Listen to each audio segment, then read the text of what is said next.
Past 5 years, we have witnessed the birth of countless excellent teams and players in all 5 major regions. They are still remembered by us to this day. At the same time, we also remember our fans who loved us from the very beginning. On the occasion of this 5th anniversary, let's turn back the clock to the starting point of PUBG Mobile Esports, the Southeast Asia region, where all the stories began. As the first world-class event, PUBG Mobile Star Challenge gathered professional players from all over the world. With continuous development, the 2019 PUBG Mobile Club Open Global Finals is undoubtedly the most exciting event. 2019 Fall Split Global Finals, ladies and gentlemen, give yourself a round of applause!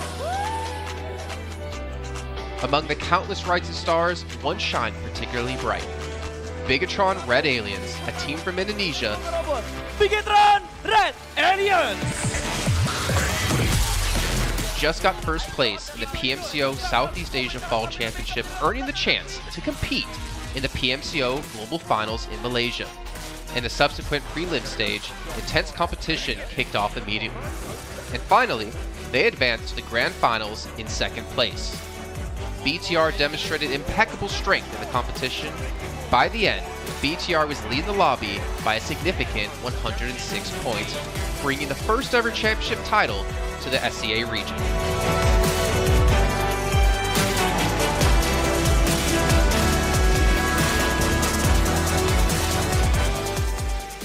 Di saat itu siapa yang nggak kenal dengan nama Bigatron gitu? Tim yang punya segudang prestasi, mereka juara dunia di PMCO Global Finals tahun 2019. Mereka banyak banget melahirkan pemain-pemain berbakat, Zuxi, Luxi, Ryzen, Microboy. Terus habis itu Zuxi, Luxi juga saat mereka menjadi juara dunia, mereka berada di masa prime-nya mereka banget.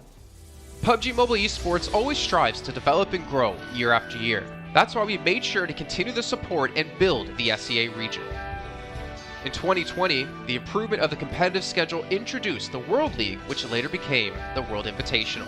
We also launched the PUBG Mobile Pro League, where even more outstanding teams joined the competitive stage. In the 2020 PMWL, BTR once again clinched the championship in the East. This had given Southeast Asia the title of the strongest region in the world. They hoped to continue their legacy at the PUBG Mobile Global Championship, the pinnacle of PUBG Mobile Esports. However, BTR was not able to repeat the performance from the previous year. Top 2 teams is going to go left. This round, winner, chicken dinner, Nova XQL. With the rise of Team Nova, countless brilliant moments were had, but this also left many players with regret. After BTR Red Alien won the Global Championship in Kuala Lumpur, we thought C region was the best. We thought nobody could beat C region except maybe RRQ Athena, maybe Illuminate the Murder, maybe Mega Conqueror. But C region was the best at the time. And we get to the league. We heard of a team called Nova. We thought maybe this team is not that good. On the contrary, they owned all the teams. They were very good. Let's move forward to the year 2021. With continuous efforts, more teams and players joined the Pro League. For example, Xavier, who placed third in the 2020 PMWI East League, also secured second place in the PMGC East League. FaZe Clan also made their debut on the world stage. Có thể nói 2021 là năm thành công nhất của Dingo Xavier trên đấu trường quốc tế, khẳng định vị thế và tên tuổi của Việt Nam vô cùng mạnh mẽ. Còn với FaZe Clan, đây là năm đầu tiên họ đặt chân đến với giải đấu cao cấp nhất của PUBG Mobile, nhưng lại khiến tất cả những đối thủ khác đều phải dè chừng và e ngại. Undoubtedly, the year 2022 has brought the greatest changes to the SEA region. Vampire Esports emerged, dominating 2022 PMWI, winning both the main and after-party tournaments, while also setting records for most chicken dinners, most eliminations, and more. They were not only facing competitors from the SEA region, but from all over the world. Everyone was talking about VPE and wondering if they can maintain their performance at the Global Championship or if it was just a stroke of good luck. On the last day of the 2022 PMGC Grand Finals, VPE won 3 chicken dinners alone, moving from the bottom of the table to 6th place, achieving the best result for the SEA region. They pulled off another miracle, but sadly, it was not enough to win it all. In 2023, VPE continued their impressive performance. They once again won everything at the 2023 PMWI. 2023 PUBG Mobile World Invitational Champions, Vampire Esports!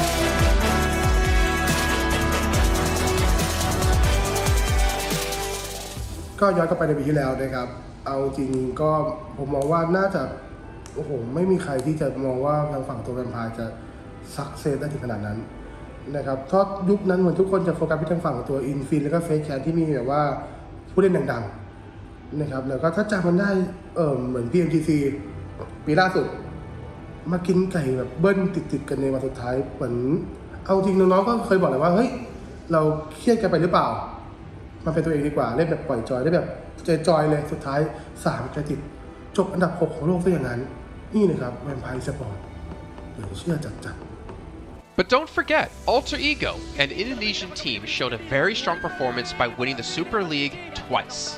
The SEA Super League was an upgrade to the previous championship, which by many is considered to be the most competitive league in PUBG Mobile. They could potentially become the next legend of the SEA region. Untuk dibilang legend, gue rasa belum sih untuk Alter Ego. Walaupun mereka sempat ngedapetin back-to-back champion untuk di PMSL 2023, itu menurut gue hanya sekedar untuk ngasih pembuktian gitu bahwa Indonesia tidak kehabisan pemain berbakat. Ya mungkin contohnya Rosemary gitu.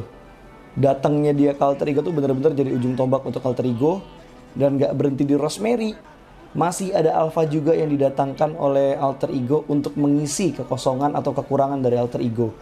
Dan gue rasa PMGC 2023 ini akan menjadi ajang Global Championship pertama gitu untuk Rosemary dan juga si Alpha. Jadi wajib banget kita nantikan performnya mereka di PMGC 2023. Dan please di notes pastikan tonton Alter Ego sampai akhir. Of course, there are many more teams we haven't mentioned, but these teams will all take part in the 2023 PUBG Mobile Global Championship. So what do you think? Who will be the ultimate winner in this year's PMGC? Will they be from SEA? Well, there's only one way to find out. Greetings, PUBG Mobile players! The long-awaited Frost Festival is about to commence. In the new version 2.9, we'll be introducing battles filled with a frosty atmosphere. Snow Battle is coming to town. Furthermore, you'll also get to experience updates to World of Wonder and Classic Mode. So let's dive right into it. In the Frost Festival, we'll be bringing you a series of snow-themed content, including a new Snowy Village-themed area, fun interactions with snow pals, and snow-themed items for more gaming fun and excitement. When miraculous December comes, the frosty world will undergo some magical changes. Stay tuned for updates. Don't miss out. First, let's take a look at the new themed area, Snowy Village. The village covers a wide area of 280 by 150 and has loads of supplies. It's located near Stalber in Erringel, Iceborg in Livik, and Goroka in Vikendi. In addition to the buildings on the ground, the underground area of the Lucky Ice Tower is also worth exploring. Make use of the 2-story layout to experience a completely new battle experience. Sound the bell in the Lucky Ice Tower, and you can even summon rewards. Additionally, the village also has a snow rail, which can help you quickly move around and gather supplies. It allows you to navigate flexibly between different areas of the village and also swiftly relocate to advantageous positions during battles for your team to counterattack more effectively. Of course, you should always remain vigilant to avoid becoming the target of an ambush. What's more, the village also features a special 2-seat vehicle, the Reindeer. It's also a great choice for transportation as it allows you to swiftly move all over the map.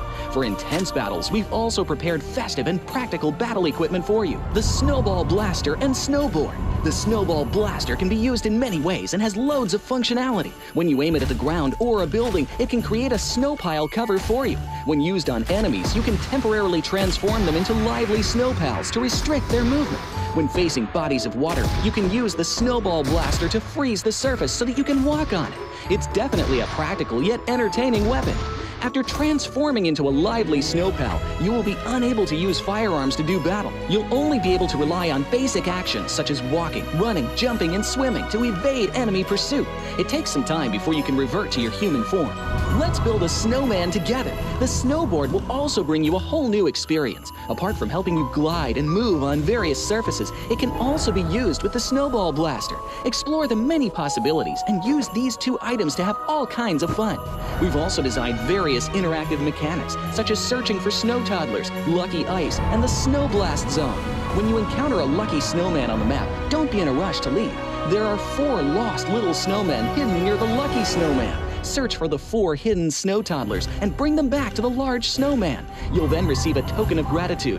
There are lots of lucky ice scattered across the map. Shatter the ice to get the supplies inside. Try using a melee weapon to break the ice more easily. Furthermore, you'll find that snow has engulfed some red zones on the map, and the falling snow will bring about many interesting effects. Players within a snow blast zone will be transformed into a lively snow pal if they're hit by the snow. If the snow lands on the ground, a snow pile cover will be created. In this World of Wonder update, we'll be introducing a brand new transformation skill gameplay and a catch me hide and seek gameplay for you to enjoy the transformation skills to the fullest. Of course, you can also use this skill to create more interesting creations. We've also added a Snowy Village map template to celebrate the Frost Festival with creators. Additionally, we've also made some updates and improvements to gameplay devices, game parameter settings, and the editor. For more details, please follow the official PUBG Mobile community. We'll continue introducing the latest WoW content to everyone.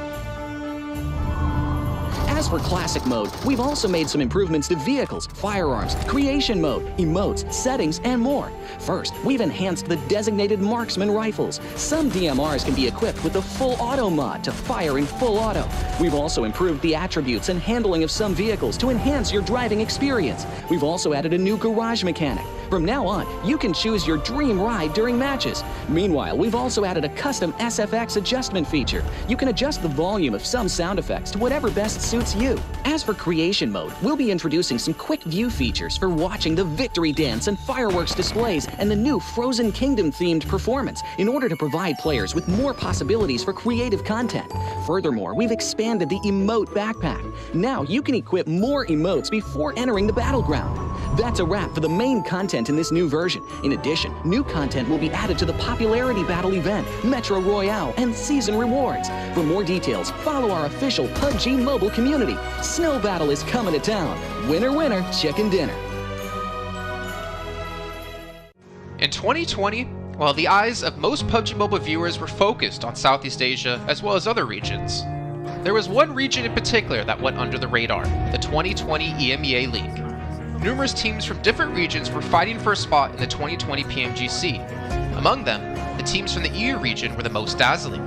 Canada Power, which had previously won 3rd place in the 2020 PMWL West League, managed to break through and eventually won 6th place in the 2020 PMGC. Class Dilge Athletics from Turkey also successfully took 8th place.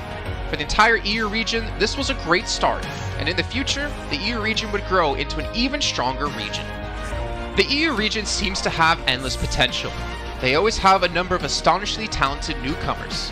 In the 2021 PMWI, in addition to the veteran team Kanina Power taking second place, the newly reorganized team in 2021, Next Ria, Xenox in the smokes, the solo by themselves, surprisingly won third place.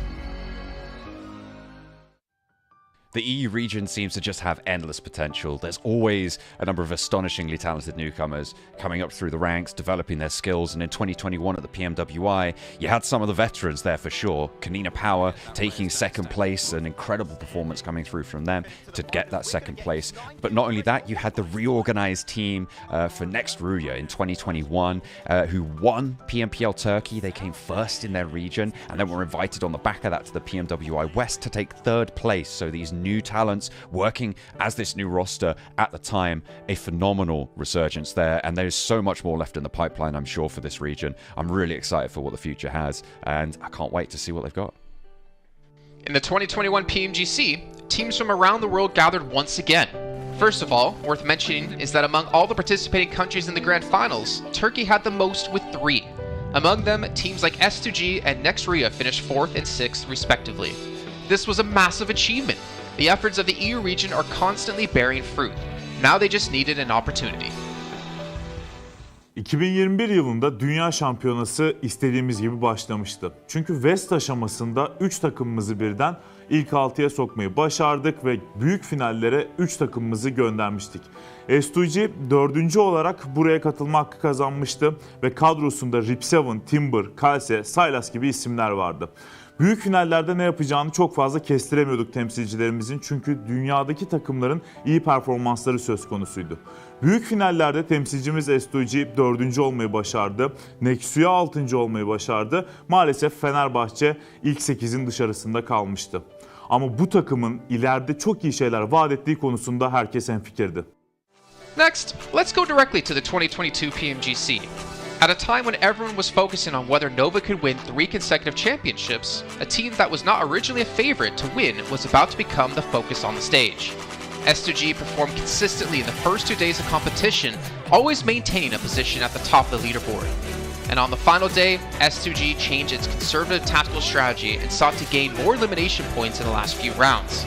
And in the last round, S2G secured the championship with 15 elimination points. PMGC champion of 2022, it is S2G! They finally broke through and made history for the EU region. 2022 Dünya Şampiyonası bizi büyük zaferler getirdi. Tabii ki Dünya Şampiyonası başlamadan önce bu zaferlerin geleceği konusunda çok bir fikrimiz yoktu. S2G kadrosunda bazı değişiklikler yapmıştı. Takıma yeni katılan oyuncular vardı. Özellikle Reis ile birlikte takımın form seviyesi gerçekten çok yüksekti. 2022 Dünya Şampiyonası finallerine 2 takım göndermeyi başarmıştık. Bir tanesi S2G, bir tanesi Fireflux. Maalesef 2 takımımızın kaderleri birazcık farklı oldu. İlk günden itibaren S2G sürekli olarak zirveyi kovalarken Fireflux için işler iyi gitmemişti. 3. gün geldiğinde S2G güzel maçlar geçirdi ve şampiyonluğu Türkiye'ye getirmeyi başardı. Bu Türkiye e-spor tarihindeki en unutulmaz başarıydı. This year, the EU region has continuously produced even more strong teams.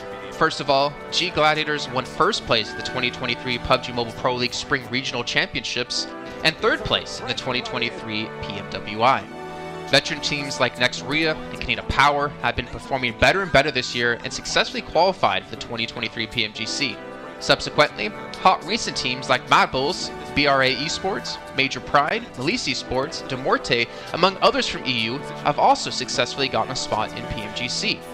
They all look forward to continuing the success of the EU region in 2023. There are many questions surrounding PMGC. Will S2G successfully defend their championship? Will another EU team lift the trophy? Could it even be a team unexpected to win it all? Let's witness it together in Turkey.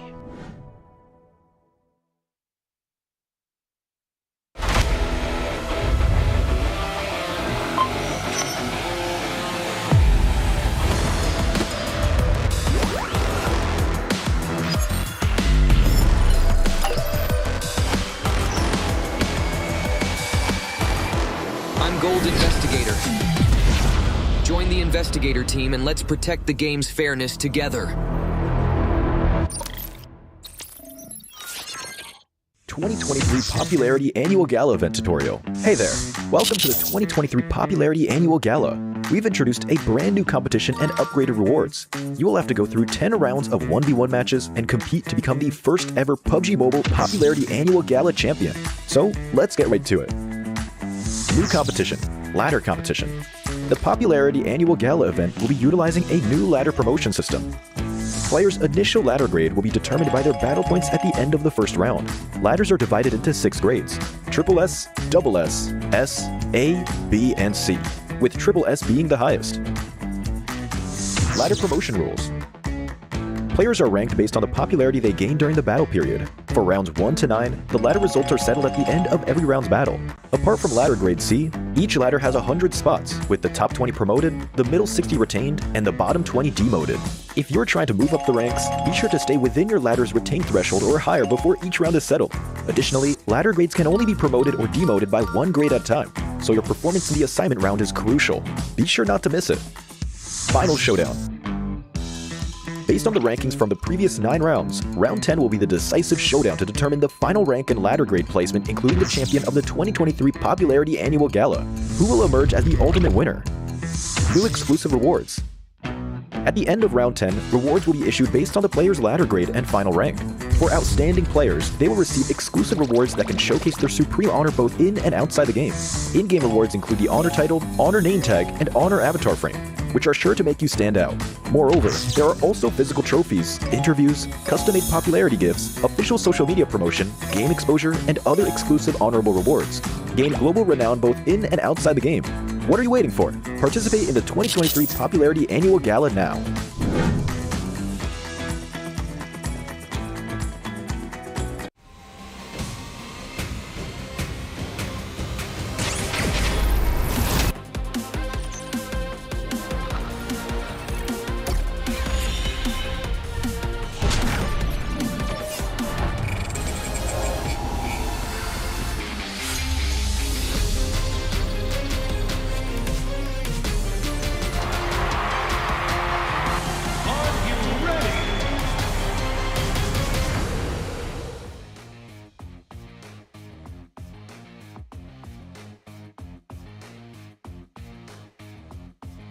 And we are back for the final week here for the 2023 PUBG MOBILE Global Championship League stage. But right now we're not grouping anymore. We're down to the last chance and survival stage for this week. We're live in a PJ Battle Arena, Malaysia, with me here, Chuchu, as your stage host for the entire week. None other than Yuhai, or AKA also Superboy. He keep on changing his name, but I don't know why. How are you feeling, Superboy, AKA Yuhai? Today I feel very good because I'm so excited for today. The last day, last week we didn't happen to make it, but yeah, we are hunger for more. Okay, that's gonna be just the introduction, but he's super excited. I can vouch him for that. Now back to the serious question, right? Basically, you guys were so close last week, literally like a couple of days ago, for Yellow Group to compete in the group stage. You guys had a tie with WBG. The only one that actually made a difference was the tiebreaker, the chicken itself. Now, how did the team take in the result? How are you guys feeling, and how do you take in the result and your teams as well, like yourself? Kejap, translate, sabarlah, sabar, relax lah. Oh, okay. Kena translate bang, okay. So, cuba dia tanya tadi, apa ni dia, sorry lah nak masuk Grand Final dah sikit je lagi minggu lepas kan. Baru je beberapa hari lepas dekat Yellow Group, yang korang boleh katakan seri dengan WBG tapi sampai ke tiebreaker lah. Jadi tim Yuhai sekarang BTR macam mana dia orang ambil keputusan tu, dan macam mana Yuhai sendiri korang prepare untuk hari ni lah, rasa macam mana? Rasa dia time tu, of course kita orang sedih, rasa macam kena fake hope, kena putus cinta. But I think this one is part of the game lah. So we like it, we enjoy it. This is what competitive is. And sekarang kita orang rasa okay je sebab kita orang still dapat chance untuk play. So kita ada chance lagi now. We're going to prove lah. We're going to prove who's the best, and we're going to dominate on this survival stage. I like that mindset. They literally just reset themselves. It's definitely heartbreaking, like what you mentioned just now.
Championship 2023 survival stage. And what this means is we've had each group playing out their own week over the last 3 weeks, and our now remaining 24 teams will have a chance to get through into our last chance stage, kicking off in 2 days' time, where it will be 5 teams advancing through into the Grand Finals. I'm Jason Kappen, joined once again. I wanted to sing this time, but I did it over in the European regionals. We got Max, man. We got Kolaris joining me here on the desk. Max, how you doing, man? I'm doing good. No, Jason, you're here. No bullying from the get-go, so we're good for now. But no, super excited, of course, it's the survival stage, and we said goodbye to some teams already in the last few weeks, and we're going to say goodbye to even more teams to be on the depressive side. But of course, there's to make a spot to PMGC Grand Finals, so there's a lot on the line here, Jason.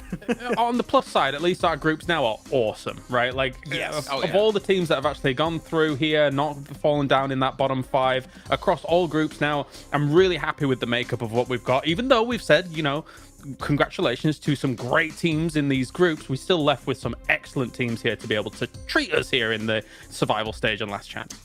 And some massive matchups as well. And obviously we'll get into that in a little bit of time before we can finally break down what's going to be going on these next few days. Going to give a shout out to Infinix GT10 Pro, our official smartphone here at PMGC 2023. It was born. You hear that, Max? It was born. Wow. So it's our first creation of machine and, well, it's not human. It's extreme. Being. Yeah. It's extreme. Oh, yeah. You guys can pick one up and dominate the lobby. And while using it, make sure you check out TikTok with the tag PMGC 2023 to find out everything behind the scenes. We have some interviews. You can check out some other great content there as well. And of course, if you do post about it, make sure you use the hashtag. But gentlemen, we are about to head into our first day of play here. And honestly, Procedure, BTR, I am excited about these two teams going head to head. But honestly, I feel like every single day that goes by, we're just getting better and better competition between these teams. And Max, I mean, it's got to be a rematch, the Twins versus their old team. Oh yeah, it was one of the biggest storylines we're going to have here. Procedure Evos versus BTR, see how things are going to work out. Though, really, if you are looking at these two teams, BTR had one of the most insane starts in their group, right, Jason? I mean, you're covering that a second place, a chicken dinner. I mean, you couldn't ask for a better start at this kind of level in PUBG Mobile Esport as a whole, dominating Group Yellow, and now coming into this one, I would say they're going to look so good. It's only been a 2-day break, Jason, so they're going to be hot on the heels of these top squads. Yeah. I think I ended up saying during the show, Clars, I think, so it was the Twins that were the problem when biggest strong started too well on day one. But obviously they still have some work to do coming down to just like that 1 point difference between getting through to the Grand Final, having this whole stage, which you can see here. Teams coming in through 4th and 11th, and then only 16 teams will advance out through this. Don't worry, I think you might have said that on broadcast, and I think I said that whilst me and Max and Blank were actually watching in the back as well. But I mean, we've been saying that for a while, to be honest. Yeah. To be fair, though, I mean, of course, not qualifying via that tiebreaker, a bit heartbreaker as a whole. But I love the fact, love and don't like the fact that you've got like BTR, D+, who I'm a big fan of, Influence Rage, all of these teams that I thought might be able to go through in that top 3, but we get to watch extra games of them, so I'm not really complaining. Oh, 100%. And as we move into this, obviously today's going to be a matchup of Group Green up against Group Yellow. So teams like Reject, which we get to see, as we did get to hear you, High Boy, talk about Mad Bulls as well. But for me, since I didn't get to cover their week, and I was very critical about them, kicking off, if you guys checked out over on Instagram, G Gladiator. Obviously, they had like an okay playthrough. They were good enough to get to this stage. But as we saw for DRS, the invited teams have been struggling here. Look, I don't want to bring back bad memories for Gladiators compared to last year, but Inco are here, Jason. And we know what happened last year. They just barely didn't qualify. I think it was Ninibite in particular was just a pain and just destroyed the team in those last few matches on the Wrangles. So it didn't quite work out, so hopefully there's not going to be any fear going up against Inco in this one. But Gladiators, we just need to see better, right? I don't want to touch upon them too much because we need to see improvements, but they just need to be quicker on rotations. And if they do, we know these guys can frack time. They just need to be faster on the pivot. And Clars, I actually wanted to dive into a team that we were very critical of, actually, when it came to the European regionals.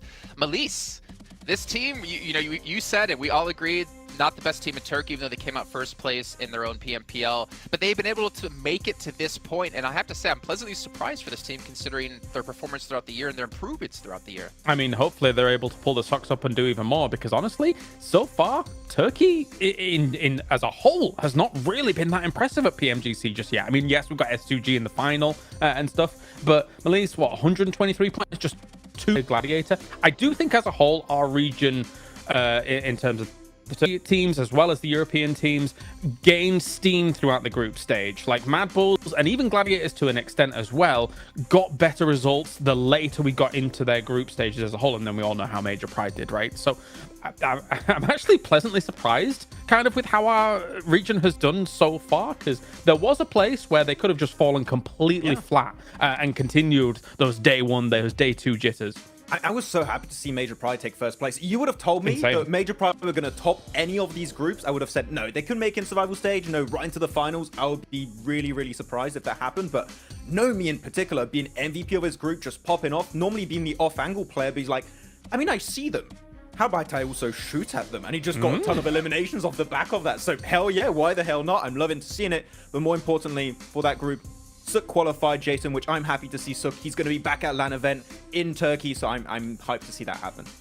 I think it was like just over 1,000 days since Suk has been in PMGC from the initial year that we had happen, and nice to see them get through though. It was very, very close coming down to that 1 point difference. And also, really quickly on Nomi, I remember I said during the show as well that Matic can learn a thing or two from him, from G Gladiators. I'm hoping to maybe see the battle between them and see who's going to be more successful. But can we quickly go back to D+ actually, because I think they're a very interesting team. Day one, they were hot garbage, and I'm not really afraid to say that. They did not look good, but the passive play that they started off the event with, it slowly transitioned to more and more and more aggression. And they eventually became successful, getting a lot of the eliminations, as we saw third overall here from the groups. But what I worry about is, this is only a 2-day event for these teams, right? They only have those 2 days of play, as many points as possible, and you can't start slow like they potentially might try to do. Yeah, it's a fair assessment, Jason. I have, even in my predictions, I have gone out to say that they're a slow starting team, but they're a defensive play style that, you know, allows other teams to come to them and then kind of take opportunities on them when they actually approach them. And you're right, I think that they did start out not great. They slowly learned from the lobby. They did finish well, obviously getting themselves 5th place in Group Yellow. But you're right, with only 2 days, they do have to accelerate that pace at which they're going to be able to assimilate information from this lobby. Now, of course, they have, what is it, 8 of the teams from their lobby to try and kind of, you know, retain some of that information from the prior stage as a whole. But they're going to have used their prep time very smart against like Group Green as well as Group Red, be able to assimilate that information without being on the battleground alongside them, and then put that into motion. So it's a tough time here for just 2 days. You're right. Exactly, and that's what worries me. It took them 2 days to learn out the 16-team lobby. At least they get to carry half of the teams through, like you're mentioning. But we're going to see here our order. We're, of course, going to be starting things off on Sandhawk, going back to our back-to-back Erangels, and rounding things out with Miramar. And I know we talked about this at PMWI Max, but big fan. I'm a big fan of this format, and I actually hope to see it kind of continue along forward. Yeah, the only thing, of course, is you only have one Sandhawk, so if you're Alter Ego or Gladiators, you might have a little bit of a tougher time there trying to go for that hot drop on near Camp Alpha. But yeah, it's good. You can make some very quick adjustments, and as you already said, Kalaris, right, you're going to have a very short amount of time for these teams to adapt. So the fact you can have 3 Wrangles in a row, 2 Miramars in a row, if the first one of that map doesn't quite go your way, you can quickly adapt, maybe change your drop a little bit or your rotation, because you only have 2 days of play, right? That's such a small amount of time to qualify into the last chance to then try and qualify. It's down to the wire. It's going to be a lot of pressure on these guys, I believe. But as we know, Jason, pressure makes diamonds, so anything can happen. You know what? That was last year, okay? Calm down, calm down. And actually, to that point, Jason, what Max is talking about here, for Gladiators, especially on Sandhawk, we thought about in Group Green, if you look back at that, Alter Ego was beating them pretty consistently, right? Not only that, but Rosemary is the top damage dealer across these groups. So if I'm Gladiators starting off this group stage, understanding that it's a bit of a severe situation now with only 2 days worth of games to try and get to last chance, I think you do not contest them on Sandhawk. I think you try and kind of pivot around them a little bit, still be Northwest Island, but yeah, I think it's a death sentence if you go up against Alter Ego up there. Yeah, as we were looking at the stats also, I want to bring up one last topic here, which is actually of some underdog teams that I think were really impressive, is Africa as a whole, right? Sure, Falcons didn't qualify, but in Group Yellow, Rook and Brute Force, normally when you look at Africa for these big international events like PMWI or PMGC more specifically, don't really expect too much of them. The fact that they both qualified against massive behemoths of PUBG Mobile esports like Vampire, like De Muerte, like DRS, really impressed. So if they can keep going here, maybe, who knows, maybe make into the last chance, I think that would be one of the biggest international kind of results for an African team. So keep it up, boys. Well, doesn't the world supply of diamonds come from Africa? So the pressure is making diamonds out of these teams. Oh, here we go again. Got it. Yeah. It was last year. Go away. If you're talking about MEA, I mean, one region we really have to talk about is South Korea, because this region in general, thinking back to prior PMGCs, we would have one good team. We had, I think it was Archer, and then that eventually evolved into D+ as they are now. But to see Nongshim Red Force as well qualify from their group in first place, to see Duxan as well be this high up, I think they finished 5th in their group in group red. I think South Korea has probably come out to be one of the strongest regions we've seen so far in this PMGC. I think as time goes on, I think they're going to get even stronger. If you think about Group Red as well, we were watching it whilst you guys were covering it. Day one, I thought both South Korean teams were going to be able to make top 3. Duxan looked fantastic in day number 1 as well, and I've already talked ad nauseum about how I like D+. And the cool thing about South Korea is they do have slightly differing play styles. D+ does not play the same as NSR and things like that, so they've got a wealth of play styles to be able to bring to the battlegrounds, and it's exciting to watch. Okay, well, it's time to kick off our very first match here of our survival stage. It's Group Green up against Group Yellow, and your commentators are going to be Jackie and Blake. Thanks, Jason. Honestly, mate, can't wait to kick this one off. I think we are in for a treat of a day, Blank, and an absolute spectacle of a week, mate. The culmination of everything we've been waiting for, the remaining teams that weren't eliminated and, of course, haven't qualified yet. We get to set those stories, Blank, and see who's going to be left of the cream of the crop at the end of all this. Yeah, I mean, to be honest with you, there's some really good teams out of both these groups coming through. Obviously, they weren't the best, though, right? They didn't make it directly in from those groups themselves. They weren't in the top 3, but there's some teams that were very, very close to making it. I mean, Bigatron Red Villains, they were very, very close, right? It was right down to the wire. Silby, I think he needed I think it was 1 or 2 extra points on a survival on the last game of Group Yellow.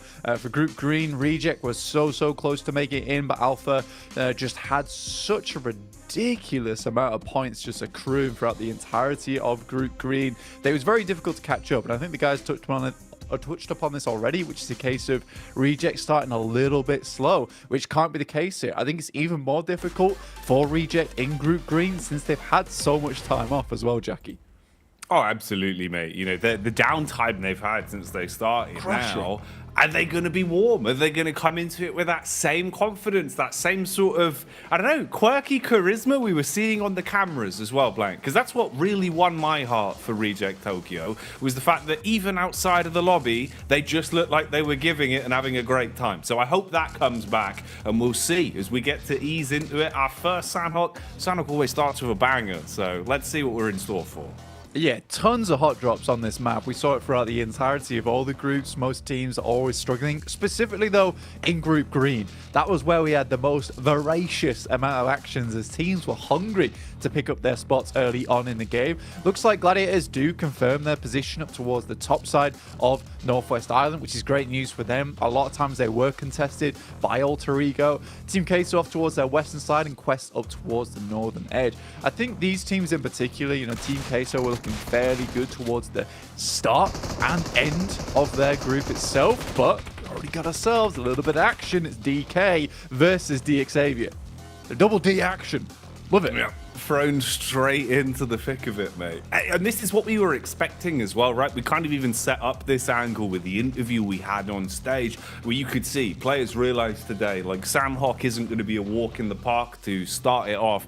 This one is going to be about coming in and setting the pace, because that sort of message we were putting across about how important it is to not only cultivate points early, but cultivate them consistently throughout the play day, throughout the week. That's now maximized so much more here, because your room for error, the amount of games you're playing, and how important it is to get those points early is now increased tenfold, right? So the pressure's already mounting on you, Blank. So that's why coming into it, the difference of a normal hot drop versus kind of a hot drop here, win or lose, might already be kind of that one domino that's tipping the balance of, you know, if you're going to make it out or not. So definitely keep your eyes peeled for some of the fights we'll be seeing today. Yeah, it's killer, right? You know, with these games, the way they're going, with the each and every match like being a big chunk of your points, you can see exactly why DK decided that, look, it's not worth it to continue with this hot drop, because potentially we get away with this one with 4 eliminations. But if we risk the biscuit, potentially the biscuit gets all eaten up by the guys on DX Xavier. We leave with nothing. We don't get a single point on Sandhawk. You want to try and make it so Sandhawk has the least amount of variance for yourself on these maps. And the way to do that is just try and not take fights early. Try and get 4 members towards that end game. Play off the back of that. It's smart. I like that from D plus Kia. This is a slow starting team anyway. They understand that likely they're not warm enough right now to be taking a fight in Paradise Resort just this moment. Plus, with the way they dropped in, they weren't on the north side, they were on the south. There's some really good rotational paths from that southern edge. You can also gatekeep quite easily. And with the circle being on that south edge anyway, this is a smart choice, I'd say, for the guys on D plus gear. The reject lads, you were talking about them. Yeah, they're unusual off and on the stage, right? You know, in interviews, they're quite fun to watch. They're fun to listen to. In game, they make some interesting plays. I think my most favorite thing about them at the moment is Lufa in his endgame tactics, where he does sort of bait the rest of his teammates, but it's always for a good cause. Oh man, it works though. That's the thing that I like, right? Is at least it is kind of a calculated system where it must be commed across. Someone must be telling him, like, look, bait me in this situation, because he knows how to play around it really well. And I think that's actually one of the things I remember as complimenting as well, is how impressed we were with the instant you would see comms being laid out, the way teams were willing to basically dedicate, 1 or 2 players to hold really important angles, watch towards compounds, and have faith in basically a solo in the team throughout a lot of the squads we had in Group Green. We were setting that kind of idea, Blank, that Group Green really was like the group of death with all of our talent in it. It was an overbooked party. We had no room with the amount of stars we had. But that trickle down means that we've still got some huge names that will be into these games. At the minute, though, we can start it off, as there is a bit of commotion on screens. Now, Gladiators, they've been roaming around thinking they were the big dogs. They strike on what appeared to be a solo and do get the initial knock. But here's the response. Spread out, you've got a 3-pronged attack with multiple points of damage now coming into them. And this is 2 knocks onto the Gladiators. A situation that's getting worse for wear. And with the potential to close the distance with a DBS Blank, this could be a nightmare start for Gladiators in the blink of an eye. Yeah, nade's going to be huge as well here. Luckily, they have a little bit of cover, but Big Milo on the backside, he's still coming in strong. Raze will be looking for a nade over that top side. Looked quite fairly on target towards Tixie. Doesn't quite do enough damage. So it looks like here we will have Gladiators getting back up to a full 4, but no Big Milo striking from the side. Milo, what moves has he got for us? Meanwhile, the medic maneuvers are being played out inside of the compound. Somatic's back on his last legs, and they really are shaky legs at this point, Blank. They're all so low on HP. Every second here is going to be pivotal if they want to try and top themselves back up, depending on if they even really have much to work with. Utility is going to be a bit of a low right now. Trying to play the angles is a smart position from Kitsune. Tries to let them get ahead of him before he strikes, but he's been seen and instantly spanked. The shotguns are dealing with them, and one by one, that's the way they go down. Instantly, Gladiators taken out of commission here on Sandhawk. I mean, it's pretty typical as well for Gladiators to go down early here on Sandhawk, but I didn't think it would happen the way it did just there. And you know what? All things considered, that was a pretty perfect setup coming through from Team K, so you could tell that they've really put their research in to this first initial map, how they wanted to play that one off, because they had Big Milo up front, providing the information back as soon as they were coming across. They had a player hidden in the grass. It was, in fact, super fortunate that Gladiator was able to spot that player in the grass and be able to take them down early on. But with the setup that Team Queso had, I think it was pretty difficult to come back from that situation for the Gladiators. So they just get read into so easily by Team Queso. Beautiful setup. And they'll go on with 3 players. With 4 eliminations, losing 1, I'd say that's a decent trade for Team Queso. Oh, absolutely, mate. And it kind of was, a needed trade as well, in the sense that the reason it worked so well is they sort of sprung an attack onto Gladiators, right? Where you sort of use one solo as a chess piece, sort of play him off for it. Works out nicely. Big Milo, though, not ready for the peak from Zerich. And this brings Mad Balls into focus. Just lurking on a bridge side, using the high ground to their advantage. Had the lay of the land for quite some time. And Zerich never misses blank. Well, sometimes he misses. But his misses are far less frequent than his hits. They are pretty consistent. And that's why he's so explosive. So fun to watch, right? I'm kind of glad, actually, we will get a lot of time to see how Mad Balls are going to find their way through this lobby as well. Because I think they are a squad that needs to come out swinging and prove that they can go that extra 15% from what we were seeing from them in the regular group stage. Yeah, I mean, for Zerich, he hits, 100% of the time, 60% of the time. He's a really fantastic player at the end of the day. And I think for Mad Balls, we knew they could do more, and they kind of bumped up their performance towards the end of their group stage, right, which was what we found quite surprising. Because I think at the start, most of us on the broadcast, we thought it was done for Mad Balls. We assumed that for Gladiators, Mad Balls, the EU representation just wasn't there. But Mad Balls really brought things back. I think they ended up with a 6th place, which was actually fairly decent in terms of a climb for them. So I'd like to see more coming out from the Mad Balls team. And you can see them doing their scouting, doing their due diligence early on in that game where they went up towards Camp Alpha. They spotted them out. Then they took shots over towards Team Queso. Really nice stuff. I think you can't fault Team Queso for the plays they made there. It was just a good read into another good read from another team. It's quite difficult to watch for. Malise Esports, actually a really decent team playing on the edge. I do like watching this team overall. They have lost CEO later, though, who I would say is probably their heaviest hitter on the squad, which is really not good news here on Sandhawk, where you do want some of your biggest hitters to be in the game towards the late game when you need those DBSs in play, when you need to have that close quarters god up front and personal. You need every tool in your toolbox at this point. So already suffering a little bit into this one. Definitely will come back to haunt them, at least slowing down the potential from Elise early. But I'm right there with you, man. I was really impressed. The more we saw from Release, the better they seemed to be playing over the course of that group. It felt like as soon as they had sussed out the way that the other squads were playing, they gelled into it and showed us some great stuff in terms of their aim skill, especially towards the end of that week. So good to have them back on our screens. We'll see how they perform now. And I think that is really the scary part, Blank, is at the minute, my brain cells are kind of telling me a good majority of the squads that we should see being able to farm up a lot of points early into this week would come from originally being inside a group green. It just felt like the talent was so much more stacked pound for pound. But I guess the proof's going to be in the pudding, right? Because it's still a contrast of how quickly can they adapt to the new lobbies they're playing in. And contrary to that, how quickly can they bounce back from having an extended break? Yeah, man, I mean, look, you have custard with most puddings at the end of the day, and custard's yellow. So Group Yellow might be onto something here. That's what we're thinking. That's what we're talking about. But realistically, you are right. I think a lot of the firepower over in Group Green is rather large. And I think just in terms of the point scoring that we did see from that squad, from that group in total, you can say that most of the teams that made it in towards that top 11 that went through to this survival stage are incredibly stacked. But there were some great teams that came out from Group Yellow as well. IHC, one of the teams that's got really good history on them. Ziol being in the mix for such a long time in PUBG Mobile, making it to multiple PMGCs. We'll see what IHC can do here, because it's a team that I did want to make in towards the PMGC, but they just really didn't perform the way I wanted them to in Group Yellow. One of the worst performing teams to make it into the survival stage from that group. So again, this is really do or die moment for IHC. I don't expect too much out of them, but I'd like to see them turn things around.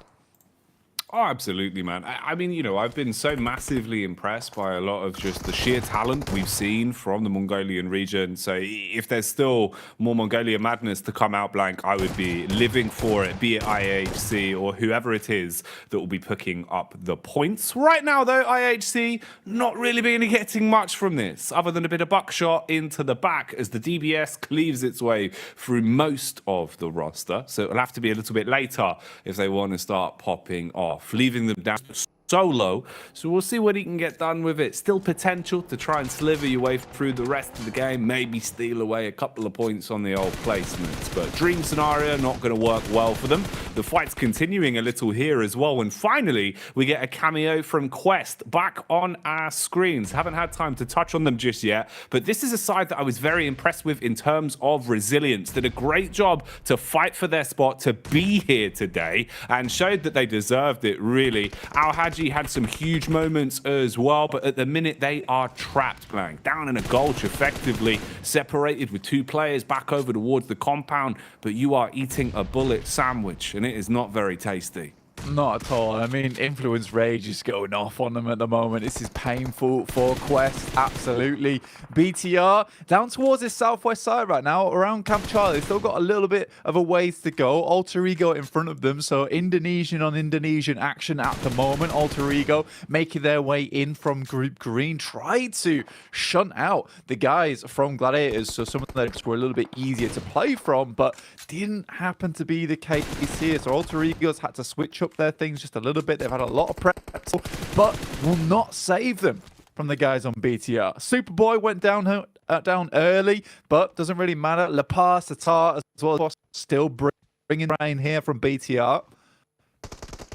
The drop off straight into it as Rosemary gets smacked down with the elbow drop, and that's Alter Ego going out. Okay, man, that's a rough start for Alter Ego Blank. You know, I know it was a little bit shaky, kind of felt like choppy waters for them as they were sailing their way through Group Green, right? But they still impressed, and individually we were seeing some great moments. Rosemary as well was kind of like soaking it all in, living the high life of being at PMGC and proving that, you know, he can really do an awful lot as an individual as well. We saw a couple of times on the interviews on stage, he was looking a bit more confident the longer the tournament was going on.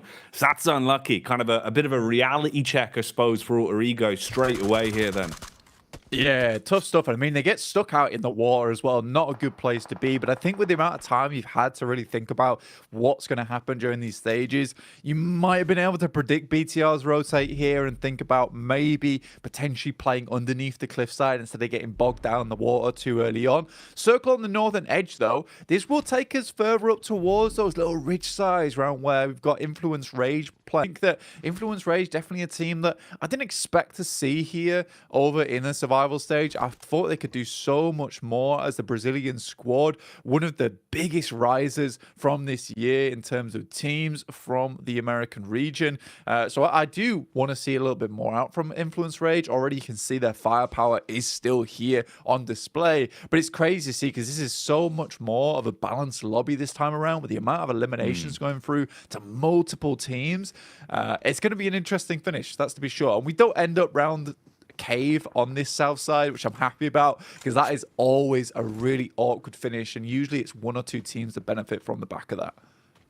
It's funny, man, just as you're saying it, even, you know, being here right now, it feels worlds apart from those games that we had back in Group Green, you know, in just the way that it's being played out. The fact that we're getting fights, it feels a bit more consistent. It feels like there's always something going on with those fights. You know, it was so calculated down to a point where you could see everyone really was playing to win from the get-go. It was very different. And also, I think the level of aggression here vastly changing in the sense that you've just allowed Federal to spot out two men running up the hill and absolutely annihilate him. That is a massive play. Influence Rage now going to want to continue this as well. You found two free pickups, basically fragmented Reject Tokyo and got them in the palm of your hand. Bullet after bullet breaking their way through their defenses now. Trade back onto one player, but you have shut them down massively. It should be a relatively easy cleanup from this position, and that is rough for Reject Tokyo. The Japanese side just evaporated and basically all by the hands of Federal. That's madness. Yeah, in the bin there. And I think for Reject, it's one of the cases where you just have to get the timing on that rotate, right? Where I think they got so far up and they were pretty quick about it. Then they started to stall. Federal takes a really good opportunity, right, to just have a quick peek over the top side, understanding there might be a team coming up from behind. And it was perfect timing from him. Got the double spray down, which is not easy to do. And again, they were a little bit surprised by that, but I thought that they might be able to get that refrag, which potentially might have saved them in that situation. situation.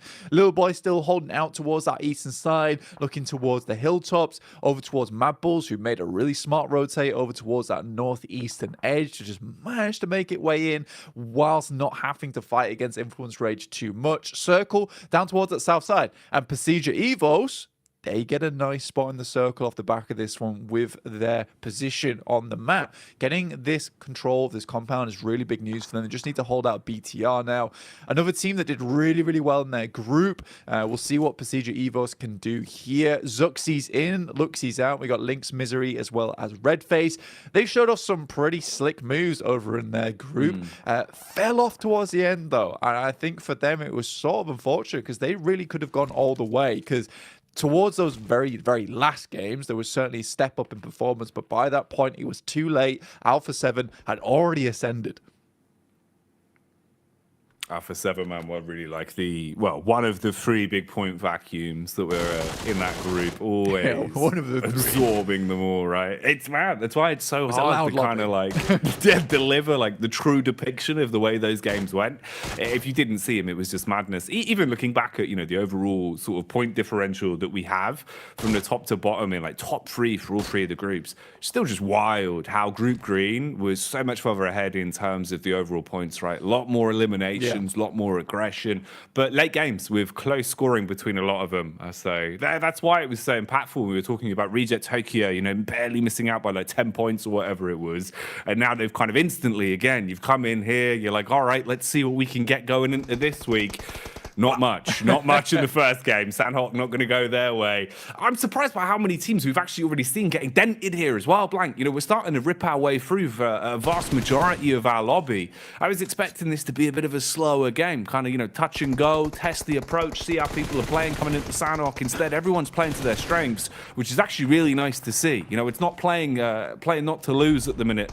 These are some confidence plays, and we're having a bit of a compound clash going down as well. Rook on the defense, Molly through the window to try and hold your own. Oh, this isn't looking good. Flashbang to the face as well. I mean, right now, Pusher's getting pushed in by the rest of the team from DK. Just not letting up whatsoever right now. This is painful. But again, this is DK who gave up on that Paris Resort push. They need to get further into this game because they don't even get 4 eliminations. What was the point of leaving in the first place? And right now, they are suffering. Top 8 does not get you a lot of points. Now just Fabian left alive. 3 eliminations. It's decent, but is it enough, though, at this point in time? Fabian will just try and live this one out for a little bit longer, but you can imagine at some point Rook is going to try and remove the rest of these squads. Fabian dashing one way and the next. Oh no. He was trying to get away, but at that point you kind of know in the back of your mind there's not really anything beneficial that's going to come out of this one. So Rook with the pretty clean defense. I mean, Pusher basically did just shove everyone back outside. They tried to come walking in through the window. He said, no, Blank, this is a window, not a door. You are not allowed safe passage through this bad boy. You see a handle? Exactly. How'd you trying to get this one open? That's madness, mate. Nice defense. Good clean up on the DBS. A little bit room for more DBS spotlight action here as well, actually. Straight back in. Fragmented down from what was a pretty solid 4 that had farmed up the points from the clash they had versus Reject Tokyo. Now you're down to just the duo. Ooh, nice wide shot. Good swing through the window. As that one's actually going to instantly decimate the defense and leave Quest in a bad position. All on easy, but it's going to be a hard shot to hit. And the jump shot will finish him off in seconds. They're still farming up those points, Blank.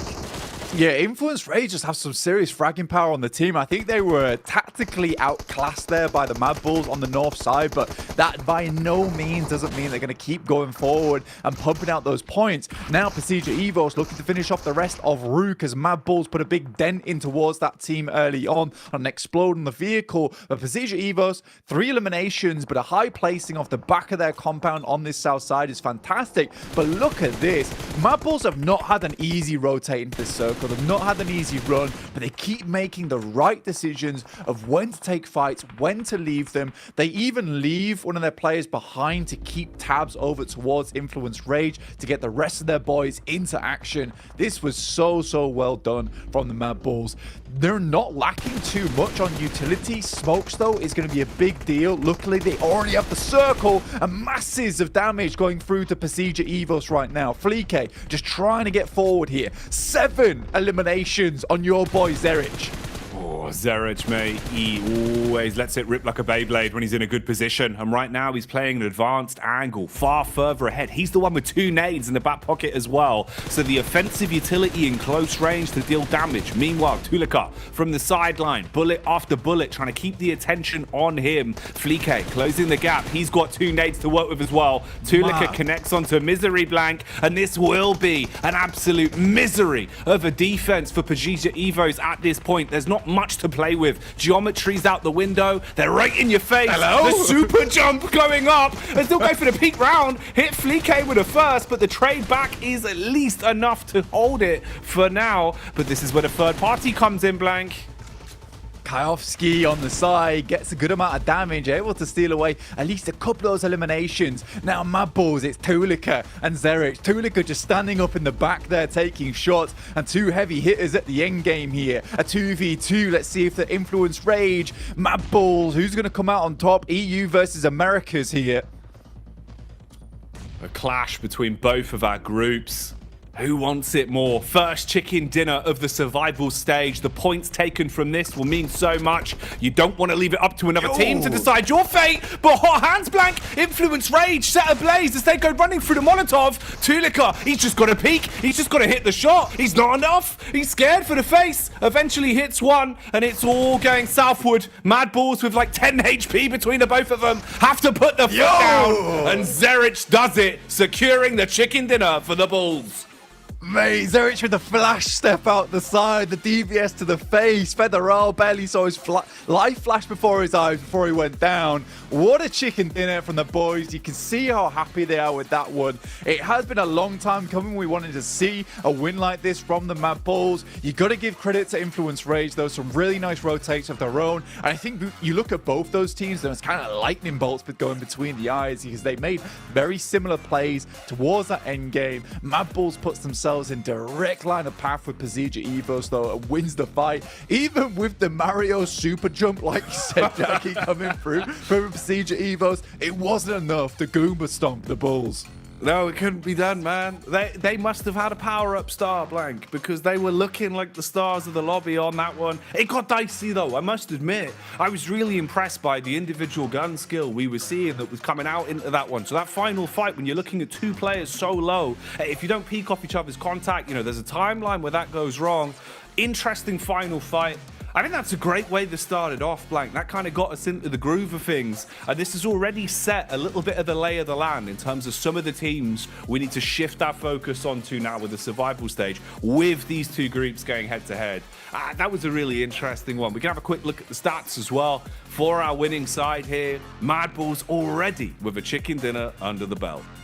Yeah, I mean, 14 elims and a chicken dinner, 24 points is nothing to scoff at here at the start of the day. Similarly for Influence Rage, I think it was around about 12 eliminations they got at the end off the back of that one. So they got 18 points off the back of this game. But you can see that there, even just with the amount of distance they traveled, almost 30,000 kilometers, that is huge for the boys over on Mad Bulls. Oh, it really was. It's huge for us as well. Strap in for what will be a fabulous day of games here. For now, though, we'll start to break it down and move on back over to the analyst desk with Jason and go.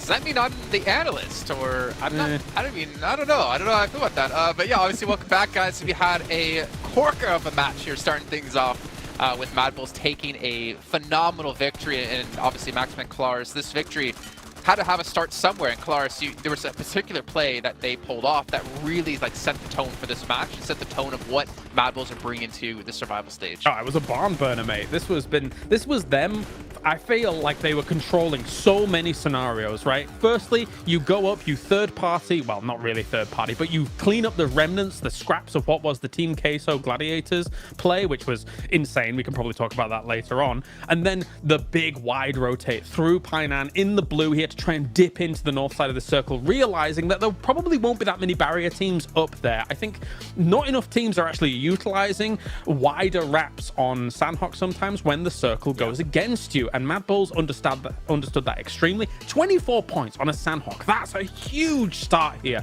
for the boys. Yeah, I think that it was just Zerich looking at Effect dominate his group yellow. He's like, I want to do the same thing. So he started popping off. Yeah, playing the western side of Quarry, eliminating Dig Xavier, pushing up onto Influence. And normally, I think, Kalash, you're looking at Influence saying, okay, they have the advantage. They should win that fight. But they started taking some casualties in the middle of that. And they just like, okay, we have to give up that position to Mad Bulls because they're just on fire. Let's just go down and fight Quest and play hopefully for the win, which at the end, because there were rocks still available, Mad Bulls are just able to linger further and further in the match. And one fight that was very interesting, that we're a bit kind of unsure if it was like played perfectly, if there were maybe a few mistakes, is sending that fight over the road onto Pasija Evos, but by clearing that angle, you can then play the rock. So sure, you lose Flique. Precisely. I think it was a necessary sacrifice to make sure you can play that angle against the two remaining players of Influence. Yeah, it's a constricting play, right? Like, you want to be able to pigeonhole your opponents into a certain scenario so that you can exploit that on the opposite side, because across that road, from those little shacks that they're in, maybe some of the little rocks and trees that Pasija has, actually that's a really open line of fire onto where Mad Bulls wants to be against Influence Rage. So I love their kind of step-by-step play here on Sandhawk. I think it was really well thought out, and you could see how excited they were by that victory at the end of it. They were buzzing. Yeah. I mean, they also played out the last little fight as well against Federal perfectly, right? Both peak at the same time from different angles to make sure you can't get that 1v1, considering how low HP Mad Bulls were. But as we're talking about highs for some of these teams, you have to keep in mind, you only play 2 days. You only play out 12 matches, and then you just have to not be in the bottom 6 teams or the bottom 8 teams to get through into the next stage. So it's going to be a good sign here for Mad Bulls. However, on the other side of this coin, we got to talk about Queso and Gladiators, Northwest Island, and we got to dive into it because a 0 or 1 point match for you is not going to be enough. I don't want to. I don't want to talk about Do it, Max. Do it. Look, okay, a 4-man car rotation into Team Queso. I don't know how you. What do you want me to say about that? It was not good. Don't do that. You will die. No, I don't quite get it. Sure, you are showing a similar position. Maybe they want to facilitate a further rotation by just clearing the northern western island, which, no, makes sense. Okay. I think there's better ways than to just send it as a 4-man rotation in one singular car, because Team Queso normally like to split drop around Camp Alpha, so you're going to be vulnerable from multiple angles. And Mad Bulls hear the fight, right? I mean, talked about it, Kalaris. They hear the fight. Like, what the hell is this madness happening there? Let's just capitalize on that and get free early game eliminations. Fair enough, but Gladiators, yeah, I've just lost hope when it comes to Sandhawk, so I'm looking more towards Erangel and Miramar to see what's going to happen, but Sandhawk is just, it's like they've given up. I mean, the bizarre thing is Alter Ego has bailed. Alter Ego has given up that early fight. We saw them dropping down towards, I think it was Camp Charlie, Taiban, by even, and given that they have moved away from that and given Gladiators room to breathe on Sandhawk, Gladiators then said, we don't want to breathe. We want to go. Like, where you going? We don't want to breathe. Go somewhere else. Like, there were opportunities. I mean, as Max was saying when we were watching the game, Rejects leaves early. You could take that potential path through to a circle that actually would benefit from that kind of rotational path. So where are we going here? What do we do? Especially in one car. Don't get me started on one car. Yeah, we need better from Gladiators. We need better from Gladiators. Okay, well, looking down the list, obviously we had D+ as well, get up against a fight against D Xavier in Paradise. Again, like with so little time to play, I mean, you're only going to do the Sandhawk once against the group you're playing against currently before it rotates, right? So your positions might be a little bit unsafe now, might be safe for the next time, or maybe the other way around. But obviously, we're going to have to find out. It's still 2 days to come here. But it's time to head into our second match of the day, so let's send it back on over to Blank and Jackie to kick off our spree of Erangels. Oh, it's always a nice part of the day when we get the back-to-back Erangels, Blank. Those nice greeny pastures that are always enjoyable to be in. Who knows? Maybe we'll see 2 vehicles from Gladiators this time around, Blank. Yeah, 3 or 4 might be nice. That'd be good news for me. I mean, the one vehicle you raz down, it just wasn't. It wasn't the one. Let's put it that way. It was just one. It was just one, but it wasn't the one. All right, I didn't like it. It wasn't great, but we will see what happens over in these angles. Obviously, Sandhawk really low amount of reliability on that map to make things happen. But I think at the same time, when I think about this, for Mad Bulls, they really did show that map is controllable if you make the right moves and you make the right sacrifices as well. Remember, they lost players going into that final circle. A lot of times you see the winning team on Sandhawk be a 4-man squad, right? And that's kind of by design, is that if you get a compound in that position, you can remain there for a very, very long time. You push out towards the end when the circle moves away from you in just a minute fashion. But for Mad Bulls, like I said, they made sacrifices. They left players behind to guard their backs. They went down to the blue. They pushed forward. They took fights, and they just claimed the circle as their own in the end. And I think for Mad Bulls, that's a really admirable quality, and one that is going to be really, really important when it comes to a wrangle where sometimes you do have to fight for these compounds. And I think that we have seen before in a lot of groups, there was a lot of fear to try and push on compounds, or a lot of fear to try and go for these crashes. Man, there really was so much more, I suppose, kind of conflict to, control what otherwise would be a more guaranteed drop spot, just with sort of the overlap we have of different regions, different teams that were coming up against each other, especially back in Group Green, where it felt like, Erangel, there would be at least a few guaranteed hot drops that we'd sort of be looking at towards the opener. We'll see how it looks here. We'll see what your real scrap in terms of rotation is going to be, any similarities that we'll have once we get that overlap established, because this is the meat and potatoes. This is that consistent portion that will always be there to rely on, right? The back-to-back-to-back Erangels. This is where we separate really a good majority of our points. Some mistakes here are going to be costly, namely for some of the squads as well that weren't able to get anything on the standings off the back of the opener on Sandhawk. That's where you get an extra little bit of pressure. You can feel the coach breathing down the back of your neck, Blank, going, if it's not going to be a win, it's at least got to be a point earner, right? Yeah, I mean, it does get away from you quite quickly as well. If you keep earning 0 points on the day, that kind of thing can add up quite quickly, because you understand that tomorrow you might not be playing. You might not be in this one. 7-9 already starting things off strong there. Alter Ego loses Rosemary off the bat. That is really, really bad for Alter Ego. So far, they are suffering in a big way. And it certainly does feel like their Alter Ego coming into the survival stage, because they look pretty decent over in Group Green, which we have touted before as probably the most difficult group to play in. So for Alter Ego, something's very, very wrong.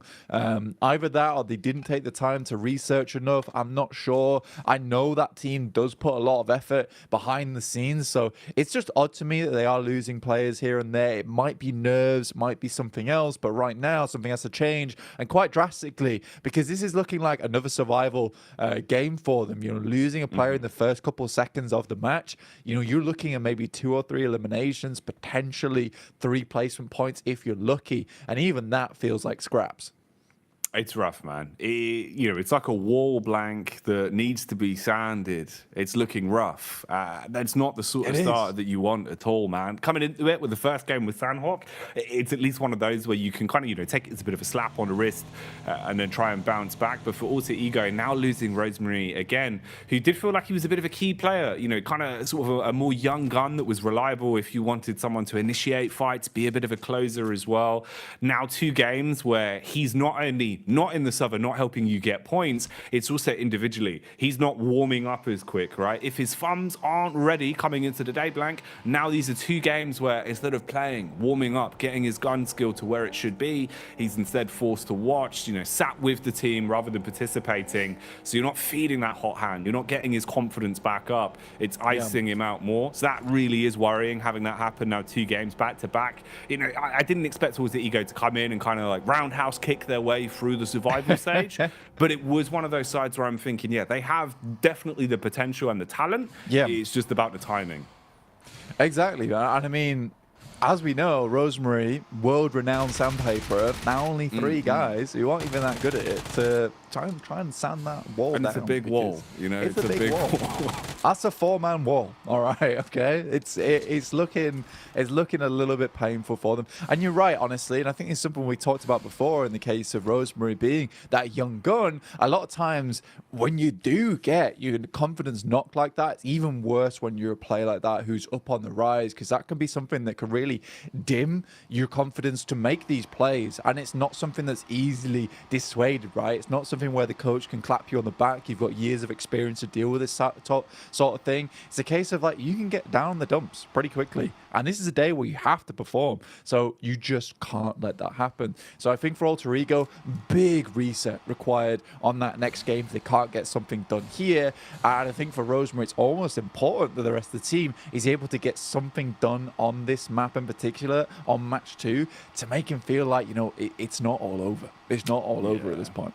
I imagine even mentally as well, you know, it helps you not stress about it too much if at least off the back of the game, you know, the rest of the guys are able to make enough points that you can kind of be like, all right, like, you know, it was the first game on Aaron Gow, it's fine. Yeah. Like, yeah, it didn't matter.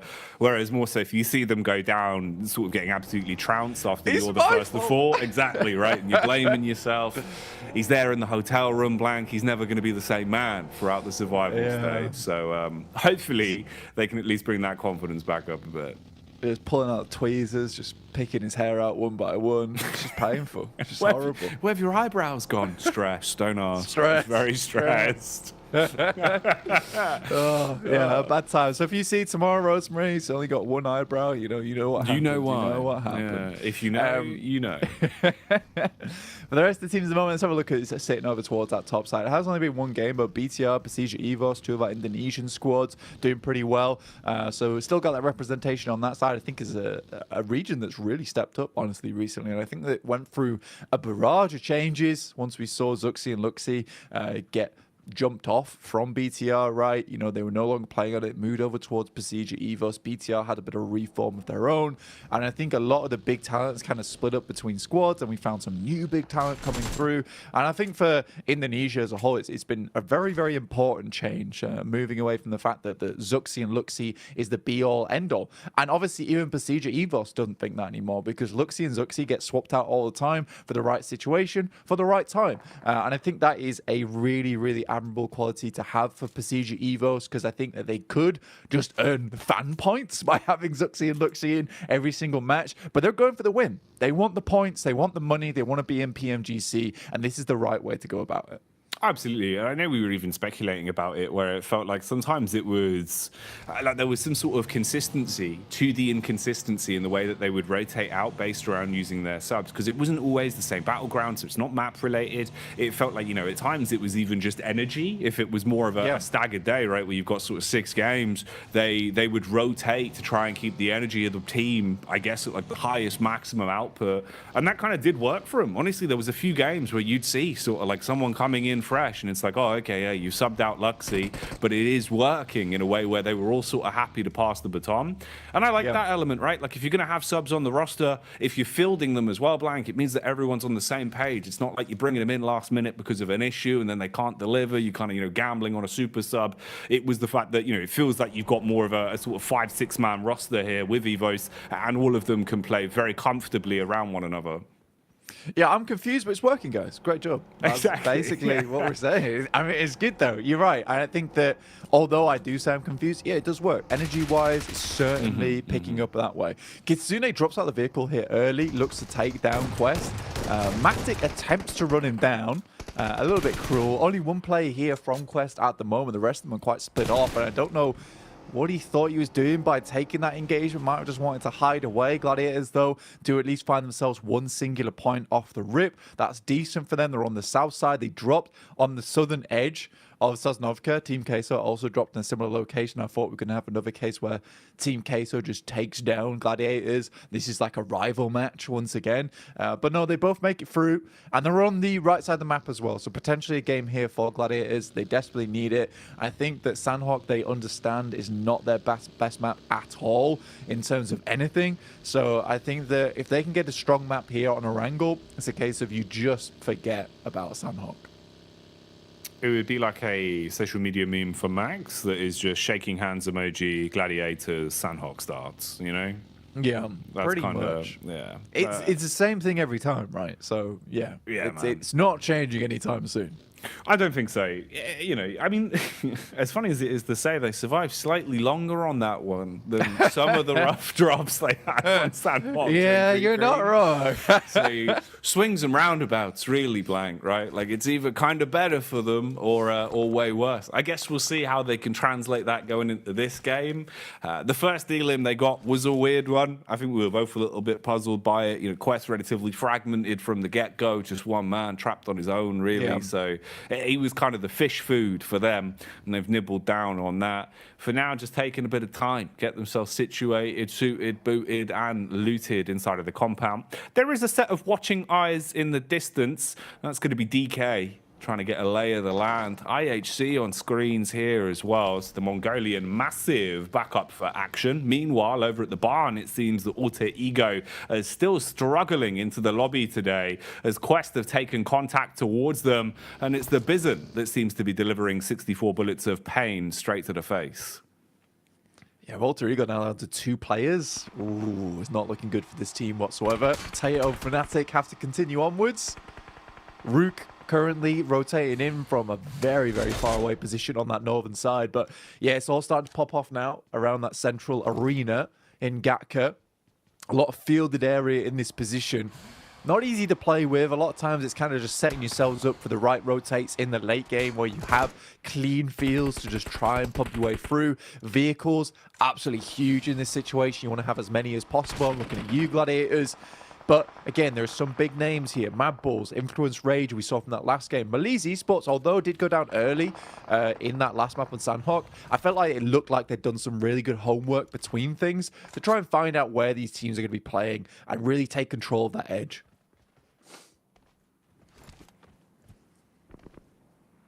Potential for a lot of commotion.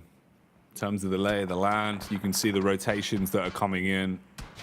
A few smokes barely dividing the contact here, but bullets still connecting on target towards Alter Ego. Yeah, effectively trapped in a bit of a gulch between 2 squads, so likelihood for them surviving is getting worse and worse the longer this goes on.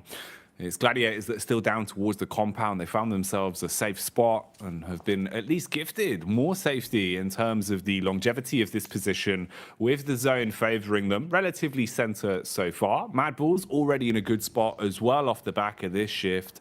IHC, meanwhile, keeping their ears about them. They've been waiting for this rotate off. And Alter Ego, they were trapped for a while, but they've been able to shake loose and actually have a fairly clear path ahead of them as well. So if they can keep their noses clean, late game points could still be accrued for them. Meanwhile, though, it seems like there's a bit of a clash going down here. A back door, perhaps, as you've got contact into the rear of Malice. They're scarpering somewhat, but they're inside of the vehicles and a little bit fragmented as well, with Mad Bulls down towards the wayside in a position where they will be hearing all this.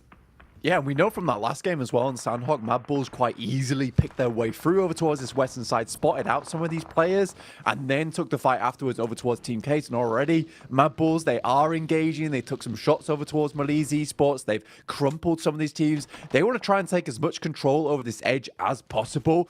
I love this from Mad Bulls today. They're looking very, very proactive in their gameplay. Instead of just kind of waiting these games out, trying to take a central position and going off the back of that. So this is really, really, really well done. Over towards that eastern side, you've got Quest, who have lost, I think, just the 1 player so far.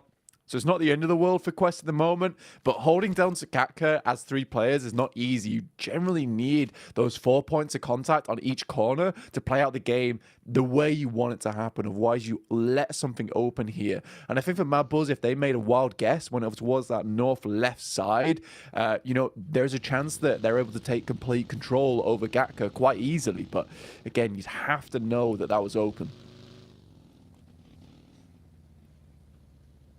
Hindsight always going to be 20/20 in a situation like that. The unknown of those sort of decisions. Bit of high ground control for Zuxi as well. Precision Evos just getting themselves set up in a position to at least have a rough understanding of the lay of the land before they go for their rotation forward. Contact spotted from BTR peeking outside of the window. You've been able to at least establish roughly where they are. And it seems like they might want to make a bit of a spread on this as well. Quite a wide berth between them. So spacing is there. Melise just playing towards the edge of the zone as well. You've got nice high ground for Kishu in a vehicle for to rotate, so they'll be able to make their adjustments relatively safely once forced out of position. And Madballs just set up waiting after cleaning up with the contact they did find. And this is Madballs looking a little bit more like what we expected to see, really. Carrying on from that form they had towards the end of Group Green, where it feels like they roam pretty confidently. They're looking to take fights, but they've got the overall end goal of taking chicken dinners in mind. They've already got one under the belt today, picking up Sandhawk. What more can Madballs get done? PMGC Evos lying in wait for so long. They finally spot what they wanted, Blank, but have they bitten off more than they can chew? It's a fast push coming in from BTR right over towards PMGC Evos' position, and Misery's just not ready for the instant approach there. Superboy does get taken down in the process, but looks like he's going back and forth here. Right now, BTR do definitely have the upper hand. Zatar charging a nade here. Redface trying to get a little bit more done, but already down 2 down now in Zuxi and Misery. Just linked to try and keep it alive. This is going to be a hard-fought fight. Oh, tried to turn the corner, tuck in, see if he could barely get it away, but the scythe is swung, and BTR cut their way through them. It felt like Evos were at least set up for this. They had a good understanding of where the push was coming from, but when it comes down to the crunch, they were not enough. Buckle under the pressure, and have now caused this knock-on effect. And they basically turned this compound into a fighting ground. The best of the best will have to scrap to survive, as Alter Ego are fully taken out of the lobby now, with the last man going down, and we remain with 2 squads on top of one another. BTR versus DX. Nades thrown over the top, trying to force them back, put the fear into them. Charles round the corner with barely a line of smokes blocking him off. Paragin and co all in position too, but they might want to squirrel away on this one, starting to step back further and further and at least play with the space created. Yeah, you got to admit, though, that was a nice push from BTR. Really, really well done. Well held on those angles. You know, it's not always easy to get into these buildings without being completely taken out by the shotguns up close and personal. But I think PMGC Evos just sort of expected a slower push onto the buildings, right? In which case they were all pulling out the nades, but by that time, BTR just swung in with the M4s, not opting to go for the DBS angle there, just quickly clearing out the building. And I think that speed of approach from BTR, it is a really nice thing to see from this team. Superboy in particular managed to stay alive as well. He's big, but not getting any eliminations, but being that front liner for the team is so important for the rest of the squad to be able to get in behind him and pick up the eliminations afterwards. DX Avian now stuck in a bit of an awkward situation where it's quite difficult to get away from this spot without being taking sightlines from this team, with it being right on the edge of the circle as well. You know, at some point they will have to leave. You can see in the background there on the right side, you do have Zatar off in the distance trying to hold these off angles. Superboy will find himself a nade over the top though, and the rest of the team realizes it's time to dip. Felt like they should have really pieced out on this one a while ago, though. They had space, they had timing to work with when BTR was still low in terms of the HP. Now they are fully tanked up and confident, and they're just taking these fights with absolute ease. Pinpooled, and you're just going to be able to hold that. Teammate gets the knock, throw that into the face of Lamborghini. Instant swing onto Paragin as well. That's a banger. Detonates DX. Considering Blank that they were able to not only go for the dive onto the compound, crash in with confidence, clean up, then it looked like things had gone southward. They get the reset off in between the fights, push for the wipe on DX, and now put themselves in a great spot in the lobby in terms of the points already, with 4 players alive, by the way. BTR looking pretty scary right now. We'll come back to that, though, because we have another third-party clash going on. 3 squads, all breathing down each other's necks. You've got constant damage coming across. The entire building is basically ablaze, and it's only really Fleek that's trying to stand strong and see what he can do. Rezes going on towards the other side. Reject Tokyo, meanwhile, were thrown into a fight as well. They're trying to save their bacon here. Vehicle going for the drive-by nade, barely misses on the 3-pointer. Now IHC have pulled up to the party. looking to run down Raze, but don't find it. And Demo gets in, but Alex is already down here. This is looking a little bit disastrous. Tries to swing out the way of the vehicle, but Team Queso very quick on the pull here. Big Milo swings round, looks back towards the guys on IHC, but only one left alive for them. A really pitiful push there coming through from IHC as well. And Team Queso just sort of handle it. They realize that Reject is down on their knees. They can quickly turn around, deal with this fight whilst they recuperate. They will have to reset that fight with them and Reject, but more important to take control of this position. And what a fight there from Team Queso. Really showing up today. Yes, last game they went down early, but I think the setups that they've gone for have been very promising. Oh, yeah. And you can see the way that things are changing now as well. If we thought, the aggression was going to peter off, was going to slow down, you've got another thing coming. As right now, it is non-stop aggression. Control of these compounds being so critical to teams late game that they are just fighting for them non-stop.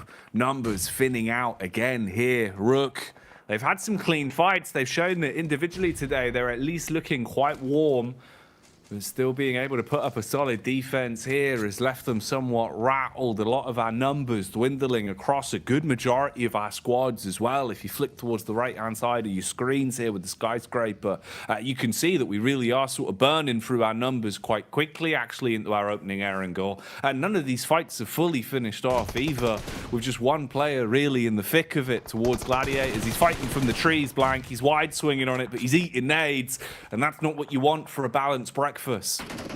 Yeah, I mean, as a frontliner here for Team Queso, trying to hold off against the entire team of Gladiators. He wasn't doing too bad of a job there, was Arthur. Now, Papi Potro off in the distance will get sprayed down. Gladiators, again, we said that they wanted to bring things back here on Erangel. Sandhawk, they just cannot handle the heat on that map anyway, so it's sort of fair they go down there.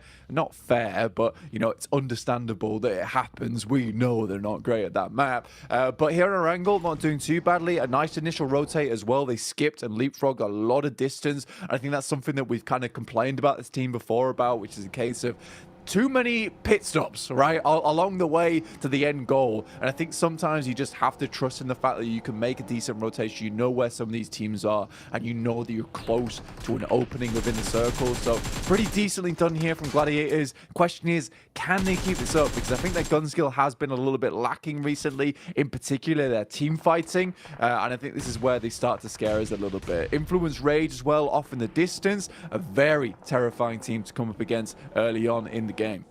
And you can see they're just full of confidence here in the way that they're playing smart in terms of map control already, and having the reliance on playing the body system with two duos supporting one another, basically completely fragmenting this entire side of the circle as well, because you've got your backs towards the blue, you've got compound control kind of on either side, at least a little bit of map geometry with the trees to work with on the other line, and they're just willing to play these angles and defend. Previously as well, we've seen that when they're on the roam, very quick with the gun skill, very quick for the instigation of fights. They're looking drilled today, and here it will again be the nade that blows away Tixie. Smart peek off the back of it, dashes it in. Tixie's down on the ground, and this is going to bait a bit of the contact back in from the rest of Gladiators as well. It keeps their crosshairs honed in on this angle, firing bullets down range, whilst they're also taking some from other angles. Completely exposes them. They've got to think quick on their feet here. They grab the vehicle, at least try park it inside of the smoke to have a little bit of cover to work with. Influence Rage as well, Blank. They're still just swinging into this one. They really want to make sure they can clean up and finish these lower HP players on Gladiators that are now getting picked from the back. This is DK, the other team that was increasing the pressure on them. I don't know how you get out of this one effectively now for Gladiators. It feels like they're kind of getting cooked here.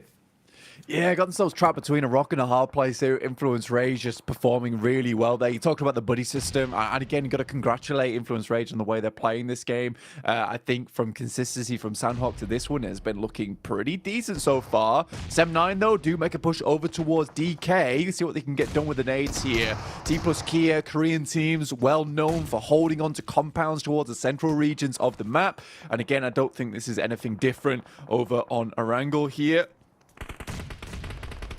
Oh, hello. Nades rolling in. DK They were ready for the gunfights, but it doesn't seem like the utility protection was there for them. Sem9 trying to hold on to the close quarters engagements on this one. DX at least clapping back and finding some footing to keep themselves stable. Shaky though. At least for now, they will weather the storm somewhat and defend control of the compound that they have laid claim to. Everyone else starting to scuttle further forward and look to find a position to play off of. We get the Gladiator cam once again. Similar sort of story. Meku and Matic trapped. Basically worlds apart, just taking bullets if they peek blank. So again, even moving into a better angle for them isn't really a possibility. And they're only further running down the numbers of nades they have remaining in the backpack.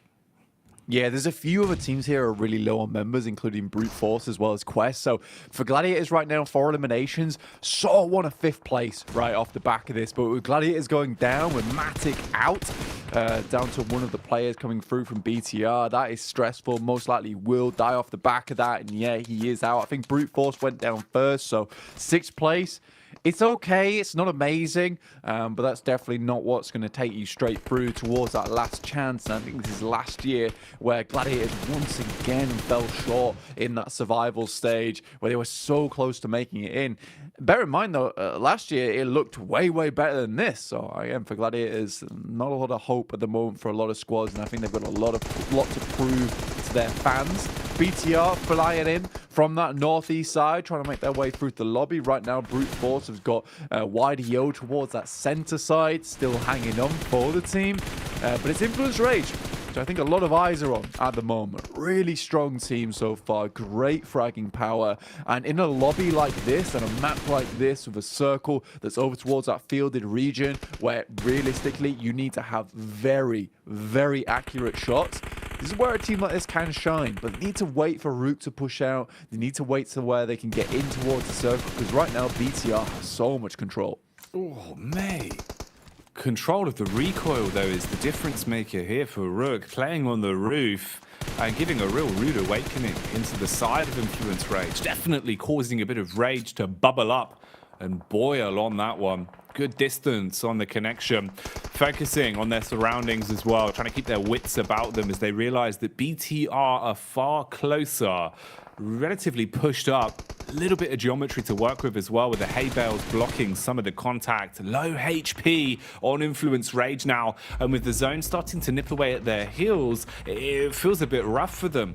This is a side as well that plays so confidently throughout the regulation. You see in the way they take these fights, the way that they play off the back of countering other teams' rotations. Final circles, how good are they going to be looking when it comes to these fights, where you're looking at the 4-pronged attacks?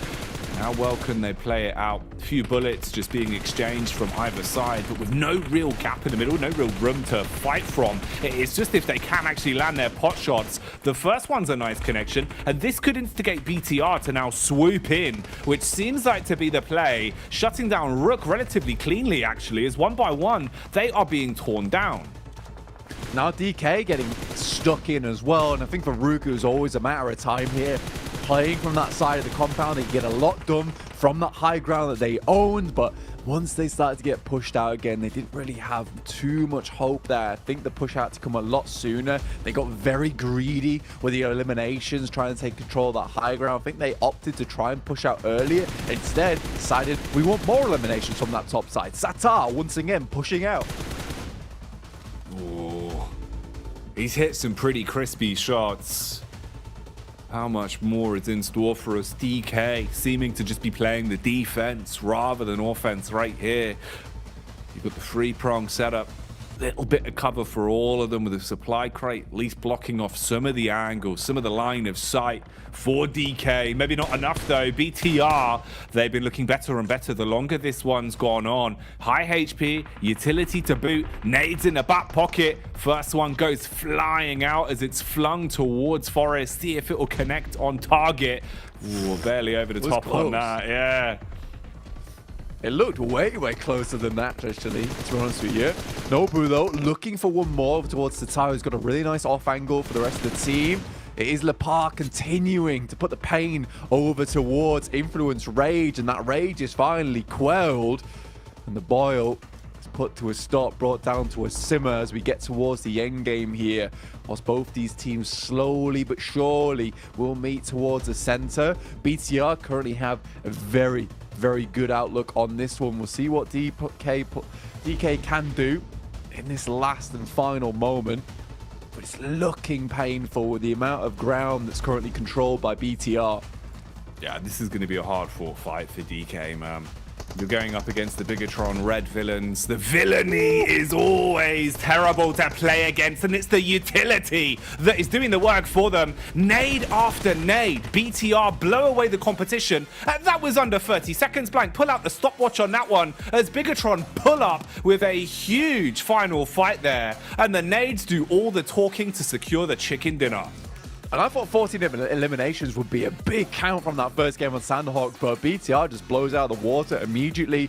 What a great game from them. Really strong holds, really strong crashes as well over towards that northeastern side, and an instant holdout versus DX Xavier. Really, really well done. Quick drink of water as well. Got to stay refreshed here because, I mean, he put in the work this game. Very, very good stuff from Satar. Some really good off angles held from this lad on the squad.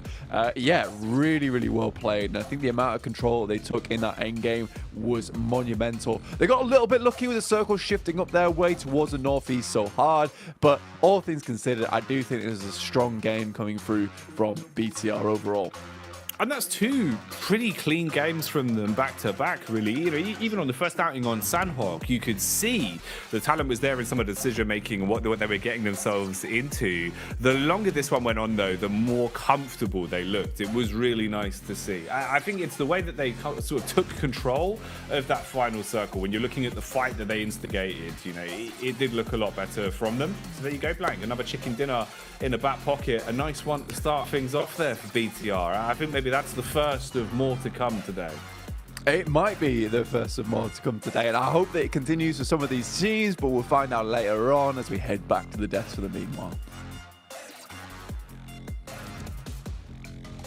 Hey, we're back. What's going on? Obviously, Bigatron pulling off a fantastic game for them. Picking up, I think we came to the conclusion of 16 eliminations max. They just completely steamrolled this lobby, but not only them, but it's D+ and Influence Rage as well, putting in some serious work. Yeah, if you're looking at some of the teams that I would expect to be on the podium, Jason, I'm looking at these three teams actually. It's going to be D+ Kia, we're looking at Influence Rage, looking, of course, at BTR2. And we talked about the big storyline. Is it BTR? Is it Procedure Evos? Well, it wasn't even a fight, apparently, in that early game. They just completely dunked on them in that compound without losing a single player. 2 collars is so important that allows them to get such a massive spread in those fields.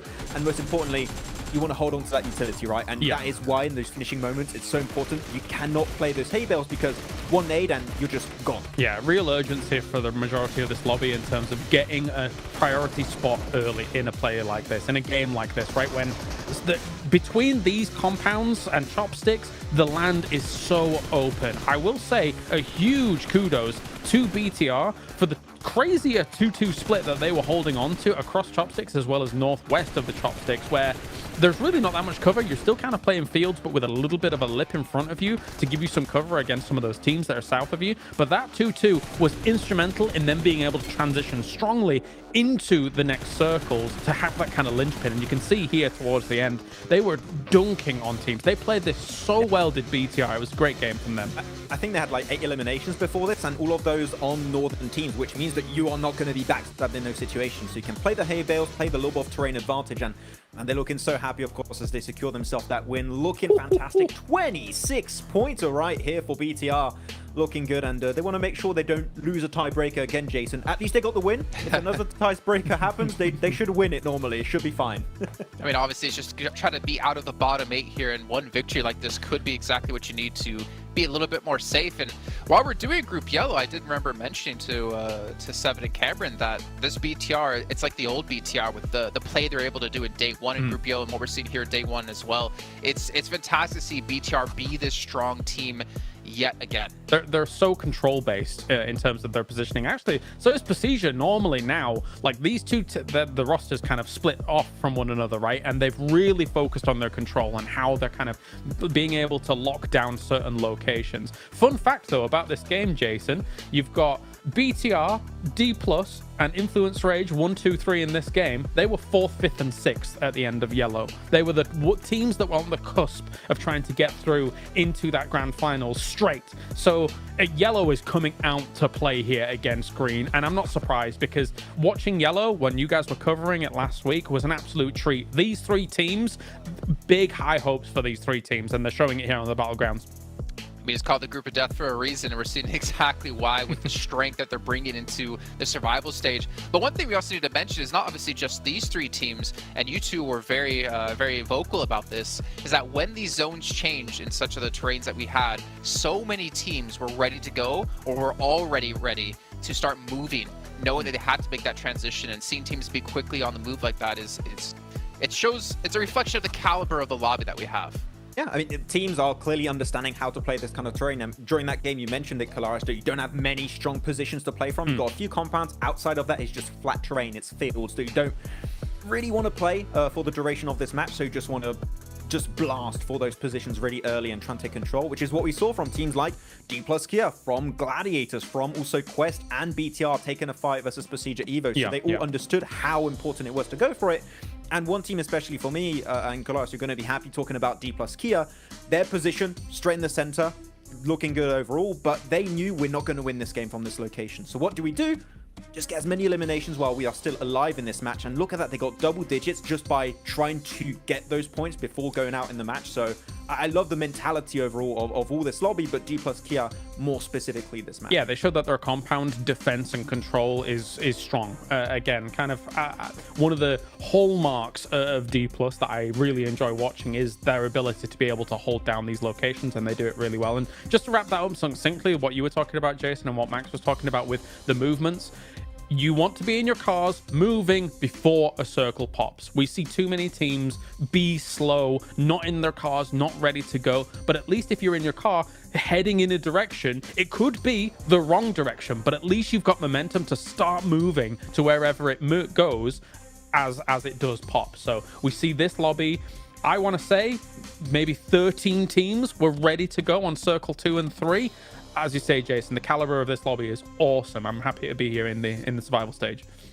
And as a last little note, we talked about Rosemary being the highest damage dealer out of all of the groups. Well, Alter Ego are currently sitting in 15th place with 2 points. Then right behind them is Reject on 1, which was our 4th place team coming out of Group Green. But again, it's only 2 matches, not too laser focused on them just yet, but they have to turn some tides around because they're running out of matches to make things happen. You guys at home, though, while you're watching, keep in mind, while we're not on air, and whenever that does happen, we do have the Frost Festival currently live within PUBG Mobile. You can step into the enchanting snowy village where you can revel in the exhilaration of gliding down slopes on a snowboard and potentially turning people into snowmen. So make sure you guys get into PUBG Mobile to play that out right now. And Max, don't worry, I'm not going to mention anything about you. But also, the 2023 Popularity Annual Gala is going to be currently going on as well. It's a brand new competition exclusive for honorable rewards that you guys can get for yourselves from November 15th through December 15th. You guys can compete to be the first ever PUBG Mobile Popularity Annual Gala champion. And for outstanding players, of course, you get some sweet rewards that you can kind of show off to your friends or enemies. Depends on how you want to do that. And not to mention, you also have the Pagani collaboration currently live in PUBG Mobile as well. You can pick up the Pagani Imola or the Zonda R, and you can run over your enemies as much as you possibly can. For me, it's Max, man. Next time we get that rematch, Max, you know what I'm coming at you with.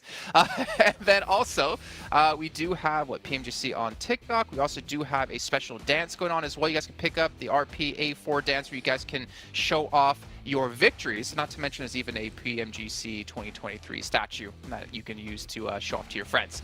But for now, we got to head to a short little break where we get things ready to go for our second airing of the day, which will be our 3rd match overall. So see you guys in just a few.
Well, we're just moments away from kicking off our third match of the day, and things are starting to heat up. I know I say that all the time, but considering your tournament career of the year could be over within these next 2 days is very daunting for a lot of the teams out there. But not if you're Bigatron, not if you're D+, not if you're Influence, Rage, Mad Bulls, all sitting there very pretty at the top of the table.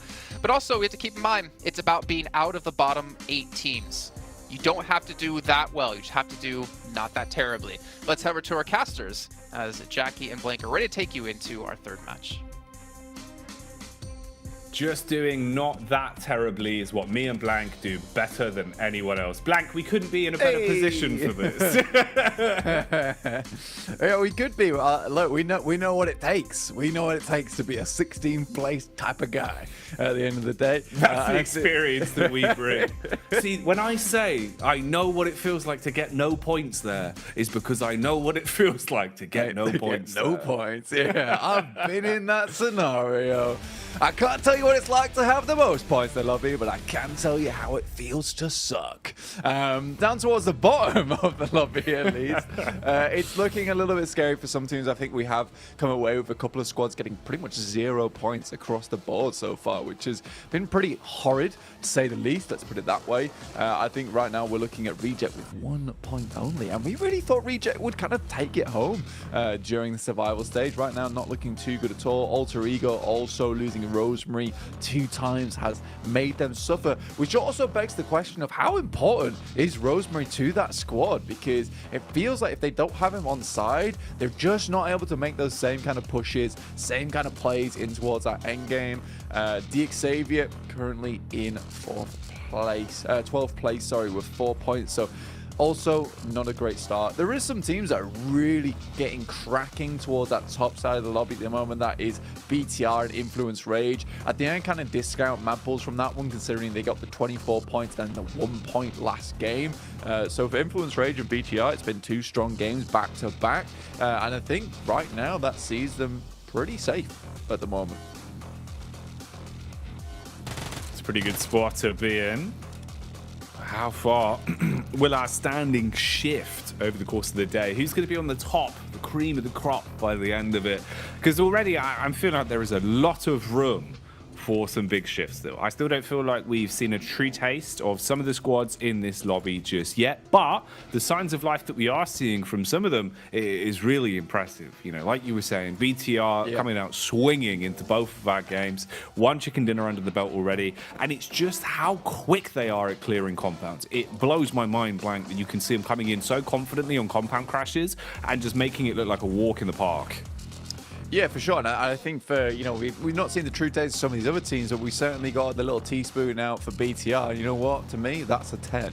And I think that I've been quite excited to see them perform the way they have. Right now, Reject decides that, you know what, they're not very happy with the way they've currently played, just sending it over the teams at the moment. Team Queso, they're more of a scrappy team right now, 9 points, but they're certainly hunting squads. Right now, Big Milo chasing with an Uzi in hand, and IHC taking a little fight here with a couple of teams on side, where most teams are assuming this is going to be a Sosnov to finish. This is cruel.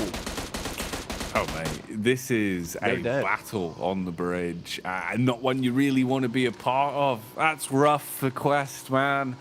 Oh, Blank. It just gives me flashbacks of remembering, you know, kind of Al Hadji with his sad story where he was like, look, it feels like, you know, kind of maybe we've let it slip. We're depressed. Maybe we're not going to make it to survival stage. Basically saying like, yeah, we're all pretty sad.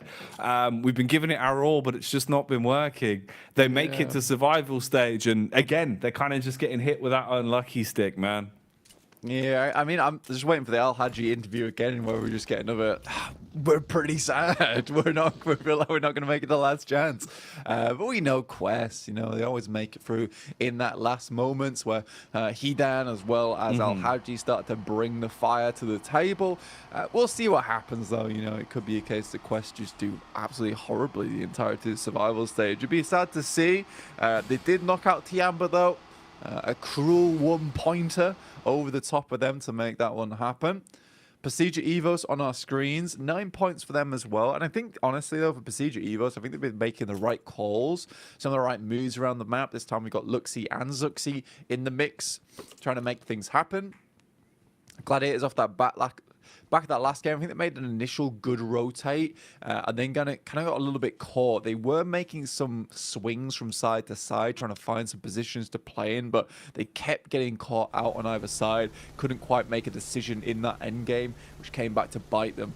Here, though, most teams have made a pretty quick call, which is to immediately send down towards Sosnovka, get in position for that one. There's still a chance that this moves hard towards that northwest side. We play around Ferry Pier, which would be pretty awkward, honestly, for a lot of these teams. Positionally as well, giving props where due, I'd say that Rook have actually been relatively on point today, Blank, with some of their rotations in terms of setting up inside the zone early. They've looked pretty damn good with it. They've been able to give themselves nice compound control when it's come to some of those more important fights. And as we've seen, it's basically a 75% chance they are going to be able to hold on to those compounds at the minute. They're hitting their shots. They're looking very good on the defense.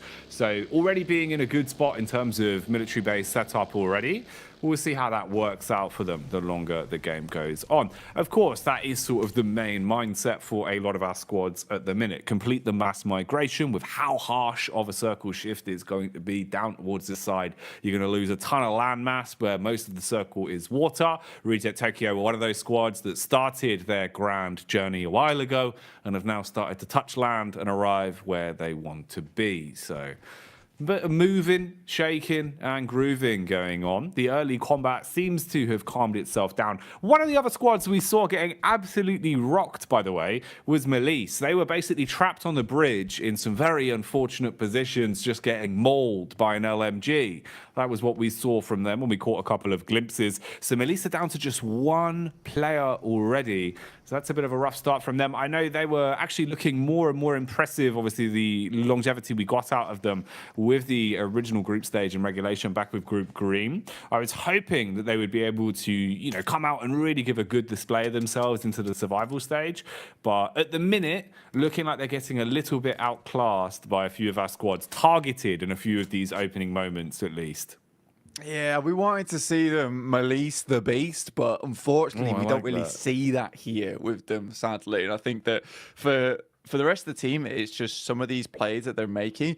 They're not terribly thought out, Jackie, honestly. I think some of the movements they're making where they want to hold out teams, they are just sort of getting outclassed a lot of times by some of these squads, which is unfortunate, right, at the end of the day. Prestige Evo's coming against Influence Rage.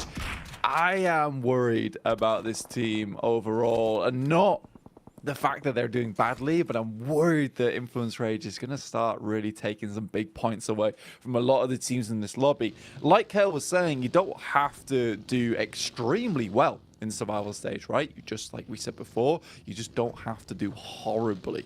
And I think right now at Influence Rage, it looks like they're just taking so many points off away from around the map so far. Hitting teams very hard in the early game, which really just squeeze those points out. So for anyone in the group playing with yellow, does make your life a lot harder, especially if you have to play with them every single time. Dear me. See you later down to some nice nades from Reject Tokyo, who have come out swinging in this match, which is nice to see. CEO of Grenades there. Unfortunately, his stocks went up with a boom. Reject Tokyo, man. It's nice to see. They, again, were one of the sides that I remember as really complimented in terms of how clean they were with their comms for sort of double, triple nade setups. They were pretty quick with it. Them and Stalwart, I remember impressing an awful lot throughout Group Green. So if that's a trend that continues, it always helps. Good to have that extra element with the utility there, stuck up your sleeve. I like what you were saying, though, with Influence Rage as well.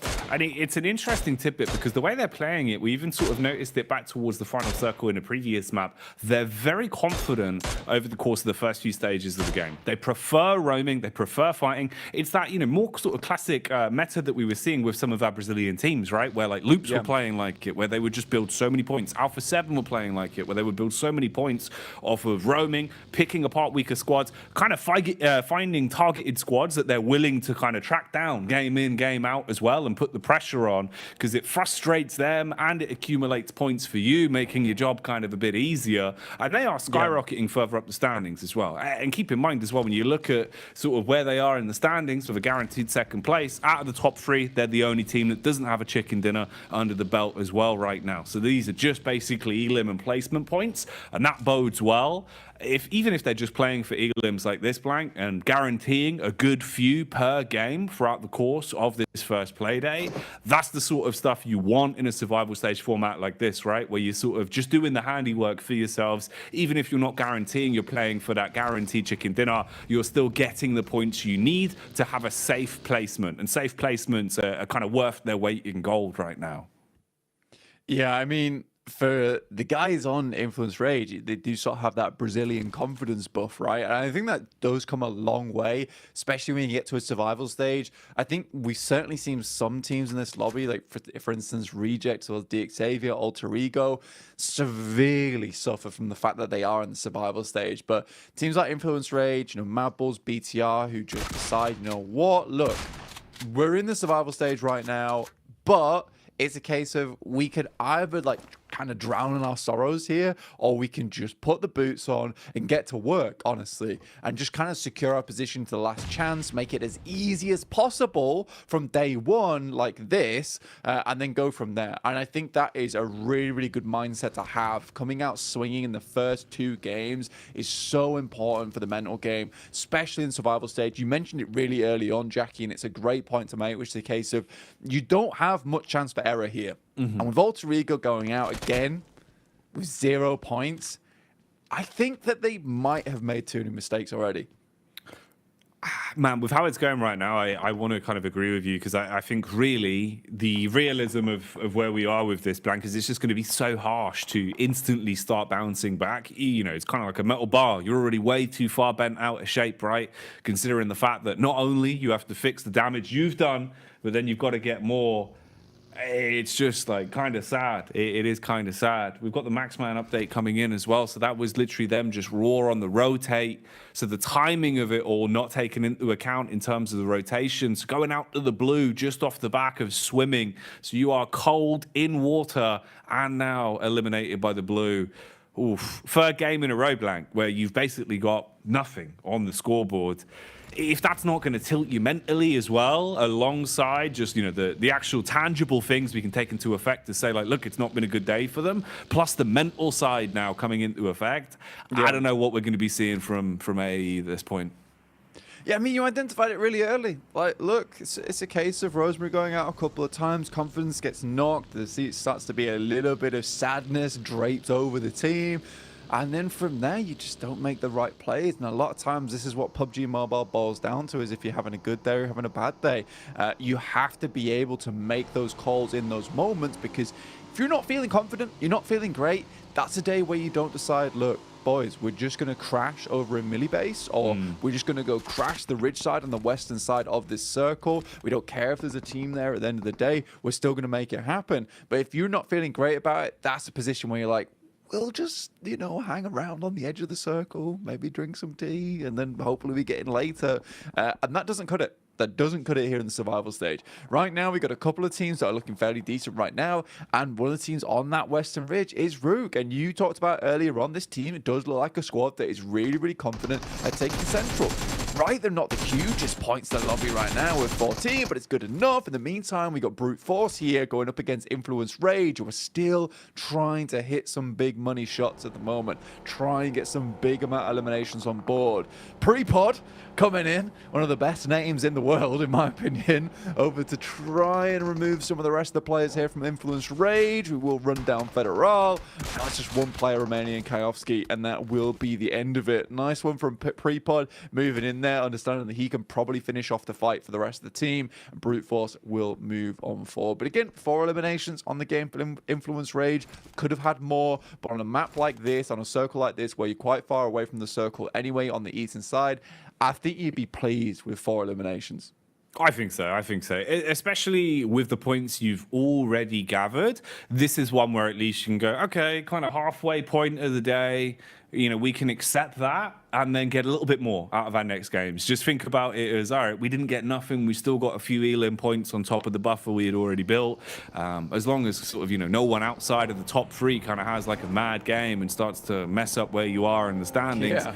Then you're kind of coasting, and right now it looks pretty good for that to be the case, with Madball still having 3 alives, and BTR with the full squad alive and kicking as well. And both of those have actually looked really dominant in the lobbies today, so there is always a chance where, maybe you see a second BTR pickup on the chicken dinner, then kind of your efforts aren't really that bad. You still got 4 elims, and you're in a good spot off the back of it. But speculation, for now, we'll stick to the facts and see what the present is going to give us, and just how much of a present this new zone is going to be. For some of the squads, it's pretty damn good. You look at the central locations again. Rook roll the dice. It comes up nat 20 for them, so they're going to be happy. But here's what changes that. Madball's reading the situation. Now, Madballs, how good are they going to be about controlling the game here? Down to just a trio and already taking damage. It seems like if they wanted to crash for this compound, it might be harder than they thought it was going to be. Initially, losing a few lives, but Fleek trades back with the DBS, takes down most members of DK and puts them in a real punishing position here, smoking out the building to give them additional cover to work with, detonating the garage though, and it's all going a bit wrong. DK most likely can clean up on this. I mean, it's only 2 liquor that's inside of the compound now. Yeah, it was a really good initial start there coming through from Madballs, honestly, on quite an intense push as well. Tulika gets face-to-face with a nade, has to pull out some big plays here versus the guys from DK. It's not enough. They do take down 2 players, and Madballs won't find much more off the back of that one. Sem9 here, the fighting though, will rock up themselves. These are the guys on the western edge of Airstrip, and they decide that, look, this compound looks pretty tasty, looks kind of juicy. We want part of this one. With DK losing a couple of players, this might be a good time to go for it. Mamparang coming in with the boomerang, tries to hit a couple of the shots here, but won't quite find it just yet. M4 up close and personal, lots of smokes. We'll see what they can get done. Trying to move through this fog of war. It seems like they're trying to play it off the back of the timing from the nade, right? If Deb hits that one, you get the audio cue. You found contact with the initial chip damage. Then Sempan can go for the push in and see if he can actually connect some of the shots inside of the building. A lot of utility being used on this, though. So smokes are constantly up. Your line of sight is pretty skewered. So hard committing onto this engagement to swoop down on DK is still going to be a bit rough for them. Man, still just buying his time with at least the pin pull. Bit of a connect there onto the backhand side. So Osal taking that one. If you could arc this in through the top floor window, could be pretty tasty for them. Of course, positionally, they don't have the information that we have to play off here. So, hit or miss. There's finally the tag they were looking for. Wants to bait them into the DBS, though. Could be a bit of a game changer. If you funnel yourself through the choke points, that's where the DBS, it's going to bite down on you. The jaws will come out. Timing's good for the wide swing. Hits the first, puts the pressure on. Sem9 now being forced to defend rather than aggress on this one. Noble as well. He's got the nade. Good timing on that. Dashes it out through the window. A bit of chip damage onto them. And they're starting to lose a good chunk of HP here, Blank. This could come back to bite them on the bottom now. It was lucky that Nobu goes down there. I mean, if he doesn't go down, I think it's a very, very different story. Sem9 certainly take control of it, but it was not as easy as I hoped it to be. Now in the top 3, you've only got BTR remaining currently on our screens, going head-to-head versus Reject, who did find themselves down towards the south side of Airstrip, currently playing around those 2 compounds available. Got some nice positions where you can take control of the high ground. Fortunately for them, the majority of the circle's already off towards that western side, which is just high ground all around. So we'll see what Reject can get done on this game, but right now we are all looking at BTR. This Indonesian squad has done so fantastically well here. They were just a few points shy of making it through directly to the Grand Finals itself, so it's not too much surprise they're doing very, very strongly here in the survival stage, but it's also not like we didn't have other really strong teams that were just shy of making it in towards that direct invite either. So a very, very nice performance here from BTR in Group Yellow, one that I don't think a lot of teams expected. It's just been so impressive, man, to see the way they're playing really confidently and really calculated as well. So BTR, I mean, if they keep this up, it feels like they really could be commanding a lot of respect, because these are big point scoring games. You've already got a chicken dinner as well. You're going to get more and more eyeballs on you in the lobby, and that can go one of two ways. People might not want to play as confidently against you, or they might want to start targeting you, stopping you from absorbing all of the points. Bit of a clash on screen here as well. It's Gladiators that are trying to fight for control. After what seemed to be a rough start, the flashback does fall in their favor. Nice damage done to at least start to force them out of the preferred positions they're playing in inside of the compound. Big Milo with a pin pulled, looking to try and peek round the corner and dash the nade for the close engagement, but Kitsune, he's too quick. He's been able to close the distance between them both, diving through the window, looking to bait out the play, goes for the second jump. That one will land on the peak, so Big Milo is busted, sees his teammate inside of the compound as well, and Kitsune is just toying with them, using all of the information to his advantage, but it won't matter, as when it comes down to Brawn, the DBS of Pappy will work far better. Quick res as well, goes for the medic maneuver on his teammate, and it seems like he's got timing on this, so Big Milo should be back in action. Yeah, Painful is the only player to make it through. There's a lot of shots coming from that top side. I think maybe from DXavier as well as Rook, perhaps even IHC in that situation, looking down towards the rest of the squad with Matic going down as well as Meku. So Kitsune, the only one to make it up to the actual building, did some extremely good work on his side. There might have been a chance for him, just got a little bit lost in the sauce at the end there. But for Gladiators, looks better, does look better, but still, is this enough? Is this enough right now? 8 points after 3 games. It's not ideal. There's going to have to be some strong matches later on if Gladiators want to hit towards that top 16. Big Milo drops out the vehicle. Pappy Potro left behind. But again, Rook, like you said, rolled the dice. It comes up 6s. It looks nice here over towards the northern side for them. They will have to deal with DXavier eventually, but that's playing downhill, and this is just one of the most difficult positions to assault in the game. BTR similarly moved up, but Reject, they've been having a good game of it. I've been pretty happy with the way they regrouped here as well. They were playing on the 2-2 split. They get the info. They decide it's better off to hold on this compound here in the mansion almost towards airstrip. This is a very difficult position for BTR to remove themselves from now. The thing is with Reject as well, you know they're having a good game if it's got towards this sort of portion of the battleground, and finally now we're starting to talk about them, right? Because that means they're playing their kind of style. They're being allowed to take their time in terms of rotation and keep all four alive. A curse that we might have just laid on them though, as you're going up against BTR, which is never an easy feat, plus the fact the first contact is from the nades, and they're just eating them now. It's an all-you-can-eat buffet, but there is just grenades in the boxes blank. Everyone's going down, man. It's literally just one man left at the minute. Dives out the window with the timing. That's just Lufa. But what can you really do? It really feels like you're in a bit of a already finished position. The only knock-on effect is that BTR have exposed themselves to 7-9 and taken a ton of damage on getting the job done. It felt like it was relatively clean, but in reality, you still got to lick your wounds from this one. And yeah, you get the compound, but you've basically bought yourself a sort of, you know, souped out shed to play off of. Yeah, I think for Reject, there definitely had to be nades way, way earlier before the cross even started to come through. If you allow them to line up those nades and get them in the window on the left-hand side, pretty much game over. I was kind of taken aback by the just random shot into the smoke, assuming that he was using the prop up on the back of the buggy there to try and get an angle over the top. Great move, great play overall from BTR though. They understand the game, they understand how its little niches are played against them, and they get 3 across, which is pretty big news for them. IHC decided to take the time to move in from the south side, whilst Rook is still dealing with DXavier over towards the northwest.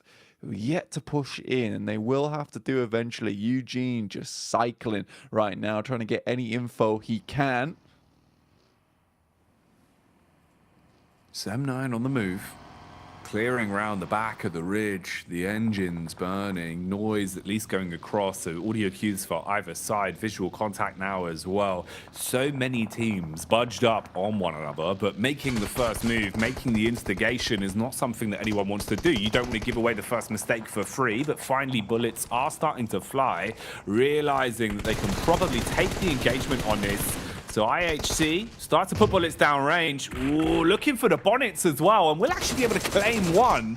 So putting the pedal to the metal, strikes onto the first man. The DBS is pulled out to at least finish his joyride.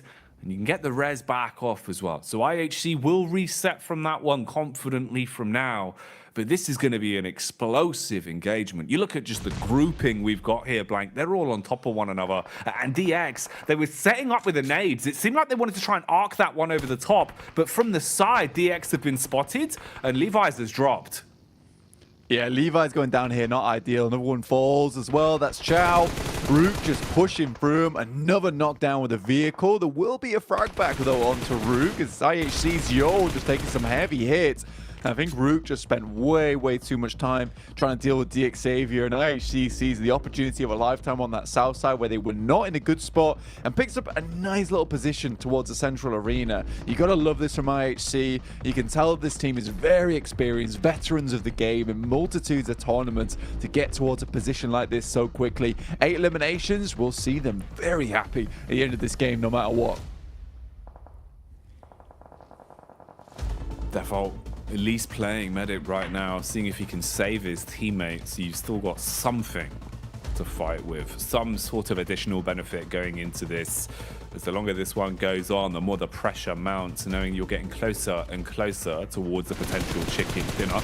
The spread here looking interesting as well in terms of the positions that have been taken. Yeah, you've got high ground for Rook, but that also means you don't really have a quick rotation to do too much in terms of pushing your way downhill. They want to defend, but with the numbers so far dwindled, even going for the res on default could be the difference of you still being in it. So Eugene probably weighing this one up, realizing it's not too worth it. Basically got to play as just a solo, and that's not going to aid him that much as they're starting to clear their way in from different angles, keeping his crosshair moving and attention on him. As soon as he peaks, Godless spams back and does damage on him. Meanwhile, the other squads are just playing their cards close to their chest, don't want to instigate the fight onto them until we've started to rip our way through some of these numbers. So placement points are in a better spot. Kenny gets pushed upon. Default actually does clear him, gets behind the rock as well, tries to swing into it, but Kenny closes us out with the DBS. Yeah, shut down there. Good stuff from them. BTR takes opportunity here to get up towards this little ridge side thing, keeping them alive in this situation. Mamparang down, not ideal. 90ep will move away from this one in the meantime. BTR just swinging around. I love this play from BTR. They realize that this is the play they need to go for right now to try and secure a second place. They deny the sightlines from IHC, look to finish off 7-9, but Alex is having none of it here with the AWM, looking to absolutely destroy some of these players. Man's got MG3 and AWM. This guy is kitted. Yeah, man is stacked right now. The Arctic Warfare Magnum dealing damage bullet after bullet.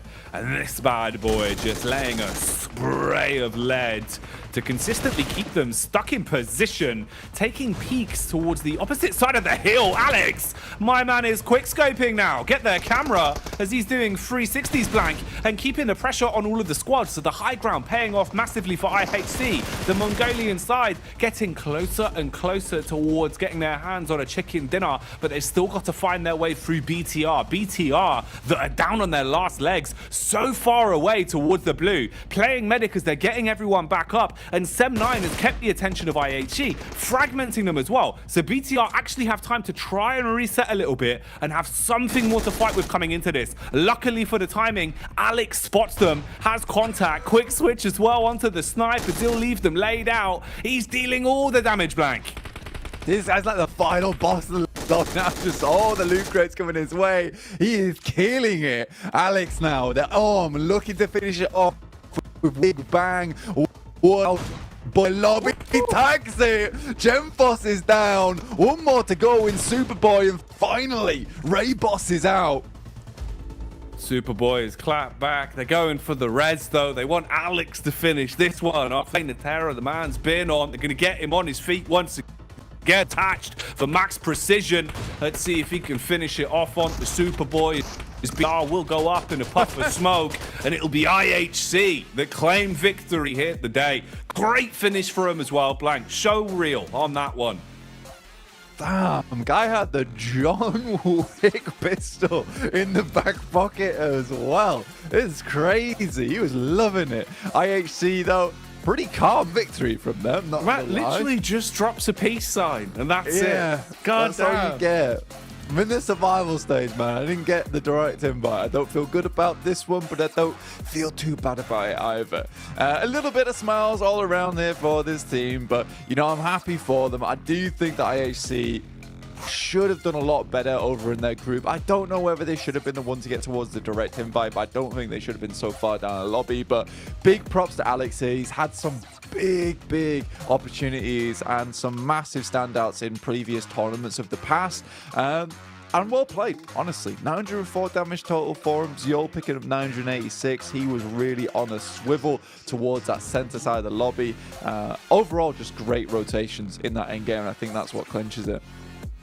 Definitely, man. They looked really good in terms of understanding when to get involved with fights as well. You know, not overconfidence, but confidence was definitely there for them. And that's sort of what we were touching on. With this sort of stage of PMGC as well, you need to believe in yourself to make some of these sort of plays. And IHC proving that there. They did it all very confidently. The swagger going into fights and the way they're playing it as well, right? You know, Alex sort of, as much as he is picking up some sort of show reel level plays towards the end, that's going to get more eyes on him, Blank. It's going to get more eyes on IHC. So maybe some of the other squads now not going to have that same level of confidence going up against them. So, you know, play with more respect, which is never a good position to be forced into. Not at all. But with that, we grab ourselves a chicken dinner for IHC, and they'll be eating pretty. But in the meantime, we'll send you back over the desk with some more pretty lads. Pretty lads? I'll take that. Thank you so much, Jackie and Blake. That's the first time Max has ever been told he's pretty. As we did have IHC close this game out, and the funny thing is for IHC, they were a team looking like they wouldn't have even made it into the survival stage, coming in at 15th place in the final day of Group Yellow. But with the work they put in, they were able to get themselves up to 10th place and make it here today. And for me, it's about carrying that momentum over from Group Yellow to the survival stage, and Max, they've been able to do just that. Yeah, it's Kalaris' favorite word, momentum. He loves talking about it. Yeah. But no, it just goes to show that they built more confidence at the end of the group stage. They're like, okay, the more aggressive playstyle has been working great. And when you have a position like this, where a lot of the teams from the West, like Gladiators, Team Kesso, take care of each other, cancel out one another, you can play that ridge. You have an Orm and an MG3 in the hands of Alex, by the way. I mean, what are you going to do at that point? It's like the perfect loadout to clear this game off Kalaris. So, yeah. 24 matches. We've had big games back to back to back for the winning team, which is very impressive. And the perfect position to play with those big guns from, right? Like, they had very few rivals down in the south. BTR was down in the south, but they moved towards that east side to get that compound, which eventually was so open towards the kind of IHC lines of sight. And then even Queso and Gladiators kind of eliminated each other as time went on, so IHC had so much room to play with. But you're right, Jason. Up until that last day in the group stage, IHC was kind of dog water, and now they're very much less dog water, which I'm very happy to see. I don't remember saying dog water, actually. No, that's exactly what you said. You did say that, Jason. You did. Yep. Yeah. Oh, Max. Okay. All right. Okay. You're playing dirty now. But, I mean, the fact is, on the last day, they had 3 matches with 10 eliminations in each. Like, 43 limbs on the final day was what helped get them through into the stage. And to see them be able to show that, yeah, we're still strong. I know during the whole group, they looked like a really underwhelming team. But Mongolia has put out so many strong teams now that it's crazy to see IHC now in 3rd place. So looking not safe just yet. Obviously, still have a lot more matches to come today with 3 more to go, but to see Bigatron 43 points just continuing their momentum. BTR are looking like they want revenge. They want to avenge themselves from failing to qualify by that 1 point in the group stage. Yeah, I think they just heard the Orm in the hands of Alex, like, oh, okay, we're going to go for 2nd place. Someone called the ambulance. Well, we'll try.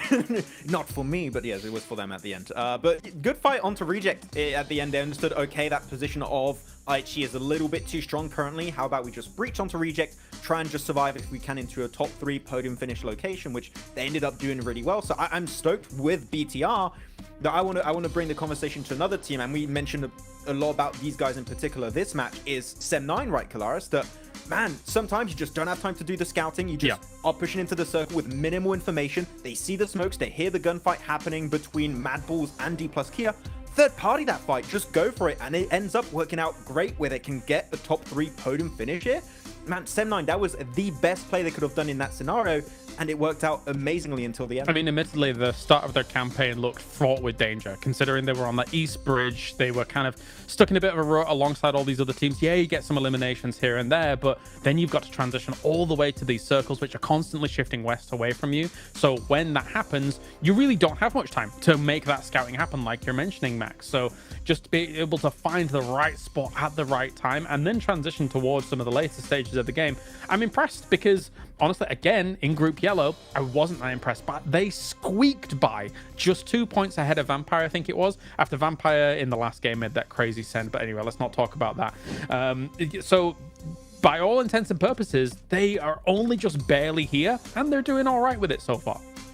Also, we have to give a shout out to, I guess, the quick decision making in the lobby, in particular Brute Force, right? We were talking about how we had them get in a fight up against Influence Rage towards the East Bridge, and then I believe you two are commenting, it's like, okay, they realize the zones are just going to be too far away from them.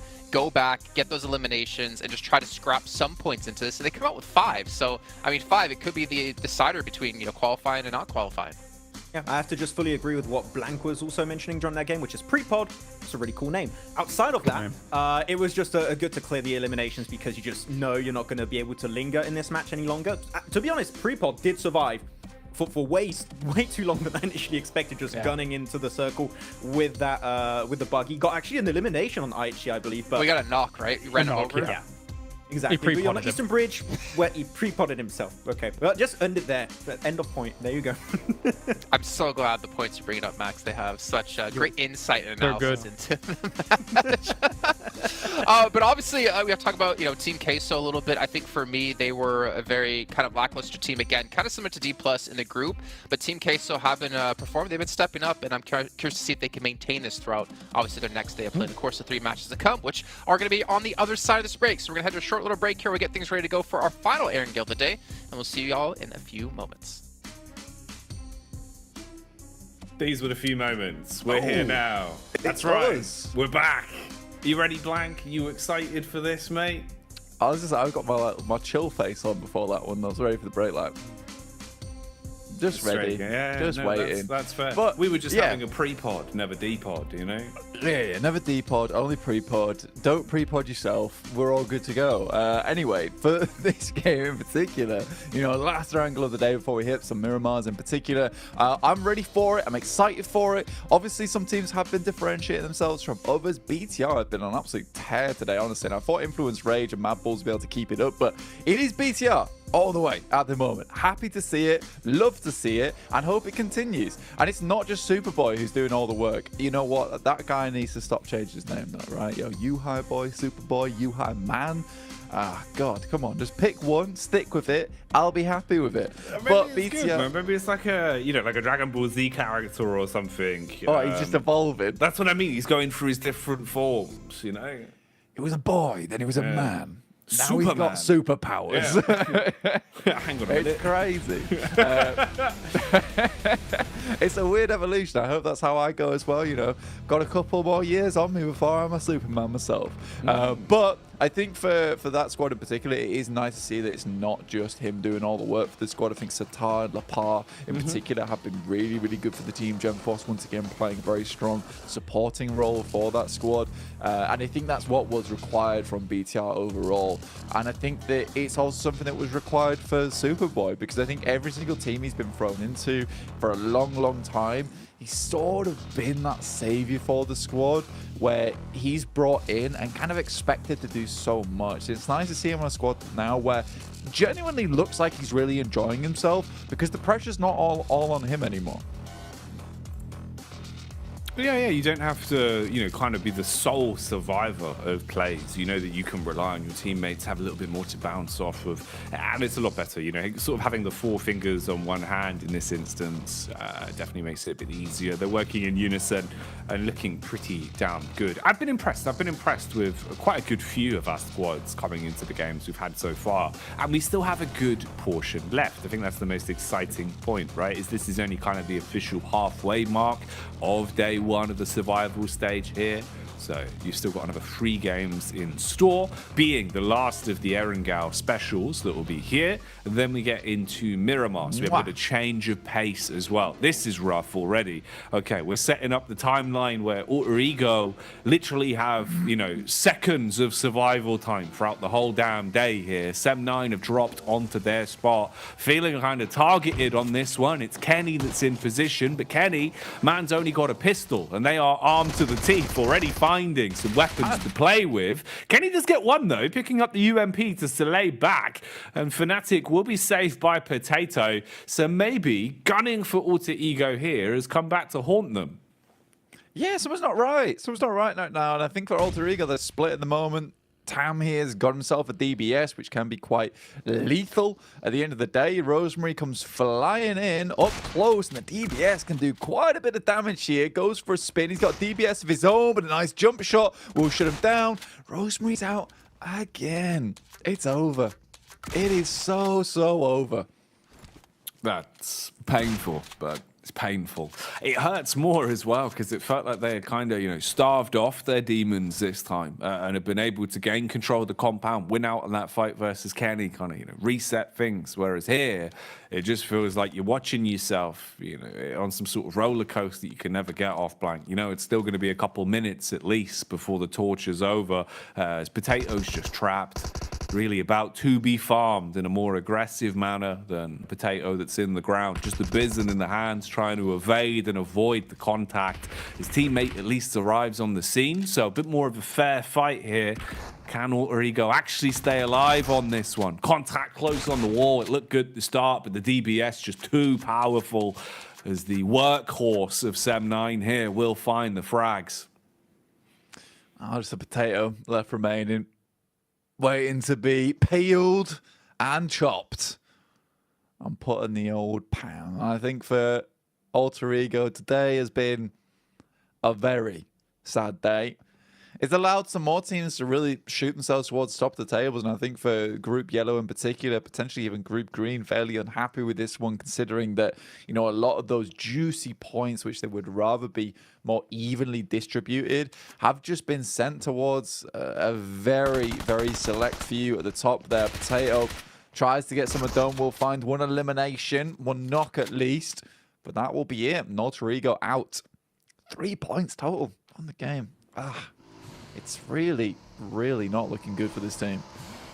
It's a shame, man. It really is a shame. It's almost in a bit of a jokey way here. Blank feels like we're seeing a bit of an Alter Ego of themselves. It doesn't look like the same team. It really doesn't look like the same team. And it's a shame. It is a shame. It felt like we were going to see them potentially come out and really, sort of hammer home more of what we were seeing during the regular group stage, where it felt like there was a bit more to display from them. And especially I was thinking with it being survival stage and the extra pressure on the line, some teams take to that. Some teams do really, play that sort of 10, 15% better sort of with that championship mindset.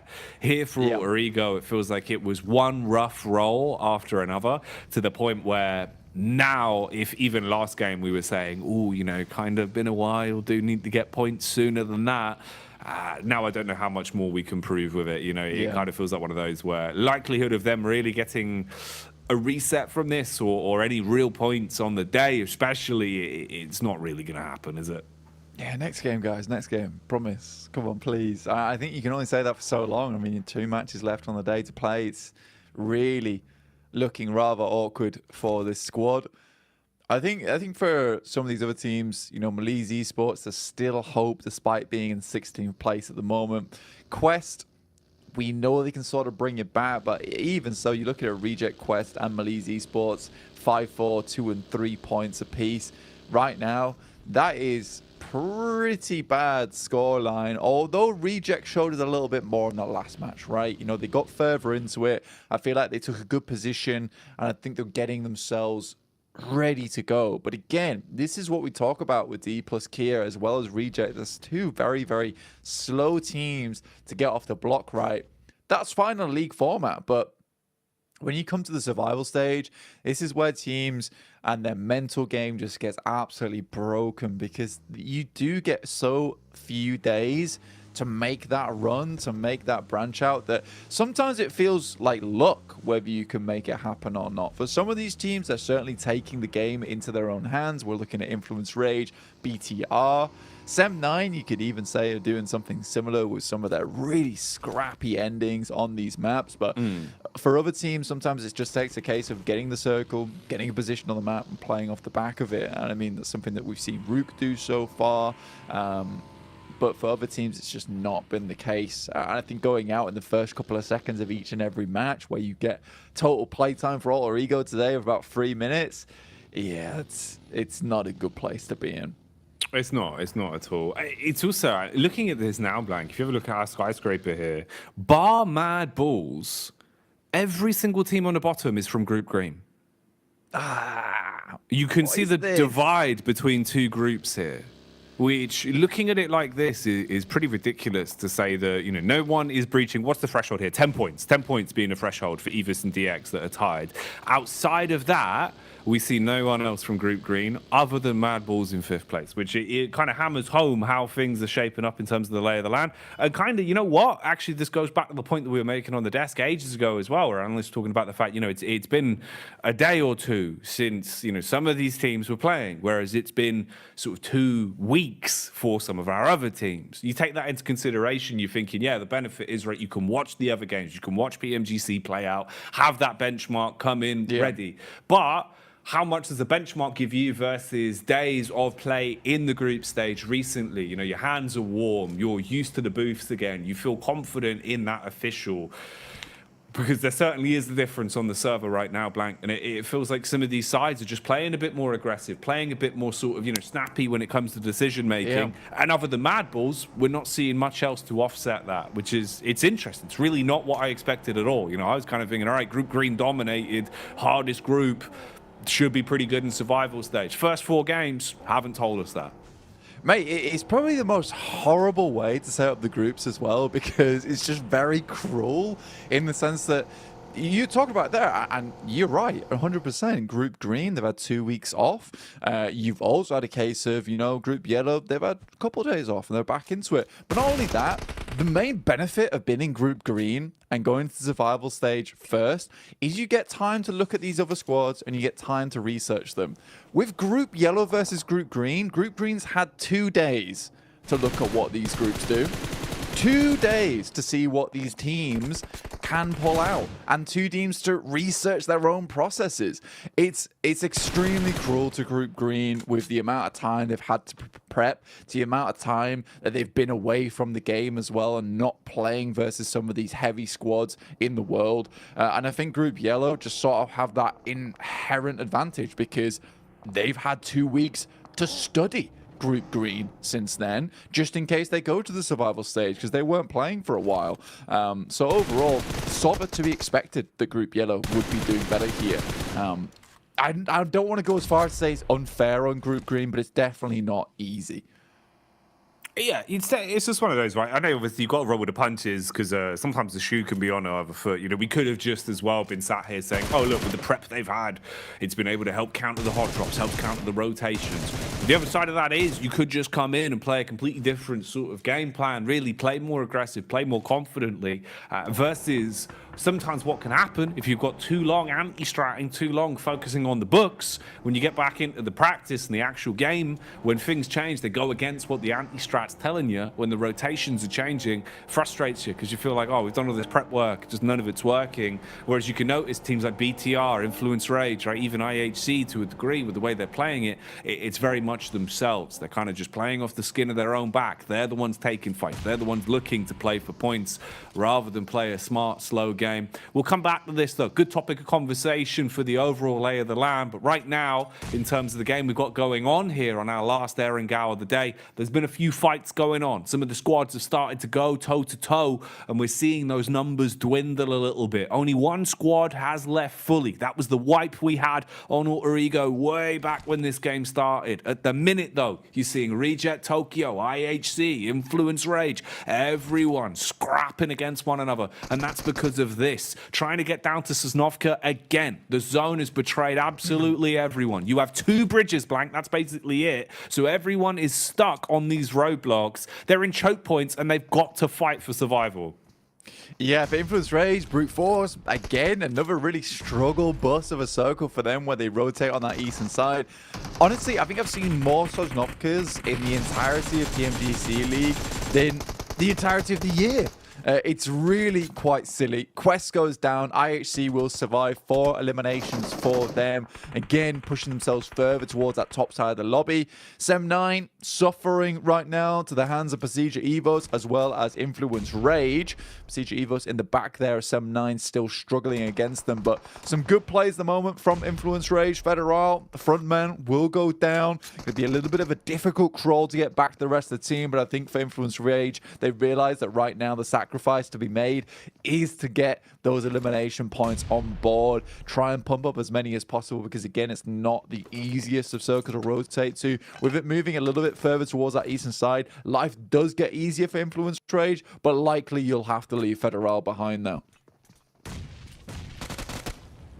Cut your losses and still try and look towards the end goal being more points, more placements for Influence Rage. Already 32 in the total buffer, so it's not that bad for them. IHC as well, being able to pad those stats somewhat and eke closer and closer to potentially trying to overtake Influence Rage. This is a fight that's been going back and forth for quite some time. The last surviving member of Melise here, looking to at least get a bit of bang out of this one. Well, it's not ideal. Gen 4s as well has got the roof to work with for BTR. So best case scenario, if they can ice out BTR here, take down the last man, at least that kind of stops their point acclamation for a few moments here into the 3rd game of the day. 4th game, rather. You've got the move up from Reject Tokyo as well, trying to close the gap. Don't want to get caught with their pants around their ankles as the zone comes in. But the lay of the land just looks so favoured to Madballs. They've got good angles to keep their eyes peeled across. And there's a few fragments of Gladiators thrown into the mix of it as well, with Meku down on the deck.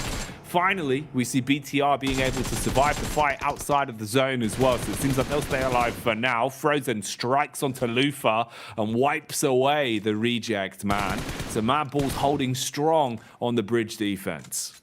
Yeah, I think for Madballs, they've played this out pretty nicely. It's a pretty typical position for Madballs as well, to try and take control of Lighthouse here for themselves. Meku gets ahead.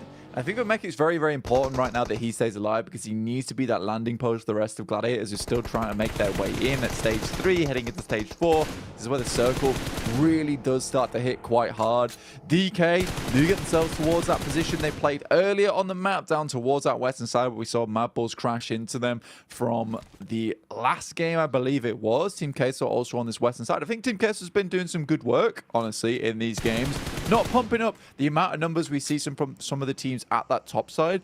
I think Genforce wins that fight down towards the southeast edge, and if he did, that is kind of disgusting. Up to 4 eliminations, so I think, yeah, he does win that engagement. Really quite ridiculous versus Melise there.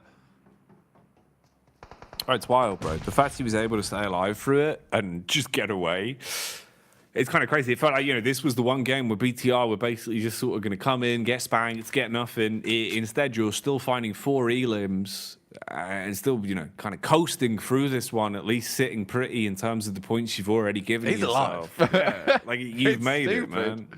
It really is stupid. The Xavier over on this north side, holding on that compound, just taking shots at everyone on the bridge here who's trying to make their way through. I think Tixie almost certainly goes down here. Matic remains behind, trying to take down the players coming through from IHC, still making it in. Little Boy just rocks up towards Brute Force, makes it look very easy, bringing some Brute Force of his own here, and will just strike him out with the DBS. Law goes down, easily picked up here. Will be 3 players alive. I don't know actually if they can get him up. They might have to just drag him into the circle itself. Tixie out. Again, this is looking very much like a DK or DX Xavier game. Good optics for them. The future bodes well in the way that they've been playing it. Still a bit of me that for some reason as well is kind of like thinking Mad Balls have an opportunity to still project themselves far further into this game. We'll see. We'll see how it looks for Mad Balls. Obviously in 4th place at the minute, tied 26 piece with IHC. Difference of eliminations though, 2 being the overall difference, as they're stat padding somewhat in terms of their control of the bridge that we've got to work with. Still have a good understanding of their location though, and of course they're a little bit safer zone-wise and having the cover to play with the geometry. The roof going to make it far easier for the elevated peaks.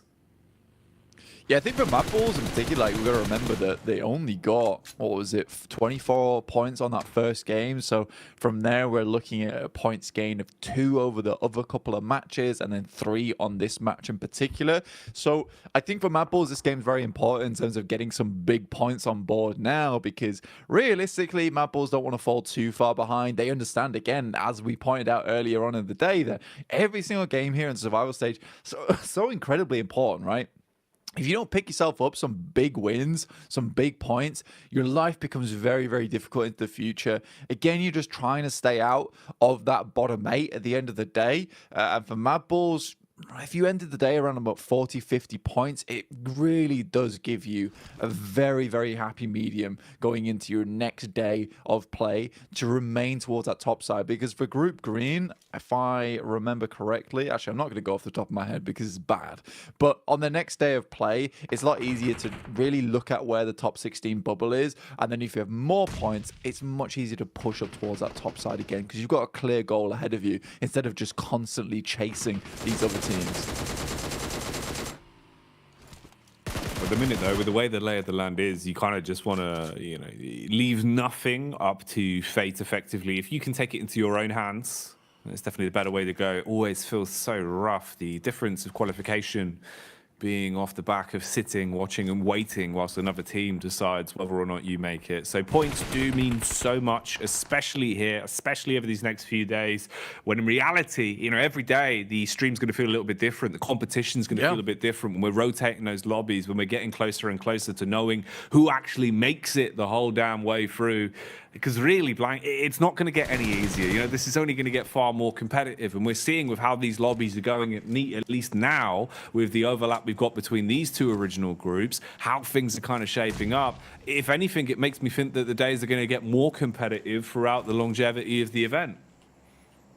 Yeah, and I mean, to be honest with you, survival stage, the last chance, is probably the most exciting part of the league stage, quite frankly. And I think this is my favorite part of the league stage as well at the moment. So I think for some of these teams, it is just going to get more and more difficult. For some of the teams, it's going to feel more and more secure. I mean, Influence Rage, currently 6 points on the game so far. They're very much taking fate into their own hands at the moment. Again, you even see off the back of that last circle, they already learned their lesson from that last time, right? They got here so early to try and take out both Brute Force as well as Procedure Evos as they attempted to make their way in. They come out of it not unscathed, right? But they only take 1 knock and 1 flush, but they get themselves 6 eliminations, which all in all is a good result for yourself. BTR's down. There's a chance to get ahead of them on this game if you really have a strong strikeout. And with maintaining control over the majority of the eastern side of the map, because you know most of the teams went down on that eastern side. You took them down yourself. That you're going to have a lot of space to play with into the future. I think Mad Balls right now feel like a rat in a cage, though, struggling to get out from this position.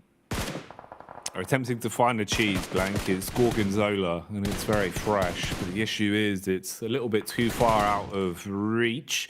So let's see if they can catch whiff of the scent and start going towards victory, as right now it's looking vicious from the other teams, at least. A lot of damage done back on the Mad Balls. Roaming as well for DX. They've found themselves a bit of an opportunity to potentially squirrel away not only a bit of a better position in terms of the high ground you're going to have for you here, but actually fight back a bit and push Influence Rage off of the angle they've found for themselves. Now, this is Influence Rage that do have 3 players alive as well. Bit of a spread on them in the way that they've set up for this. 1 player further advanced with the other 2 playing off each other's contact. Parajin puts a few bullets towards them at least. That'll be the buddy system being run from DX now after taking the map control off of Influence Rage. Downside as well, you've got DK. Ooh, kind of close here in terms of the grouping we're looking at. Everyone right on top of one another. Just the road dividing them with compounds on either side. And then Rook, that have been pretty good at playing center the whole tournament so far, at least throughout the day, now starting to make their move further up as well. Just Evos ahead of them. Zone's going to move in, and we'll set this one up for how it's going to go down here. It's a good move from DK as well on that south side, because a lot of times you kind of want to control both the west and eastern compounds in that position. When you get circled like our last one, DK realizes they're on the edge. Let's push over towards the eastern side because it's way harder to assault this position from the western edge, and we can just hold on to it because eventually Team K-So is going to have to come towards. But this is a very successful push, initially at least from Team K-So, without any clapback, but good DBS play there coming through from Nobu. Artut does get towards that bottom floor. They lose a player and a flush, but Fabian down now too. So it's a 2v2 on the side of Team K-So versus DK. But I think with those 2 players on the other side, there might be time to get Fabian back up on his feet. If there's room for it, see if they can swoop on in, reset, and in the battle of attrition, give themselves a level playing field, because it can be worth its weight in gold actually having that extra digit alive and kicking. Fabian right now, though, time is ticking. HP getting lower and lower. Noble with a peek back out onto the window, gets a good connection across and really has done more than enough damage to isolate and leave them not really in a position to actually force this issue anymore. So they're stuck. Big Milo's going to have to double back. Don't let Raze get across the road. Come on, thank you. I thought he was going to make the full cross on the crawl there. Big Milo, like you said, does come in. Tries to get something done here. Sprays the pellets up the stairs, but nothing found. Fabian walks into not the greatest of bars right now. There is definitely a fight going on. Papi Potro in the back there. No meds available. No boot upstairs. Fabian gets flushed out. I don't think that was necessary. Could have stayed on the outside, protected by Osal. Now 2v2, one elimination for DK on what realistically should have been an easy to hold off push. If anything, DK now gets saved by the bell as Mad Bulls come through, picks up Big Milo for them. Papi Potro goes down to Osal. And now we're back over with Rook, who took their opportunity, heard the fight in between Team K-So as well as DK, opted not to try and hold it out, but instead take control of this northern edge. And Influence Rage, they're suffering. Influence Rage aren't going to be able to do anything too outrageous here because you're trapped. You're stuck behind a tree. Oh, so many lines of sight onto you, and these frags are getting the way of DX relatively easily.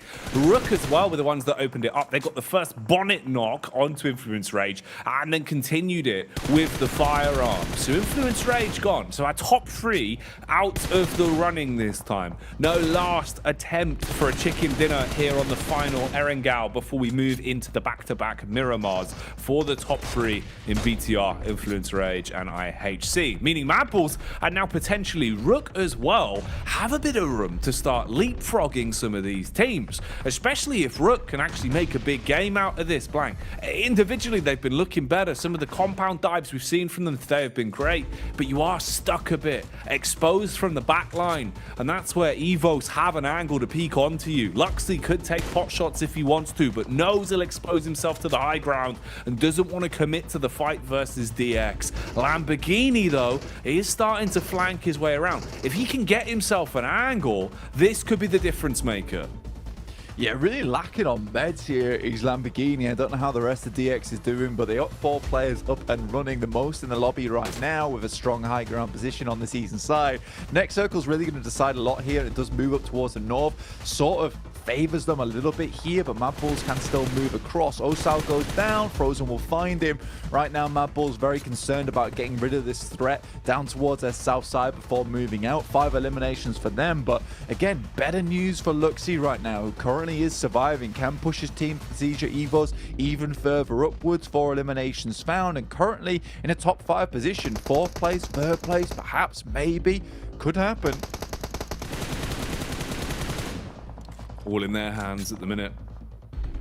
Very fine line between some of these squads. Ooh, no line between Fleek, though, as he will fling that nade and decimate anyone that dares to step in front of him. Rook might also be suffering the same fate as downhill. The nades are rolling towards them, and DX are looking for a strike on this one. Default basically on his last legs. Ooh, if they'll be there for very long, as he's taking bullets to the toes. Lamborghini looking for the wide swing. Spam back, though. Default at least tags. He's still got a bit of cover to work with as well. The carcass of the vehicle providing some cover for him here, so the bullets can't quite connect. He's basically trapped in a 1 versus 4 and just looking to survive. He's still got nades to work with as well, so he's dashing them out. That's on the money, though. Parajin with a blinder of a nade. Yeah, DX had to use so much util to make that happen. 0 nades, 0 molotovs, and 0 flashbangs here. A lot of smokes to work around with here. MG3 in the hands of Frozen could be huge. A 3v3 now for the Mad Bulls. DX swings 1 player wide here. It is Zerich, Fleek, Frozen to try and finish this game out. With 10 eliminations at the end of this, if they're able to do it, another 20 points added to their score count, which would be so good for them. This is a very important game here for Mad Bulls. Considering some of the other games haven't been so amazing, this really would make up for all. This would separate the chance of it being left up to fate, being left up to later games, versus Mad Bulls kind of sealing their future and solidifying some points in a far more consistent manner here. If they can get a chicken dinner on this one, it would do wonders for them. Slow and steady wins the race right now, though. No one wants to make the first mistake and give the opening up. Utility head count on this one. Mad Bulls have nothing to work with in terms of defensive util. No smokes. You do have a single flashbang and 5 molotovs to try and force people out of angles, but that's about it. For DX, they've got 8 smokes, but no offensive utility. So kind of the tale of 2 sides here. It is a 3 versus 3, though. Oh, well, there you go, Blank. They've got all the nades. It lied. It tells us what's going on, though. 2 nades. 1 nade now. I think one was just thrown. It's not bad. Again, molotovs can be quite important, especially when you're in a zone here where there's a lot of trees available for Mad Bulls. You're going to clear players out the back from these areas. Very useful. I think the difficulty for Mad Bulls right now is that DX have held this high ground for so long, so you're forced to play around the edges at the moment. And with this little off angle on the side, the northern edge from Chow, that could be the real big difference maker. I like this from Mad Bulls, though. Zerich and Fleek both have crawled around the backside, and now they're going to make a run for it. Whilst the 2 players on the other edge, it's going to be a full 2v2 here. Open it with the molotovs. Fire flying through the air, trying to divide the angles and make it harder for the peak to come out from DX, restricting their movement here. A spam of bullets from Zerich as well keeps the attention on him. Meanwhile, Frozen closes the gap towards the left-hand side. Fleek strikes first, hits the head of Levi's and leaves him laid out on the ground. Mad Bulls clamoring closer and closer towards a chicken dinner, and the big guns let it rip as Mad Bulls grab themselves the win and pick up the last of the Erangals. Really nice stuff there from the Mad Bulls. And again, 2 chicken dinners on the day is massive news, especially with some lackluster games in between. Picking this one up, like you said, that's going to separate them from feeling like it's no longer in their hands when that final day comes around, to them at least having that big old buffer to play around with. There's still 2 more games to play for this team where they can pick up some more points, but with Major Pride coming through, with a first place getting direct invite towards the Grand Finals, it'd be gorgeous to see another EU team be able to make it through to last chance and getting towards that top 5 as well. So they've got to join their brethren, join the other half of the old team of Mad Bulls over in those finals, or it could feel just a little bit bad for these lads. But overall, really well done from the Mad Bulls. DXavian not bad at all either. I think, again, that name Root keeps springing up though, Jackie, honestly. Some good movements, some good plays, constantly getting some consistent points on board, which although we're praising Mad Balls, they've had 2 chicken dinners and then some pretty lackluster games in between. Rook's just taken a different approach, right? Just having consistent game after consistent game. So been pretty happy with them so far. No, yeah, I'm genuinely right there with you. You know, I think Rook have been looking really, really good. The way that they've been playing it, the confidence we've seen, it really as well, just like you're saying, the fact that even if you're not taking wins on games, you're at least being able to play it to a manner where you're consistently playing for the circle, consistently playing to really build those points, and they've been accumulating a good through. One side that hasn't, though, unfortunately today has been Alter Ego. I'm sure we'll hear about that and a whole lot more when we get back over to the desk. So let's send it back on over and break down the games that we've seen so far.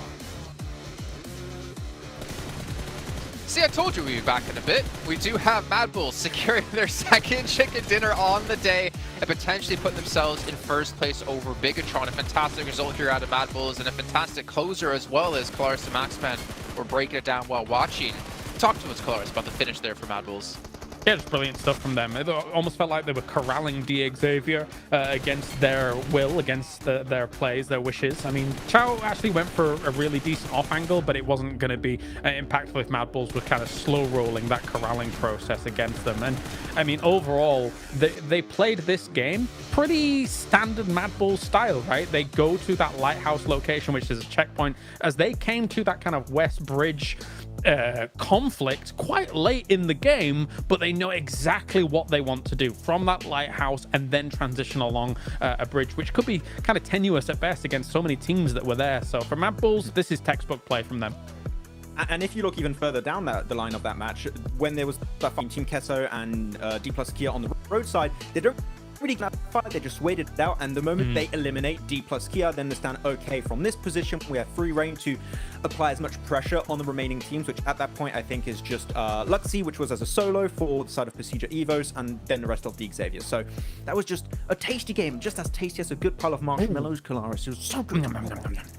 Oh yeah. You guys are really overvaluing the deliciousness of a marshmallow, to be honest. You're wrong. That's pretty good. It's just There's not much to it. But as looking down the list, though, Alter Ego, another failed match here on Erangel. I think you guys mentioned that was 7-9. They went down to near Shelter.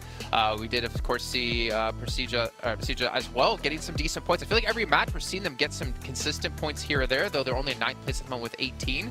But Mad Bulls have got themselves to 2nd place. But the thing is, they have not gotten a single placement point out of their victories so far, out of 4 matches. Yeah, it was a 12th position with 1 elimination and another 12th position with 1 elimination actually for Mad Bulls. There's a trend going on the matches they don't tend to win, but otherwise I'm happy with the top 3 we currently have. Influence Rage, Mad Bulls, BTR, all teams that have shown some moments of greatness really in the league stage.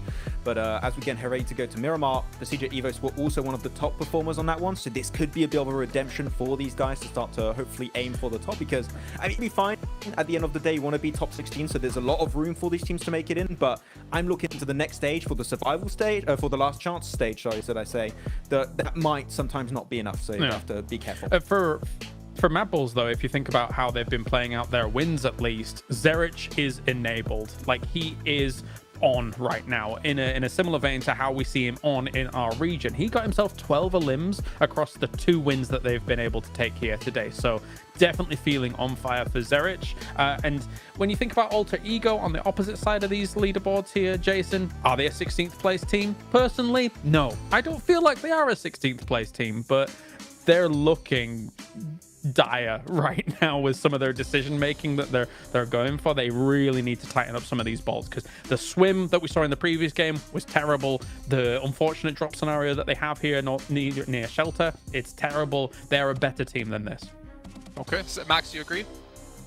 Yeah, I mean, I agree. Is they just need to speed up the rotation overall. It's just very similar to Gladiators in a way, if you want to compare. It's like, there's good entry points, but it's just unfortunately all dying to the blue zone on the second angle, which is, I think that's the worst way to go out, is dying not even just to blue, it's phase 2 blue zone, which that's the worst way to go in any of these matches, and then just a hot drop. So, and the thing is, now Erangel is done, there's no way for them to make those changes if they want it to do so. So you're going to have only one more day. Yeah, you're only going to have one more day to make that change, and then pretty much they just going to leave it up to chance to know if they make in top 16. So Alter Ego, as you said, Kalash, I don't think they are a 16th place team. I would like to see them in the last chance, but from what now, it's going to be tough to make a comeback happen. Yeah, especially brutal since it's only 2 days. Sorry, Jason. And it's like West Circles, and it's also this half and half Sosnovka Island and mainland. It really puts a lot of doubt in how you want to rotate. So for a team on Lipovka's side, I'm going to give them the one caveat that is a difficult decision to constantly have to make. But yeah, the way they made the decisions, nothing panned out. Well, it's not going to get easier for them either, because the next time they're going on to Erangel, they're going to have 8 different teams to contend with as well. But looking forward to what's coming up next. You still have 2 Miramar matches to come, but not before I remind you guys about the Infinix GT10 Pro board for professional esports players. You guys can pick one up and try to dominate the lobby. I mean, you're just going to dominate the lobby if you get one of those bad boys. And also, the PUBG Mobile Frost Festival is currently going on. Max, if I'm not mistaken, you've already played quite a bit of it. Oh yeah, I love the snow cannon. I don't know if that's your real name, but I love it. It's great. I'm always rotating in the field because I can't rotate. I can't save my car, so I can just make a big pile of snow and hide behind it. It's great. I just don't die, and then I die to Blue Zone like Alter Ego. But I like it. I like how you didn't mention the snowmen either. But I think we did enough of that with 7 on Group Yellow. Also, we do have the 2023 Popularity Annual Gala going on as well from November 15th to December 10th. You guys can, or December 15th, you can play in the first ever PUBG Mobile Popularity Annual Gala Champion. And for outstanding players, get some special rewards that you can show off to everyone. So make sure you guys participate and get globally renowned both in and outside the game. Not to mention, while you're doing that, make sure you pick up the Pagani, because the collaboration is now live with PUBG Mobile. You can get ready to rev up the engine with the iconic Pagani Imola and Zonda R models. I know Kalaris is a big fan of what he's been able to see. Have you been able to get one yet, Kalaris? No, I have not, but I would also like one in real life. You know, 740 brake horsepower, V12, 710 Newton meters of torque. I love it. Don't get me started on cars, Jason. Newton meters of torque? What? You don't you don't know what that is, No. do you? No. No. I don't think Max I have an drives. electric scooter. Well, if you guys are digging, oh my gosh, if you guys are digging PMGC, not to mention we also have the RP-A4 Victor Dance, which is available now, and you guys can show off your PUBG Mobile PMGC vibe with the great statue you get as well in this one. You can do a Victor Dance and cheer for your favorite PMGC team, and maybe cheer for them on Miramar, because we are getting into our 5th penultimate match here of the day. Make sure you guys come back in just a few moments to see what's all going to happen with 2 matches left to go.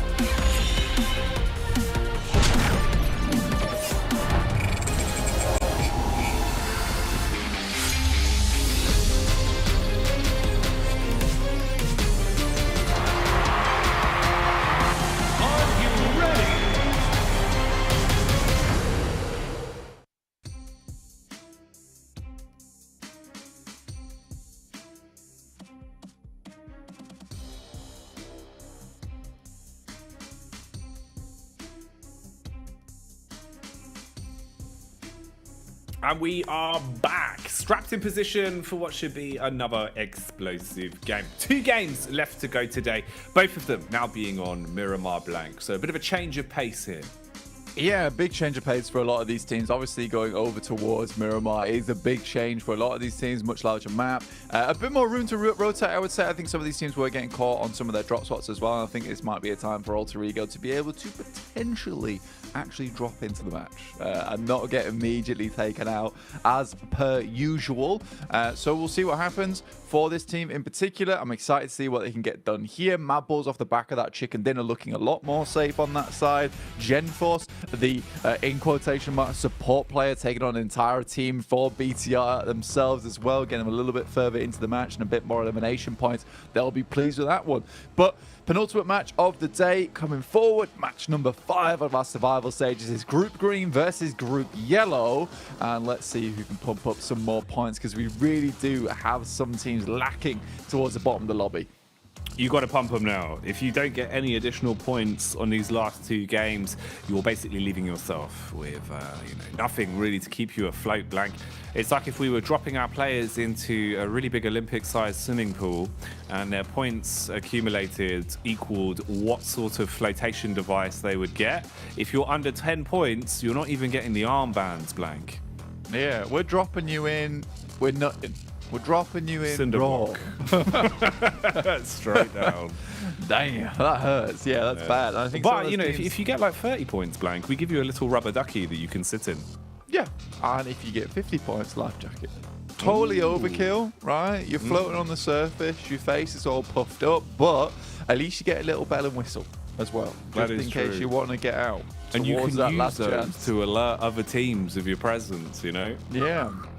Blowing the whistle. Mate, Not that big of a pool, but I'm here. That's just influence rage. Whenever they load into the zone, they're just like, right, 2 on the safety whistles, boys. You know, they just go running in. I mean, to be fair, they alert teams to their presence quite quickly. There's just not much these other teams can do about it. And you were saying something quite interesting earlier today, which is about like they've identified the weak teams, which is quite predatory of them. And I think already dropping in Al Azhar, just the north side of Alter Ego, I smell danger. Yeah, this is, I feel like Ralph Wiggum, you know? I'm scared. I'm in danger. I am in danger. Like, it's man. Because look, right, you know, Alter Ego, they haven't had the best day of it. You know, I think that's fair to say, especially if they get farmed now and you're opening Miramar by Influence Rage, who, by the way, like another 4 elims could go a long way for them, already having 40 points under the belt. That would be a gross way to start things off. For Melise here as well, it's kind of a similar sort of affair, right? Like, you do not want to get absolutely banged out by Sem9 going into things straight away. Yeah, I mean, for Malise Esports, they're not a bad team. They're not a bad team. Neither is Reject. So what is happening with these two squads right now? Because Malise Esports from the Turkish region did extremely well. They didn't do too badly at all in the championships either. And again, they just came into the PMGC League stage and something wasn't clicking for this squad. So I would like to see a little bit more from this squad overall. But you're right, getting taken down by Sem9 early in the game over towards Hacienda, where there's a lot of potential for teams to come knocking on your door early on, that will spell real bad times ahead of you. Because we complain about Alter Ego, we got to complain about Malise Esports. Guys, you've put up double their points, 3 points more. It's not good enough. It's really not right now. I mean, how can things even start to go better for them? We'll take it one step at a time, at least. You've got to overcome what you've been thrown into here in terms of the hot drop. You're kind of both gambling on this one really being you finding a couple of points and staying alive. Because, of course, remember, right, you know, Sem9 and Melise at this point, even if you do win this opening hot drop and win control of the compound, you get the extra scraps from it, but you better do it with all 4 alive. And then you're actually getting something from the W. Otherwise, you're kind of walking away / limping away with your numbers already dwindled from the opening moments, right? You know, spelling, you're not going to have a long game out of it. So that's why it's always such a coin flip. Always feels so risky when we see these hot drops, especially this late into the day as well. When we get to Miramar, you know, the hot drops really do feel like they, I don't know, they've got a bit of an off taste in your mouth, Blank. Oh, yeah. A bit too much soul. I get you. Yeah, you've over-seasoned it. Disgusting. Why would you do this? But again, look, the thing is about this engagement here is that both teams are waiting for the other team to make a mistake, right? So they can capitalize off the back of it. At this level, people don't make that many mistakes, especially in compound warfare like this one. Honestly, you can tell this is a team that has 6 points. The amount of time this fight is taking to pop off is kind of egregious at this point in time, right? For Malise Esports, CEO layer on the rooftops here, it's a good spot. It's a good place to try and see if you can find a peek off, try and take some shots towards the enemy team. But the longer you're here, the more opportunity there is for a team like Gladiators to rock up behind you on the western side, take really, really simple shots towards you. You're not really going in anywhere from this spot, and then you're out. So, you know, the amount of time this fight takes is just stupid. There should have been a lot quicker of an approach to this one. Otherwise, likely something like this is going to happen. 90 EP, instant shots, takes down CEO later. Now they're going to clear the rest of the building. Really easy. And Malise Esports, once again, are going to go out with little to no points. Feels that way with how it's going. It should unfold relatively similarly to that. It would have to be a huge step up from what remains of Melise. And then again, you run into that issue where if you can't save CEO later by the end of it all, what was the point? It was all for naught. We will see right now, though, bit by bit, confidence building up for 7-9, starting to pushing a little bit. Kisyu is going for the gamble of playing for the res on his teammate. Ooh, timing's going to be everything on this. Doesn't quite catch contact of the player running by the front of the compound. CEO later has been firsted upon as well, as he's now put down for good. Kisyu will spot one and at least trade it back with the shotty. Close range engagement on the stairs. Wasn't ready for it. 9 Depp was holding the angle, so as he comes around the corner, takes a punch straight to the face. Melise are quite quickly slipping down. But there is a caveat, right? This is what we were talking about. 7-9, you've lost Mamparang. So at the very least, even if you get out of this with 3 of the 4 players alive, it's still not that great. It's still a rough start. Yeah, it's not great for either team. And again, we can take this all the way back to the very first game of the day, right? On Sandhawk, where we saw D plus Kia, right? They decided, you know what, this fight is just not worth it versus DXavian and Paris Resort. We leave. We play for the end game. Here, these teams are really putting the entirety of the tournament lives in the hands of Gunskill at the end of the day. Luckily, they take at least 7-9 out, which is decent, right? Yeah. It'll do. 4 eliminations, though, takes you up to 10 points, I believe, here off the back of that one. You've got 1 player down, you pick them up, you got 2 players up. On Miramar, 2 players isn't going to last very long whatsoever, at least on a rotate now, this late in the game. I genuinely think that this was not the play for Melise. I think playing for the end game, trying to get 4 players towards there might have been better for them. 4 points, it might see you safe for a little while, but that is that really what you want to go for? I just think it's an oversight in terms of how do you want to play this game out, right? How do you want to play this tournament out? And I think with the amount of games that you get given in the survival stage, giving away a game on the chance of getting 4 eliminations, maybe losing a couple of players, is just never worth it, in my opinion. No, exactly. It's one of those where it just feels a bit short-sighted, considering the position we're currently in, right? You know, with where we are. If this was, say, the first Miramar of Group Green even, it would still be acceptable. It'd still be one of those where you can kind of think, oh, all right, it is what it is. But like you're saying, it's the limited quantity of games you're physically going to have. This is the least amount of games really you're probably going to be playing, with the differences of chopping and changing the groups and it getting harder and harder over the course of the next couple of days. So a mistake like that could be pivotal and very costly for them. We'll see what they can do with it, of course. You still basically got to find your way into the zone as well. And look who they've run into. Gladiators defending the edge here, knowing that they can basically just kind of pull them apart. So Melise, really, you've just got Lewis left. Yeah, trounced, really blank. Don't even get the the blessing of kind of walking away with 4 elims and 2 players, thinking maybe we can still push it a bit further. Dream's gone for that one. Yeah, and we saw that coming from a mile off, right? I don't know, man. It's just like you said, it's short-sighted. It's something that you cannot do in this tournament in particular. I'm not happy about it.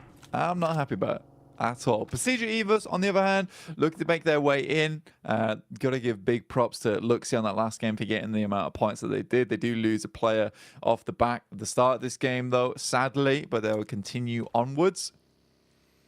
And again, for any team that might be watching back, if you even care at this point in time, but yeah, you have to take the chance right at the end of the day for the most amount of points every single time. Because if you were looking like the fat man with the wine glass in hand, in the big armchair, with the 46 points, with the 47 points like BTR and Mad Bulls, you can happily take a hot drop, get 4 eliminations, and laugh and drink your wine and sit by the fire.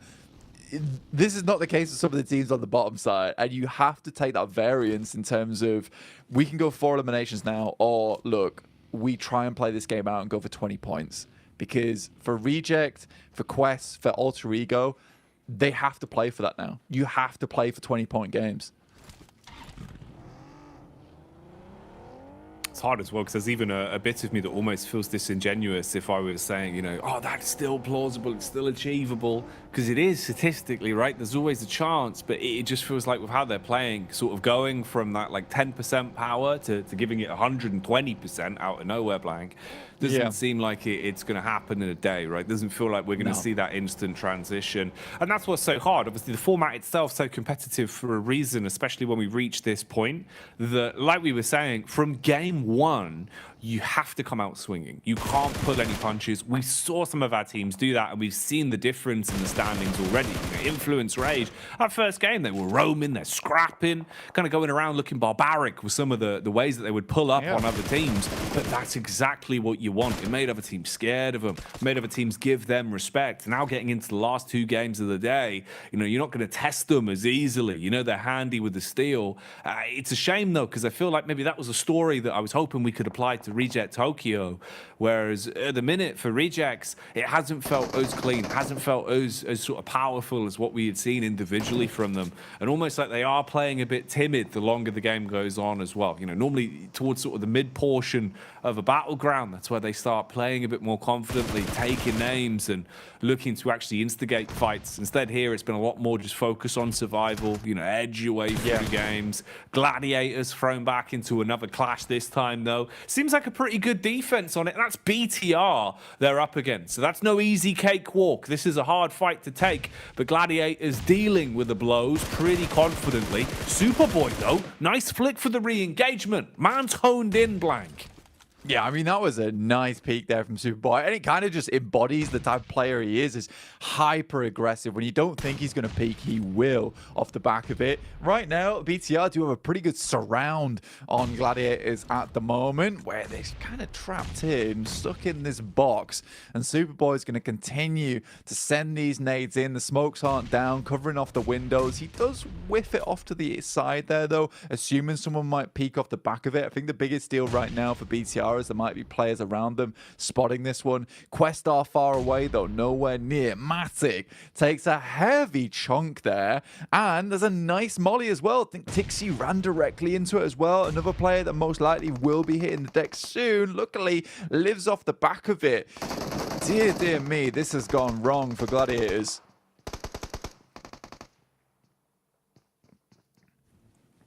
I don't think it's going to get any better anytime soon. BTR are in the building. Are they in the building with us right now? Yes, they are. BTR pulling up with a DBS. Oh, mate, Tixie. He just looked lost, Blank. Yeah, like a child in a supermarket who's lost his parents. He doesn't know where they are or where anyone is coming from, because it's just frag after frag with the DBS. It looked easy. It looked free on the compound clear with the shotty. Lepar from BTR, this guy has really stepped up. Honestly, some great plays came in. Like you said, everyone just looked lost as sheep in that situation. Oh my days. And I mean, you know what? It really is BTR coming in like the shepherd dog, escorts them back to the lobby. Very unfortunate there for Gladiators, but again, this is sort of the playstyle we've seen from BTR. I love how aggressive it is now, because I think so many times on their pushes, we've seen this a few times where they'll jump in, teams do what they usually do, which is try set up on grenades, but Lepar's already up in your face with a DBS. He is not afraid to take these fights, and this is kind of the confidence that is supported off the back of having a lot of those points I was talking about earlier. No, they're feeling like the fat man in the lobby. It's good to see. I love it from BTR right now. The entire wine bottle in the glass. Yeah, waddling through teams, just decimating them.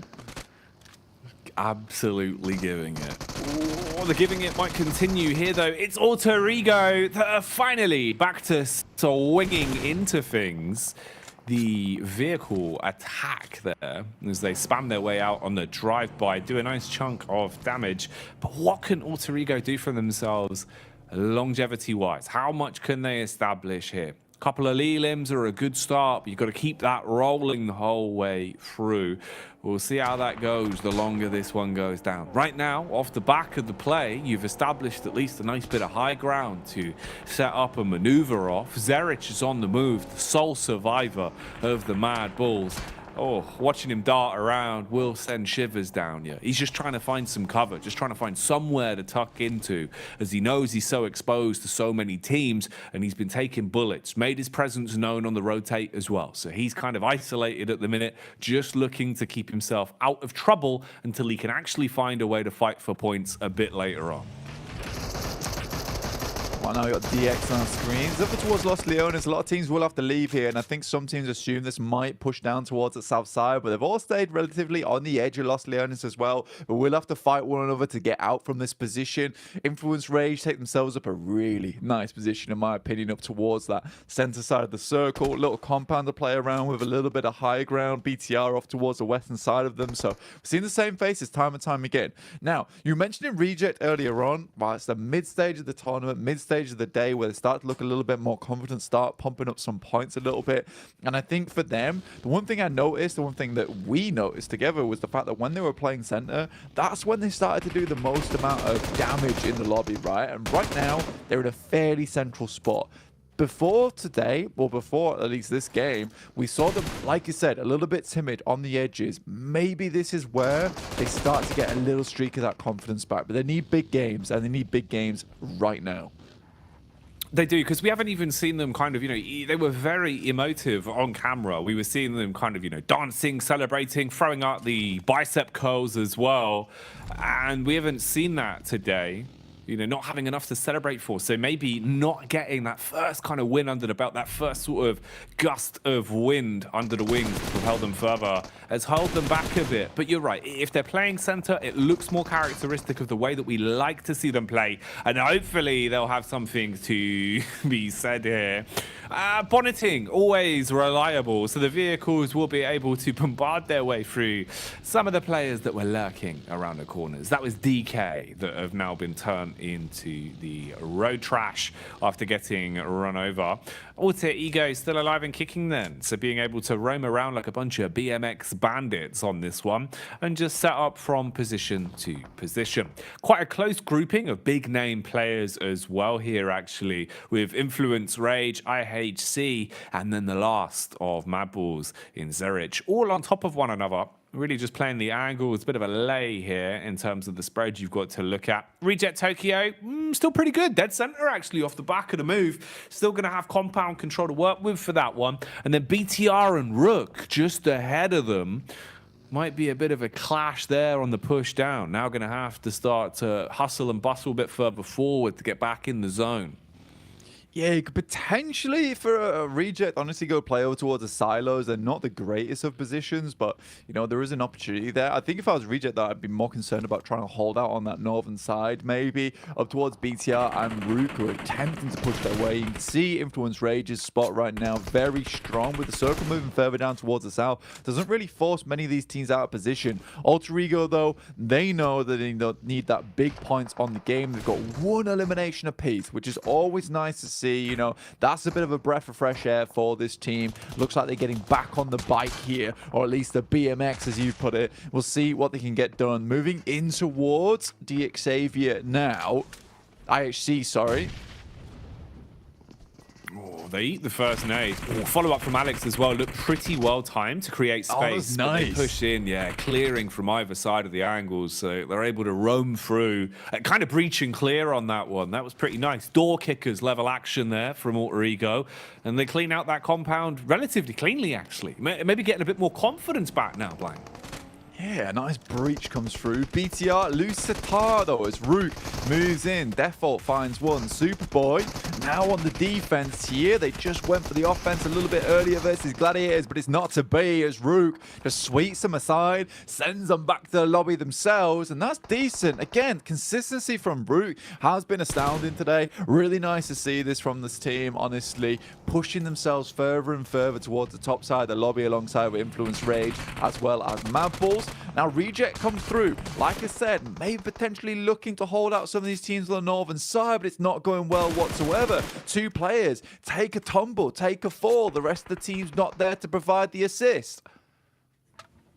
Haji starting to push his way further up the hill, looking to see what he can get done from this position. What remains of Reject as well. Looking to try and make some kind of rotation. Have to get into a better position here if they want to save their teammates, save the setup, and potentially still have a 4 to play with.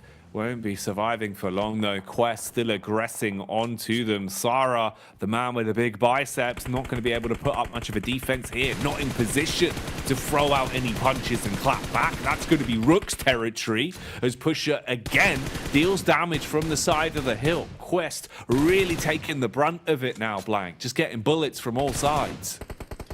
Yeah, just can't get much done at all. Quest at least takes down a couple of the players from Reject, but that's about it, mate. It's not really looking good. Reject tries to get a bit more aggressive with it, but immediately shut down, which is going to leave them feeling very sorry for themselves. They split off into two here.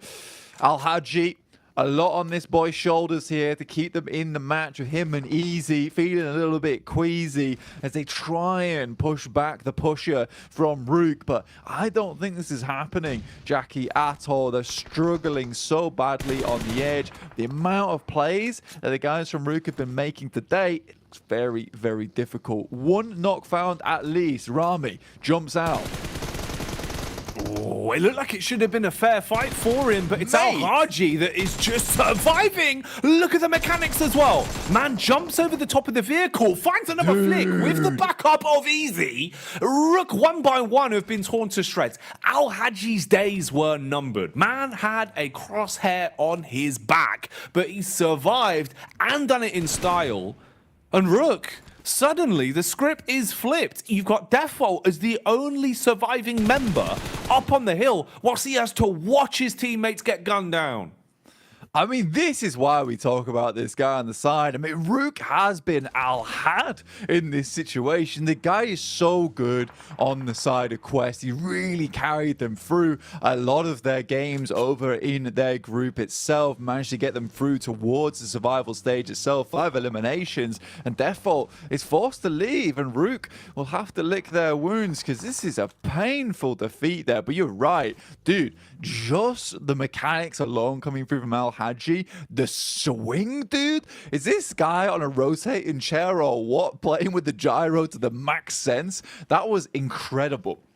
He was like a human lazy Susan. It just went spinning in seconds, mate. Yeah, that's mad. The fact that he's pulled that off, Blank, in a situation where, yeah, the narrative, the story, the way it was going, it looked like Rook should have been able to steamroll him, you know, go from strength to strength, keep a good set of games going.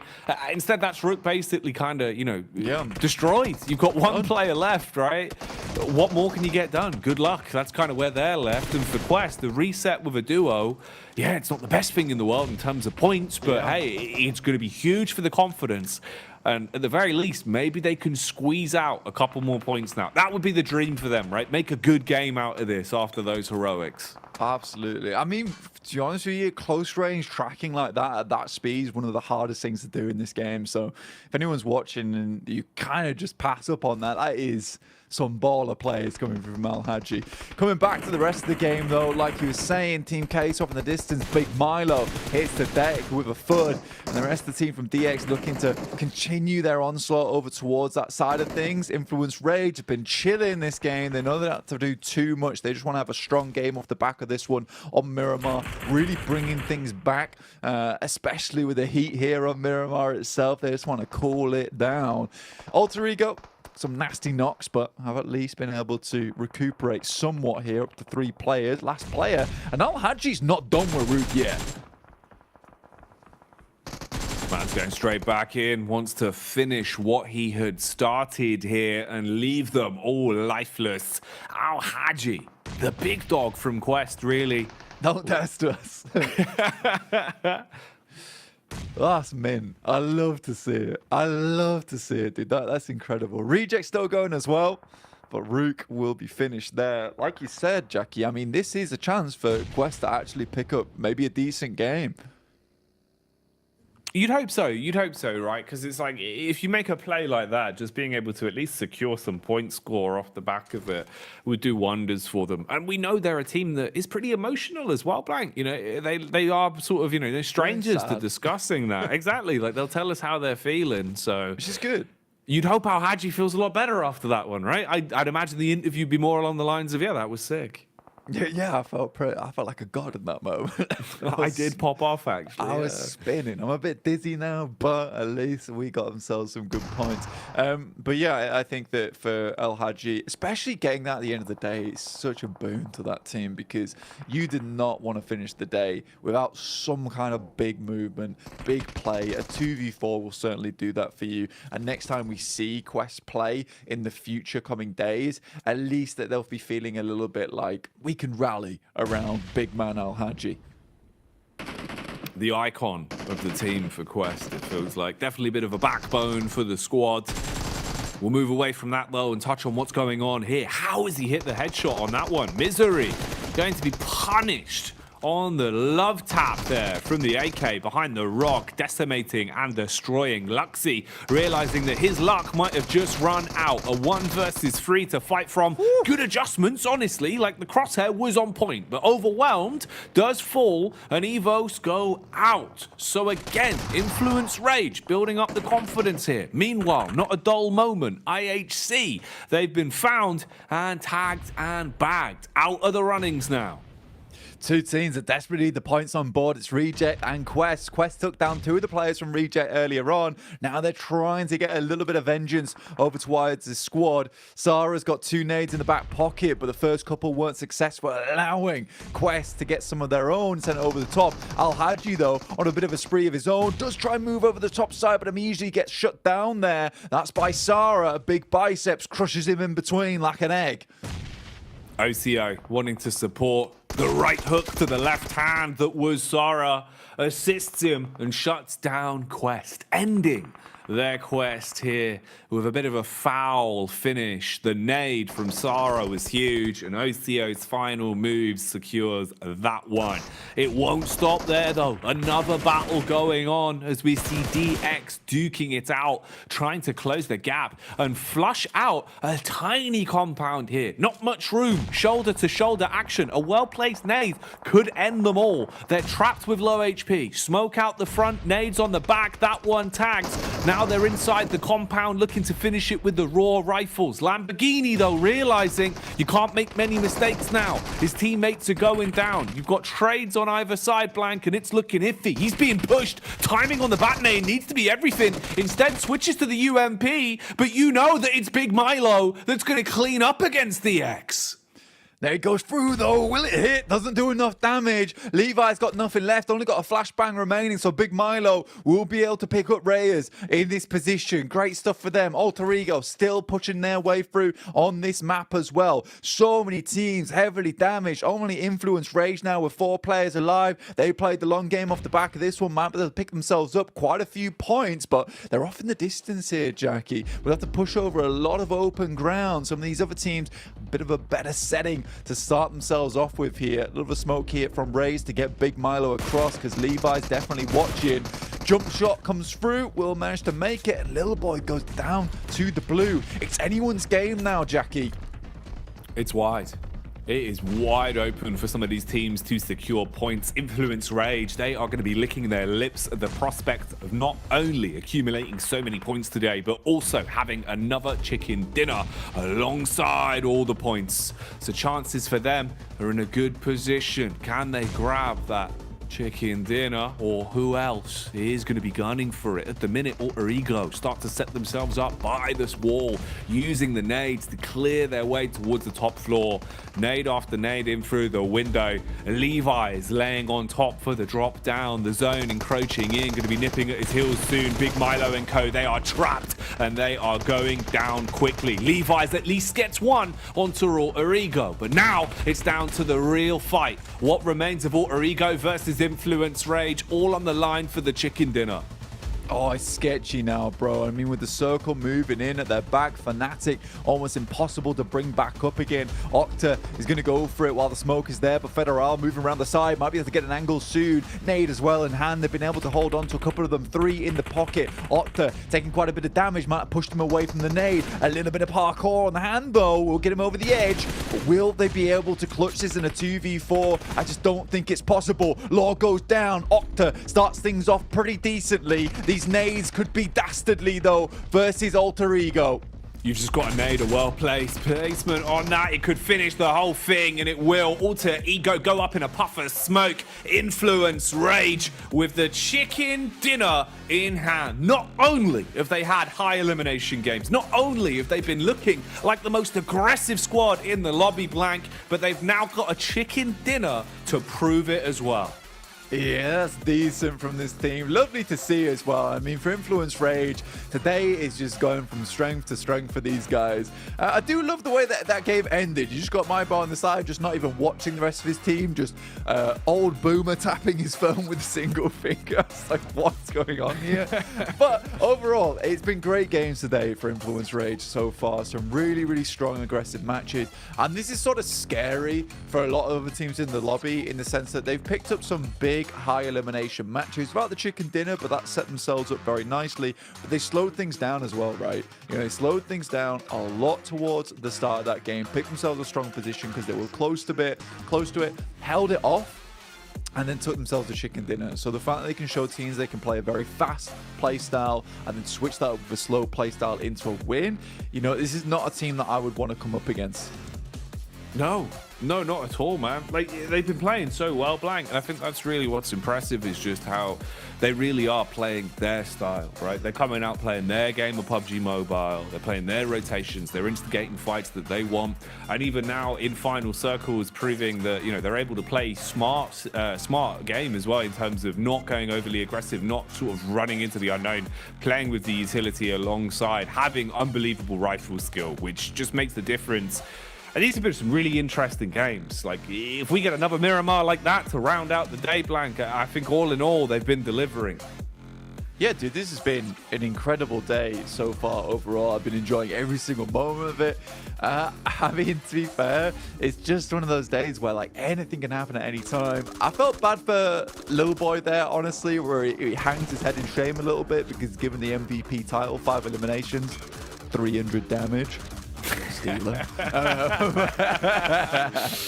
But in the meantime, we won't steal any more time from you guys. We'll send this back over to the desk. So see you guys in a bit. Thanks, dudes. As we are back here on the desk, myself, Jason Cap, joined by Maxman and Kalaris, and obviously Influence Rage getting the chicken dinner. There's also another team we really have to focus on here, gentlemen. It's a team that was at the bottom of the table. It's the team who couldn't outswim the blue on Erangel. Alter Ego putting up a match they honestly needed if they want to keep their chance alive to get into the last chance. Yeah, I thought we were going to talk about Big Milo, but yeah, Alter Ego, also a very valid point to bring up. Alter Ego playing the eastern side of Los Leones, got that big high ground, so of course you're going to get massive amount of information. And Kalaris, more specifically for how they played this game, I was a big fan, an advocate of that 2-2 split, keeping 2 players on the high ground north, 2 players inside of Los Leones, so you can easily transition based on where the circle goes.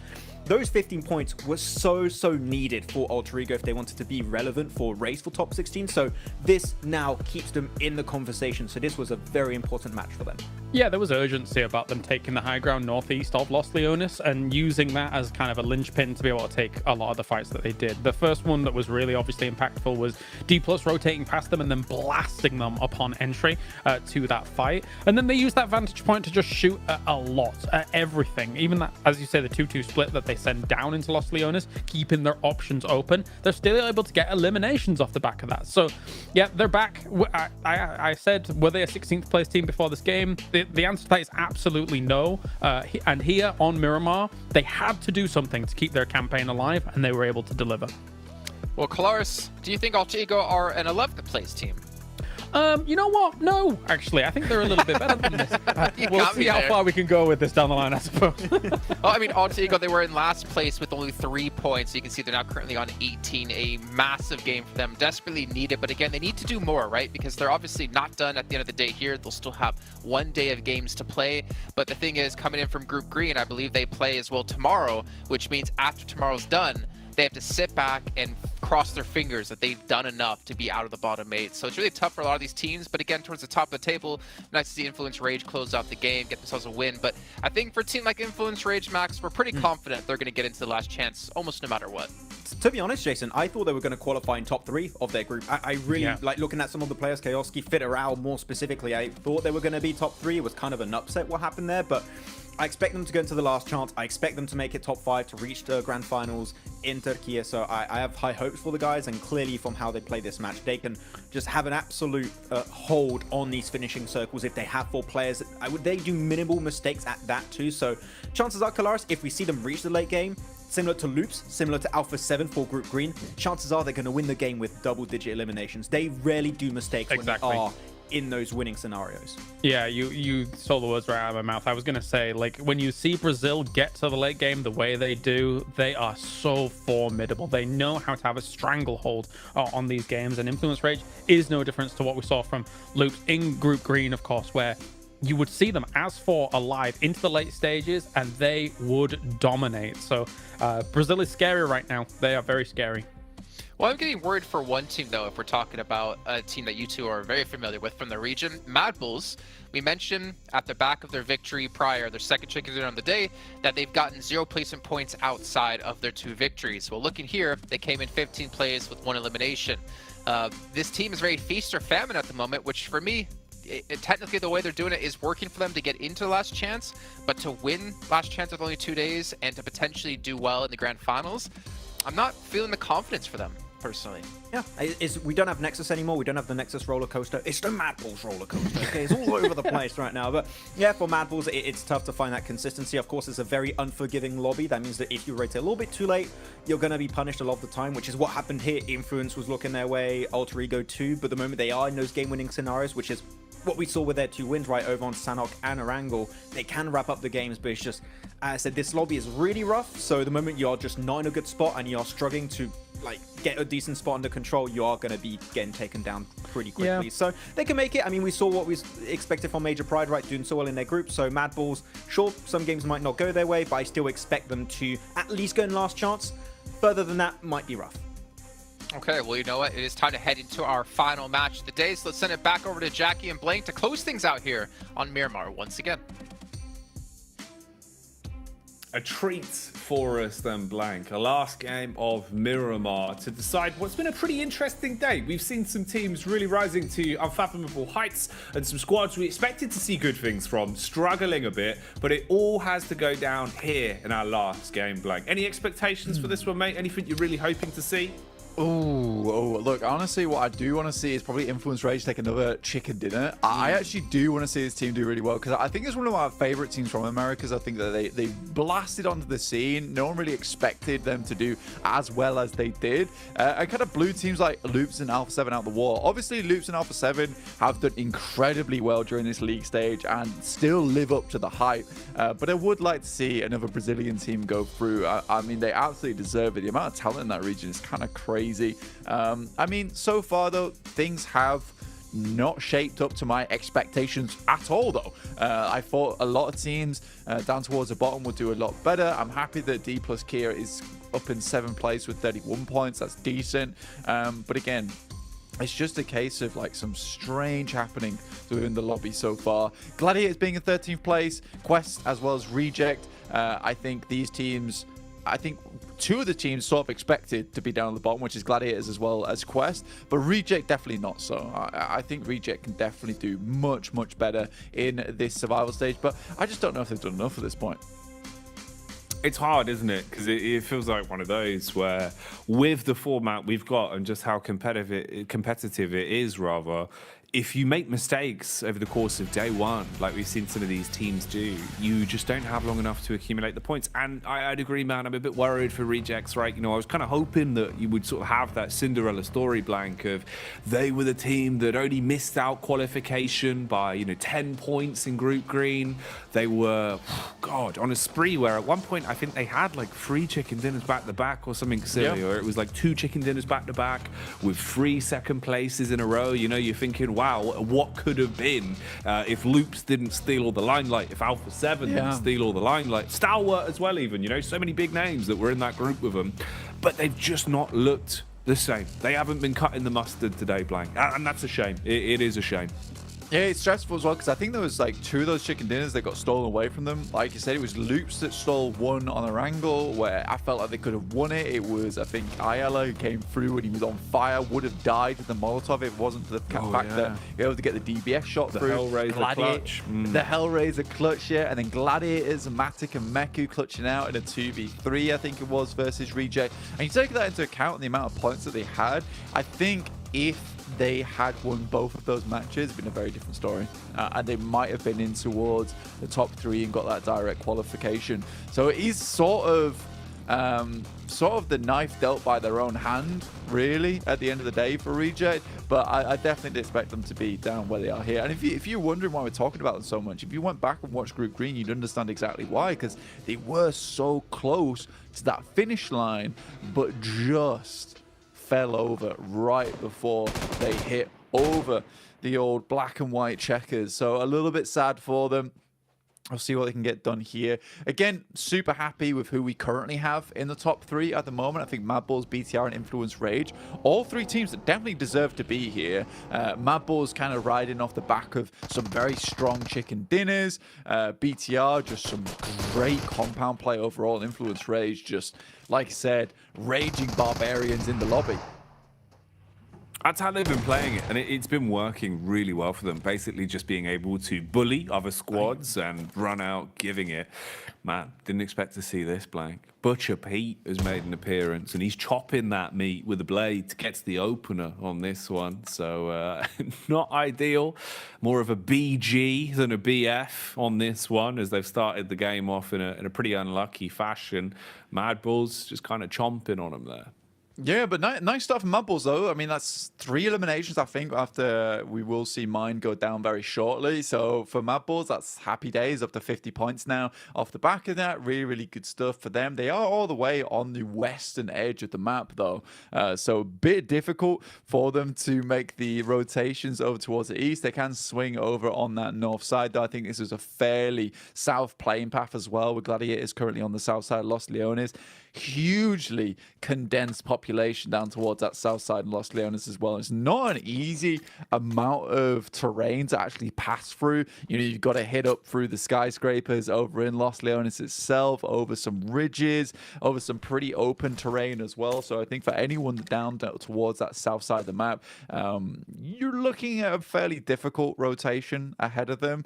I think for anyone who has dropped over towards this western side, like BTR, like Mad Bulls, you know, that north rotate up towards Crater Fields, El Pozo, over towards water treatment, that is a very, very happy rotate to make for these teams.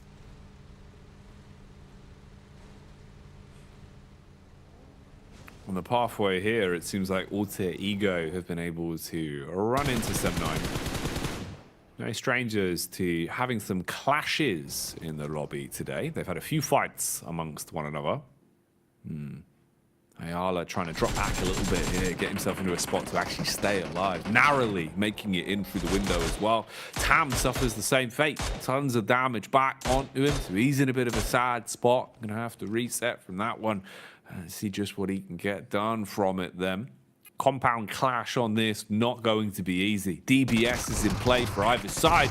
Didn't expect that though. Runs out straight through the double doors and just takes the peek into the wild outside, the great expanse. And this is going to be expensive, but Alter Ego basically just throwing people at the problem.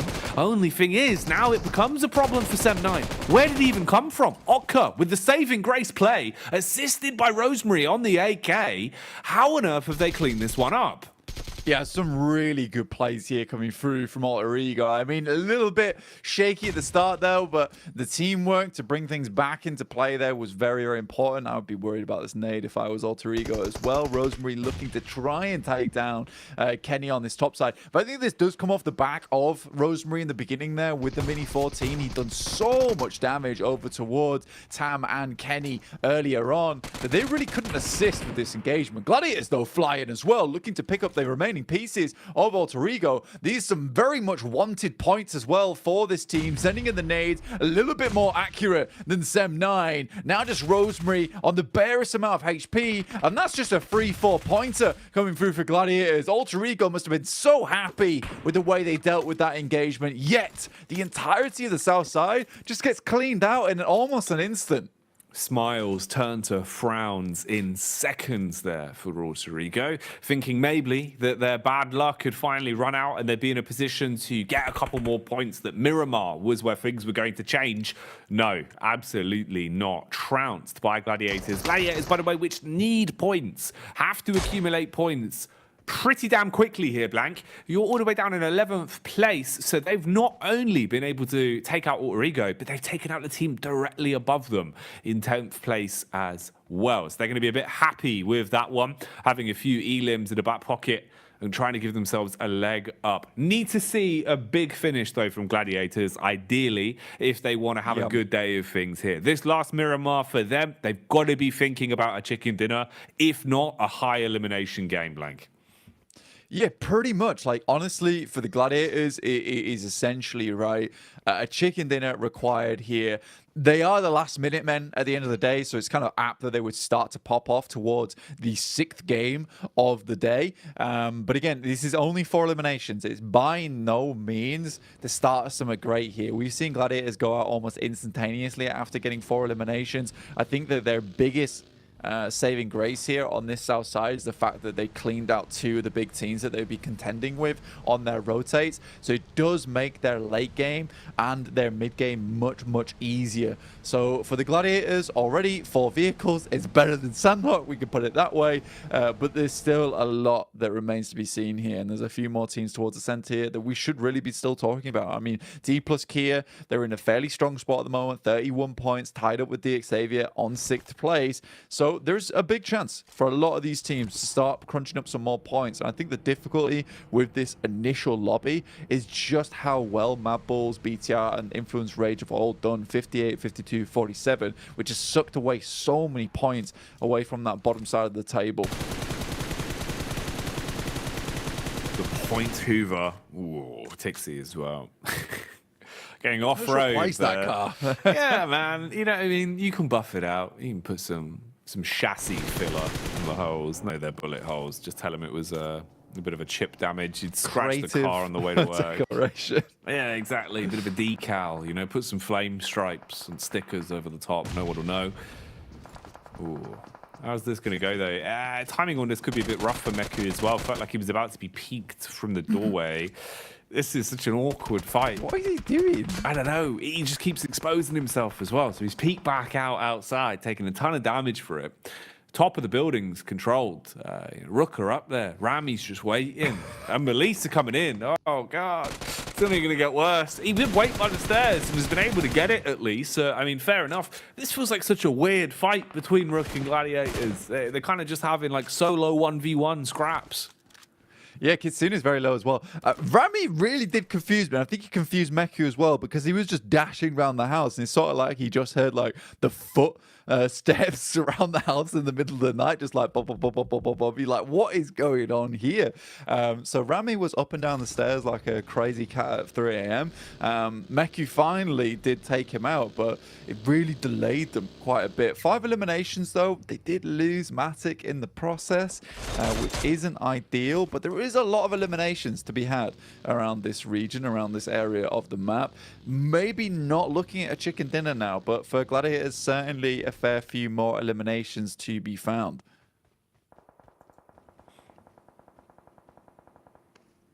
Defo looking for the tag on the distance. Whew, substantial fight to take in terms of the spacing on that one. Fair few miles away, but bullets down range and a tag at least onto the player he was looking to inflict a little bit of damage towards. Back in the vehicles for some of our squads though, as they are on the move. Push up. Man thinks it's Monday as he's pulled up to the monster truck rally, Blank. Yeah, looking to push on through for the derby. See what he can get done here. Pushes out the vehicle. Looks over towards Malise. Spots a bit of a rotate going on, but I think it would be highly ambitious to go for one of those shots in particular. Circle still moving over towards that eastern side. We're only in stage 2, so still a fair bit of the game left to go. Gladiators, in the meantime, take their push up towards the northern side. Get a little bit further into the circle. Want to keep themselves safe. They realize that, you know, after 4 eliminations, they've already done quite a bit, but they do spot the Xavier off in the distance, having a peek towards them. Kitsune peeks maybe for a little bit too long.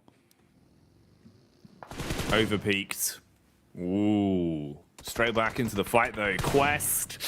Short-lived reign of terror. 1-for-1 trade effectively as there is a single knock onto IHC, but no real room for the rest of Quest to be grouped up and in a position to assist. IHC though do have cover. They can tuck in, get the res off, get back into the fight. Quest are going to be slightly more delayed on theirs in terms of the timing with it all, but they now sniff each other out. So they know about their locations, and Godless is going for a bit of a mass rotate round the back as well. Still not actually got the res off here yet because they were worried about the timing on it. So there's still only a 3-man squad with the full rotate from Alex and Godless in the backline now as well. Oh, this could be really bad for Quest.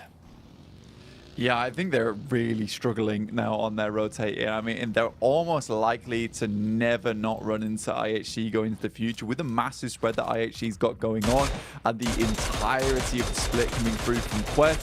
I think this might be just game over for the Quest squad overall. I think that IHC just have their number on this side. Looking down towards the south side, though, where we do get the shift on the circle. La Bandita's still in. It's kind of this rich side that mates through the middle that a lot of teams are going to try and go for. Maybe some compounds down towards the southwest edge. Gladiator's forced to pick up the compound off towards the eastern side of this circle itself. Keep them safe for quite a while, and they can try and hold out some of these teams coming in from that eastern side, but rotations there onwards can be a little bit more difficult for them. Oh, Alex. He's been looking pretty good, man. Playing gun game today as well, with the way that he's been so confident in switching out different weapons and really just using whatever he finds across the land so effectively. Very, very proficient in his gun skill. Cleans up again with a backup of the squad here as they breach and clear onto Quest and finish that one for good. So don't mess with IAHC because it will not go very well for you at the minute. That seems to be the story that they are telling us. Evos on screens as well, setting themselves up inside of the compound. Looks like you've got DX relatively close by as well. Ooh, rotate from Mad Balls here. Mad Balls do still have all 4 alive. And they've been all right in terms of what they've got done so far. We saw the early eliminations for them. So a couple of points already put into the wallet. Taking damage here, though, as Frozen is exposed. And as he tries to cover himself from one side, he exposes himself towards IHC's angle. So they're looking to try and line this one up. Waits for his teammates for the drive-by. Frozen assists as they go for the getaway. Godless had just closed the gap as well. And it seems like he can't quite get an angle on them. Few bullets blank, but no connection. Yeah, I mean, Frozen's running a vehicle that is just about to explode as well, so they want to get towards this compound as soon as possible. Regroup, reassess the scenario, go from there. Again, only in stage 3, so stage 4 is really going to start to be the big issue. As soon as it starts centering up towards one of these compounds, one of these positions on the map, I think a lot of teams are going to start to struggle where they have to really crunch. Right now, with the variance in terms of like the high ground, the low ground across this map, and the sight lines that are available because of La Bandita and this ridge side that runs through the middle, a lot of teams just aren't having to fight at all. Next circle is going to force them into one another, and quite speedily at that. I mean, with this circle in particular, that south side is going to get heavily contested. Some of these teams like Root, Gladiators might even consider a hard south rotate, try and pick up some of these compounds on the southern edge.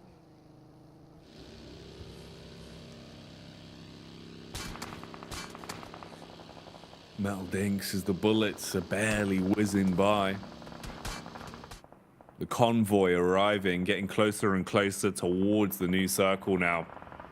Melise basically being mirrored as they're chased down here. You're going to be forced into a fight even if you want to avoid it. You're all on top of one another. DK first to get knocked. Not by the squad you might have expected, though. DBS up close, not looking good for Raze, as he'll be able to at least get a bit of damage off, but nothing more, nothing gained from that one. The longer this goes on, the worse it's looking for them. I mean, Pappy basically has to just give up the goose on this one. You know, going for a gamble on it isn't worth it, so he really cuts his losses and bails out, meaning the rest of the squads remain to try and scrap their way through this and see who's still standing when the dust settles, as they are all on top of one another. Forrest at least has a bit of time with the spacing he's got here to get a heal in and then go for his teammates. Play off the back of that. Kissyu's pushed up for the supply crate as well, and we'll be focusing on looting this bad boy, seeing what he can gather for his troubles here.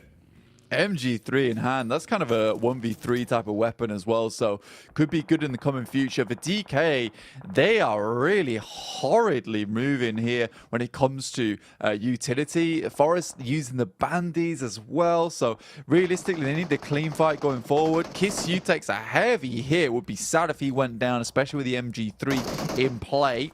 In the meantime, some other teams at Lobby, Influence Rage doing a fantastic job at holding out these Eastern squads. Gladiators barely could move before they got absolutely slammed by bullets coming through from Influence Rage, holding over on the ridge side on the southern edge. They're difficult to assume where the best position in the circle is going to be. Zerich attempts to make a move on this compound, instantly shut down by Papi Potro. Last player alive as well, so super unfortunate he gets taken down like that. Looks to find some more, but immediately we'll say Fleek go upstairs and a nice little nade will take him out afterwards. So 3 players for Mad Balls. It's not too bad, but it's not amazing either. What was that slowdown? Was that like the drive-by knock ourselves play? I guess, yeah. We're done. We've had enough. We're Get us sick of out. this. Yeah. Feels We'll come like back that's the way it's stronger. going, man. Yeah, I guess just reset, fully reset for good. Go next. Go tomorrow for some of these squads. Some of them, though, still trying to give it the big un here on stage 4. See what they can find. See how far they can push it. IHC have been looking better the longer the days gone on as well, so I wouldn't be surprised, you know, if they can play edge pretty confidently, if they can find their way through potentially Mad Bulls being one of the stronger sides they've got to fight down through, and then Influence Rage below that as well. That maybe IHC could actually get a nice chicken dinner off the end of this one as well. And the Mongolian side have been looking pretty damn good today, so it would do wonders for them. Circle's going to start closing on in though. Make it a little bit harder as you'll get nipped at by the blue. Reject Tokyo playing heavy edge as well. This isn't their usual play style. They are more of a center team, and they've got to fight through BTR to get back into the center. So Bigatron, being aware of where the Japanese squad is, could come back to haunt them. That was a nice regroup on the top of the road, but they're running directly in towards DX Xavier. So we'll have to deal with this team in the process. Just skirting around the side, DBS in hand, but the high ground up here.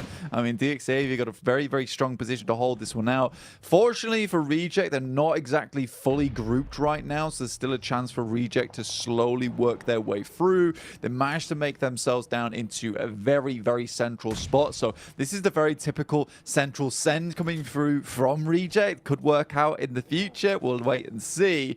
I think talking about AHC on our screen, though, Jackie, you're 100% right to bring them up. And again, talked about at the start of the day, this is a very, very much veteran squad. And I was surprised to see them do so badly in their group in particular. It's nice to see them realize that actually they are a decent team and start to hit some good shots. I'm extremely pleased it's Alex as well who's the ones popping off, because he was sort of the new addition to the team, and I think that he was doing very well to support strong players like Godless and Ziol, but now he's starting to become one of the heavy hitters on the squad, which is amazing. It feels like he's really, playing quite confidently and displaying that, he's got a good mix of the bronze and the brain blank, which I think goes a long way in PUBG Mobile, knowing how to use your strength into some of these fights. I mean, maybe that wasn't the best use case. Definitely more brawn on that one from Alex as he tries to engage the fight. And then just eating bullets, bud. Like, that's rough, actually. It's not the way I expected IHC to play it at all. It's been a little bit more drilled, a bit more calculated from them. That was just all-out chaos. But they got banged. Melise, fair play. You hit your shots at that moment when it matters most. Kind of mop and bucket level action now. They've cleaned up the lobby. But this is a side that kind of makes their bread and butter off cleaning up lobbies, Blank. Influence Rage have been the common denominator in all of these games. They're always the ones finding pickups when it matters. So here, they kind of vulture-ass third party, swoop in, finish off what remains, get the additional points, and now have a car graveyard to live the rest of their days out in. Yeah, man. Influence Rage got the Zaflora-scented bullets because these guys are into cleaning, that's for sure. And they're doing really, really well off the back of it, honestly. They're very good at identifying where there's openings, and realistically, you hear the shots there, and they just think to themselves, look, we can claim a little bit of a portion of the northern side. It's been very difficult for Influence Rage to push down towards that south side, towards Rook and their compound, towards some of the central teams that are currently holding the high ground towards the middle. So I think for Influence Rage to hear that, there is alarm bells going off in their head. Like, this is an opportunity for us. We can take that top side and start to clear and confirm control from that northern edge of the map. So I love that from Influence Rage. You can see exactly why they have been so good today. It's been multiple moments of just really, really good and smart decisions, just off the back of how they play their games, which is just with a lot of confidence, with a lot of good team fighting involved, and they're not afraid to take fights with some of these teams. I think that they just embody that idea that they know they're the best. And that's the way you want to play it. Honestly, that is the best way to play it, right? If you come into these fights truly believing in yourself, visualizing kind of the way you want to play it in terms of feeling confidence for the fight, playing with the confidence of 1,000 men, just like straight wide swinging into some of these encounters, it goes well for you. You play it timid, you're probably going to get burned from it. So that's why it's looked so damn good from them. They've been no strangers to setting the pace of the game. 3 elims under the belt for Influence Rage right now. BTR yet to actually start picking up their limbs, but still playing it smart in terms of the overall grand scheme of the game.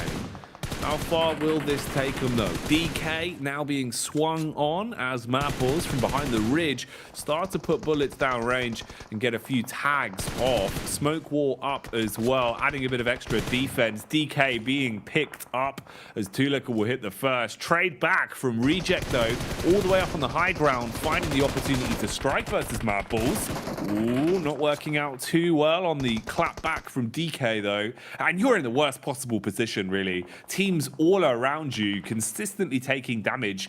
Getting out of this is not a possibility. Survival at this point looking like it is really already chalked up to you just going down. Influence Rage just wanting to third party as best as possible off of this as well. They're already finding the odd pickup here and there. Yeah, I mean, for Influence Rage, they're doing really, really good. And I think this is the case that a lot of teams don't really try and push in for, which is a case of just taking a couple of casualties here and there, picking up more and more control. You know, you're moving in towards weakened teams. Right now, though, it's Madballs, Tulika, and Fleeke. They're doing some mad work for the team at the moment, really holding on versus many different squads at the same time. BTR tried to move in, take a little bit of a piece of the pie for themselves. Fleeke just hopping back and forth, but he's so low. Finally, Little Boy takes him down. Tulika up against 2 players from DK. It will be a 1v2.5 if he's able to make it happen. Allsal down, moves up with the DPS. Will finish it off. 10 eliminations. Tulika at 5 elims total, and he's still giving it lead.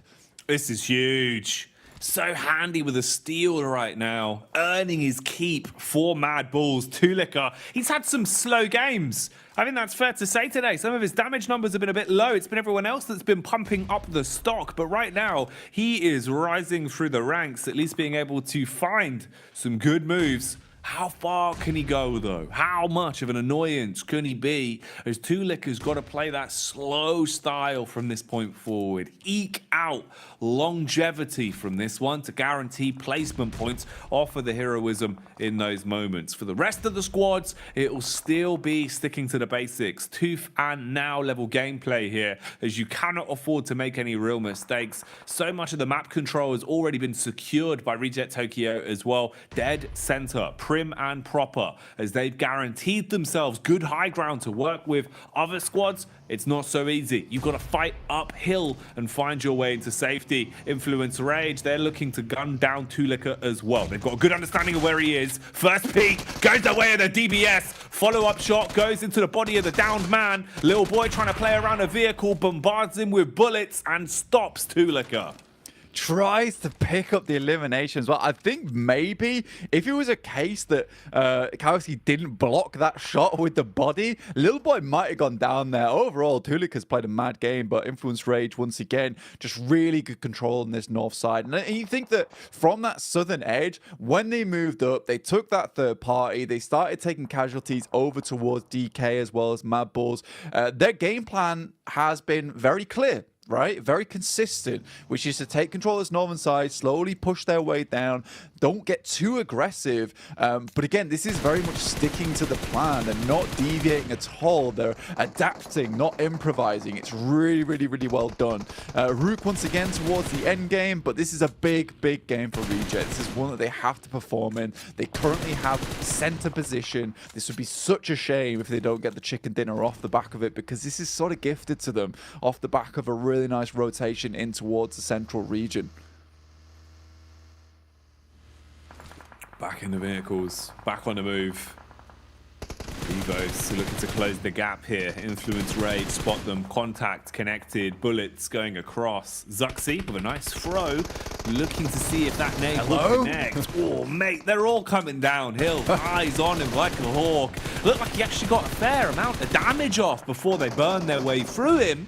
And that's going to mean a couple of trades here, bit of potential for Influence to be picked off by another squad now. Sure, they've dealt with Evos and taken those out of commission, but you're leaving yourself with a few players green around the gills. They've got to go for the res, they've got to move the vehicle for the cover and set themselves back up into this. So a lot of downtime here before they fully reset. Downtime that Rook and also Rejects aren't going to have. Rook are now aggressing onto Rejects. Rejects, bear in mind, had a good position in the zone. They were the best squad in terms of central setups with cover to play with. Now they are looking like they're in the worst position. Yeah, I think for Reject, honestly, this has been a stressful game for them. Regiosio sort of exposes himself there on the side, gets hit a couple of times. I think for them, it's fairly difficult. DX have to move down towards them. They have a shack to play around. They just need to survive here. As soon as DX get towards their sidelines, they need to take shots. I felt bad for Luxy in that previous engagement between them and Influence Rage. Turns around as just 3 guys all stood on the ridge looking at you before they start opening fire. Terrifying moment, but it always is when you come up against Influence Rage. Currently back to 3 players, looking for another chicken dinner on this game with 9 eliminations, but Reject so far have got 0. I don't think they've done enough for this game. Even with the placement points, they're probably going to get off the back of it. That's the scary part, man. It feels like Rejects, they're going through the motions, Blank. They're playing it right in terms of the setups, the aggressive positions they're taking, but it just feels like they're not hitting any shots. They're not being able to take that extra step of confidence to fight and see if they can earn some points that way. Lufa's going to go for the quick res on Sara. They're both grouped up inside of the smoke. They want to have at least all 3 players still alive and kicking here, as the numbers are already... That nade doesn't make it any easier. Spamming the smoke for Levi's as well. Bullets barely missing target, barely avoiding. Reject Tokyo being taken down for good, although Rook might have overstayed their welcome, exposed to DX that are now even higher up the hill with a better line of sight. They start putting bullets down, assist from another squad from the side as well. So a bit of a struggle now in being able to force Rejects out of their position. So Rook have to give up the control they were taking. Levi's just keep sending shots down. We're in the last stage now, and this will force DX off their high ground. Reject, realistically, what they needed to do was just live as long as possible. Wait for this moment to come where DX would have to push in towards them, but it's a 4v3, and I just don't know how much left Reject have to give. Losing another player's Influence Rage, start to move in towards his position, and Sara not even looking at him. Luckily, he makes the swing, and Sara is just swiveling right now. He's confused. He doesn't know what's happening. Sara goes low. Duello tries to step out to help him, but now it's just up to him. Quick res going for the rapid adjustment to try and reset off of this one as the numbers are dropping quickly. We've only got 3 squads remaining. DX definitely in a position to try and decide that they are the squad that should stand tall here. They were able to ascend towards the top of the hill, play confidently from it for quite some time, and it's just them and Influence Rage that remains. You have one flashbang basically to make the difference, try and give you a bit of an extra edge into this fight. They spread thin as well, Blank, playing separate angles, the buddy system not being utilized here. You've got the high ground covered. Chow looking for the challenge as he'll be pushing further in, spots the first man in the bush, sprays his way through him. Chicken dinner on the tips of their fingertips now as they will grab it, shut down Influence Rage at the end of the day and deny that one. DX pick up the last chicken dinner on offer. I mean, for DX, it's a nice, strong position they started off with. They allowed Reject to get in, provide them a little bit of safety for themselves, and then finally took them down. For the Influence Rage, though, they did not have a strong position from that eastern side for a long, long time, but they made some good wraps. They took down a lot of players. DX were able to pick up themselves a lot of eliminations off the back of that one, but I do still think that Influence Rage is the real winner in this match. 1 elimination for Reject, 6 points on the game for their placement, 7 points total. It's not amazing, but it is at least something to go into with their next days, but they're going to have to do some serious catching up, Jackie. It's better, but it's definitely not living up to what we know they can do, what we've seen them distributing on a battleground previously. Crazy day of it, though, in terms of how many squads we saw show up here. And Blank, honestly, with what we've seen, the precedents that have been set from some of our teams here, I think we've already started to kind of separate some of the big names that are looking to actually, you know, kind of set their eyes on making it out of the survival stage versus some of the teams that felt like limping into the survival stage. They might have another second wind, but are still just kind of limping their way through the games. It already feels like we're really separating the big names here. Yeah, we need a resurgence. We need teams to just slap the cold water on those cheeks and just get back into the groove of it. Because there's teams here that we know that can do extremely well, but just not living up to the task. At the end of the day, Jackie, there are 8 slots and teams have to go home. Only 16 teams can move through to that last chance, and only 5 teams from the last chance can move through to the direct final invite. So for some of these squads, it's time to absolutely buck up or shut up at this point in time, because it is getting painful. Yeah, room for error is at an all-time low, even if we've tried to get across just how important getting points is at a time like this. It gets only worse from here on out. Crazy day of it, but of course it's not over yet. We have the glorious analyst there waiting to break this one down. So let's get back over and see what they thought about our final Miramar of the day. Well, Kalaris, while watching a lot of these games here, has been talking to us about how Xavier's definitely could be one of the strongest teams in the lobby. And I think we're seeing it here. Kalaris, they get themselves a chicken dinner finally, and able to get themselves even further up in the leaderboard. Spectacular stuff coming in from that high ground there from them. I mean, like, look at the past results. A 5th place, a 2nd place, a 3rd place, into a 1st as well here. Xavier showing why this spot is strong, being able to blast all of these teams at the very end, and they played it flawlessly. Honestly, they were able to completely suffocate the last members of the roster there on Influence Rage. Yeah. Very well done, really not giving them any room. I kind of want to say there was a little bit of circle luck, but I feel like you're going to get angry at me, Kalaris, if I say that. So no, it was a flawless game from start to finish. Yeah, really good. But we have to really talk about Influence Rage right here. Amazing. Just so consistent throughout today. A 2nd place, a 3rd place, a chicken dinner, followed up now with the 2nd place here. They are just so consistent, bringing so many eliminations on board to at that another 19-point double-digit match. Telling you again, we said it so many times, right, Jason, but Brazil with Alpha 7, with the likes of Loops and now Influence Rage, I think that we have a very high chance of maybe the entire PMGC kind of trophy going to a Brazilian team. That is how good this region has been this tournament. Yeah. You know, I think maybe, I don't think I'm stretching too far in saying this, that Brazil might be now one of the strongest, if not the strongest regions in the world when it comes to PUBG Mobile. Yeah, I think that there was a very big standard in the past for mobile games and PUBG Mobile specifically, which is the eastern regions are so much good, but now the west has risen up so significantly, Jason, and now Influence Rage in 1st place with a significant margin at that, 77 points. What the hell is going on with these guys? 48 eliminations. They are blasting every single time. 77 points across 6 games with only 1 first place. Yeah. That shows that it's just unbelievable consistency in their second places, in their third places. Even when they're getting kind of knocked out before that, they're still getting a lot of limbs on the board as well here. Influence Rage is looking fantastic. I'm going to go on a limb here, and I think I'm pretty confident in saying this, that they don't even need to play their second round of matches. Yeah, they can yeah. just Yeah. stop now, and Agreed. they're not going to be a bottom 8. They're going to make it through into our last chance. And obviously, another team to mention here, Mad Bulls. They finally get their first placement point on the board outside of a chicken dinner, but they also get 10 eliminations on that as well. This is obviously showing the power of Mad Bulls, but I'm still, even with them performing this well, I'm still not satisfied with them just yet until they can really figure out that placement point game, because if you look to lift that trophy in Turkey, you have to be able to put up placements. You have to be able to shut out teams of even higher caliber than the lobby you're currently playing in. I think the Mad Bulls have really kind of exceeded my expectations. Same for Major Pride. I think that both of them, I was looking at what we're looking from this team and expecting. I did not expect them to perform this well. They've improved significantly day after day in the group stage, now also in this tournament. So sure, like they'll all been consistent, right? But I feel like just giving them more time, they might be able to find that consistency, and it's just one day. Hopefully they can try and get more of those consistent points on board. But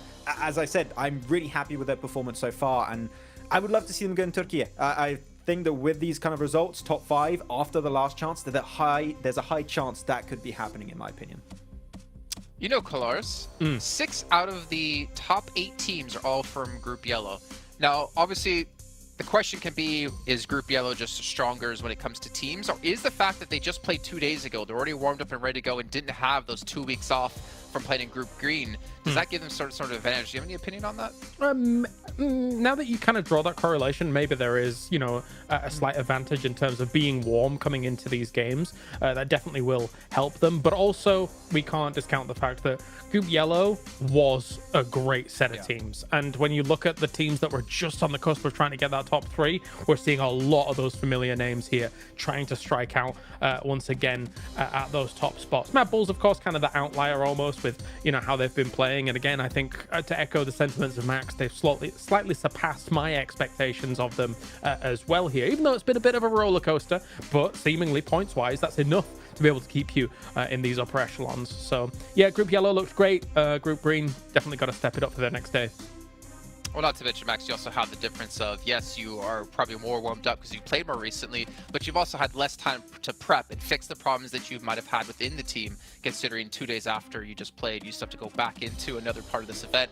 But looking at, you know, the whole day today, Max, was there any teams in particular that really kind of stood out to you, good or bad? Actually, I have one team, and I mentioned them at the start of the pre-show about the African teams, right? Brute Force been a bit silent, but man, Rook Esport, they have been just reaching the late game, not as dominant as you would like them to see. I feel like they just need to be a bit more confident, maybe learn from a Mad Bulls or learn from an Influence Rage. That when you are in those game-winning positions, you need to, quote-unquote, suffocate those teams, right? Take those game-winning spots, those splits, and try and win off the back of that. So good from Rook to get, what was that, a 4th place, a 4th place, and a 3rd place. But I tell you, if they can just keep on going like this, they're going to the last chance, and who knows, with the amount of games played, might be able to make it to the Grand Finals for Africa. Okay, well, we're obviously talked a lot about Mad Bulls as well, but luckily for us, we do have an interview with Shoot Show on the stage with Zeri.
the Infinix GT10 Pro, official smartphone here at PMGC 2023. Born for professional esports players, you can pick one up and potentially be as good as Influence Rage. And if you are, make sure you post clips over on TikTok with your new brand delicious phone. I don't know why it's delicious. Your great new phone with the tag PMGC 2023. You can also find some great interviews and stuff from behind the scenes over there, so make sure you guys check that out. But Max and Clars, it's been an honor having you two back once again, but I have to wait another 24 hours until we get to see you guys. And you guys, of course, at home who are watching the event, while we come back tomorrow with Group Green up against Group Red. This is the PMGC 2023 survival stage, and we'll find out which teams will continue to advance through tomorrow.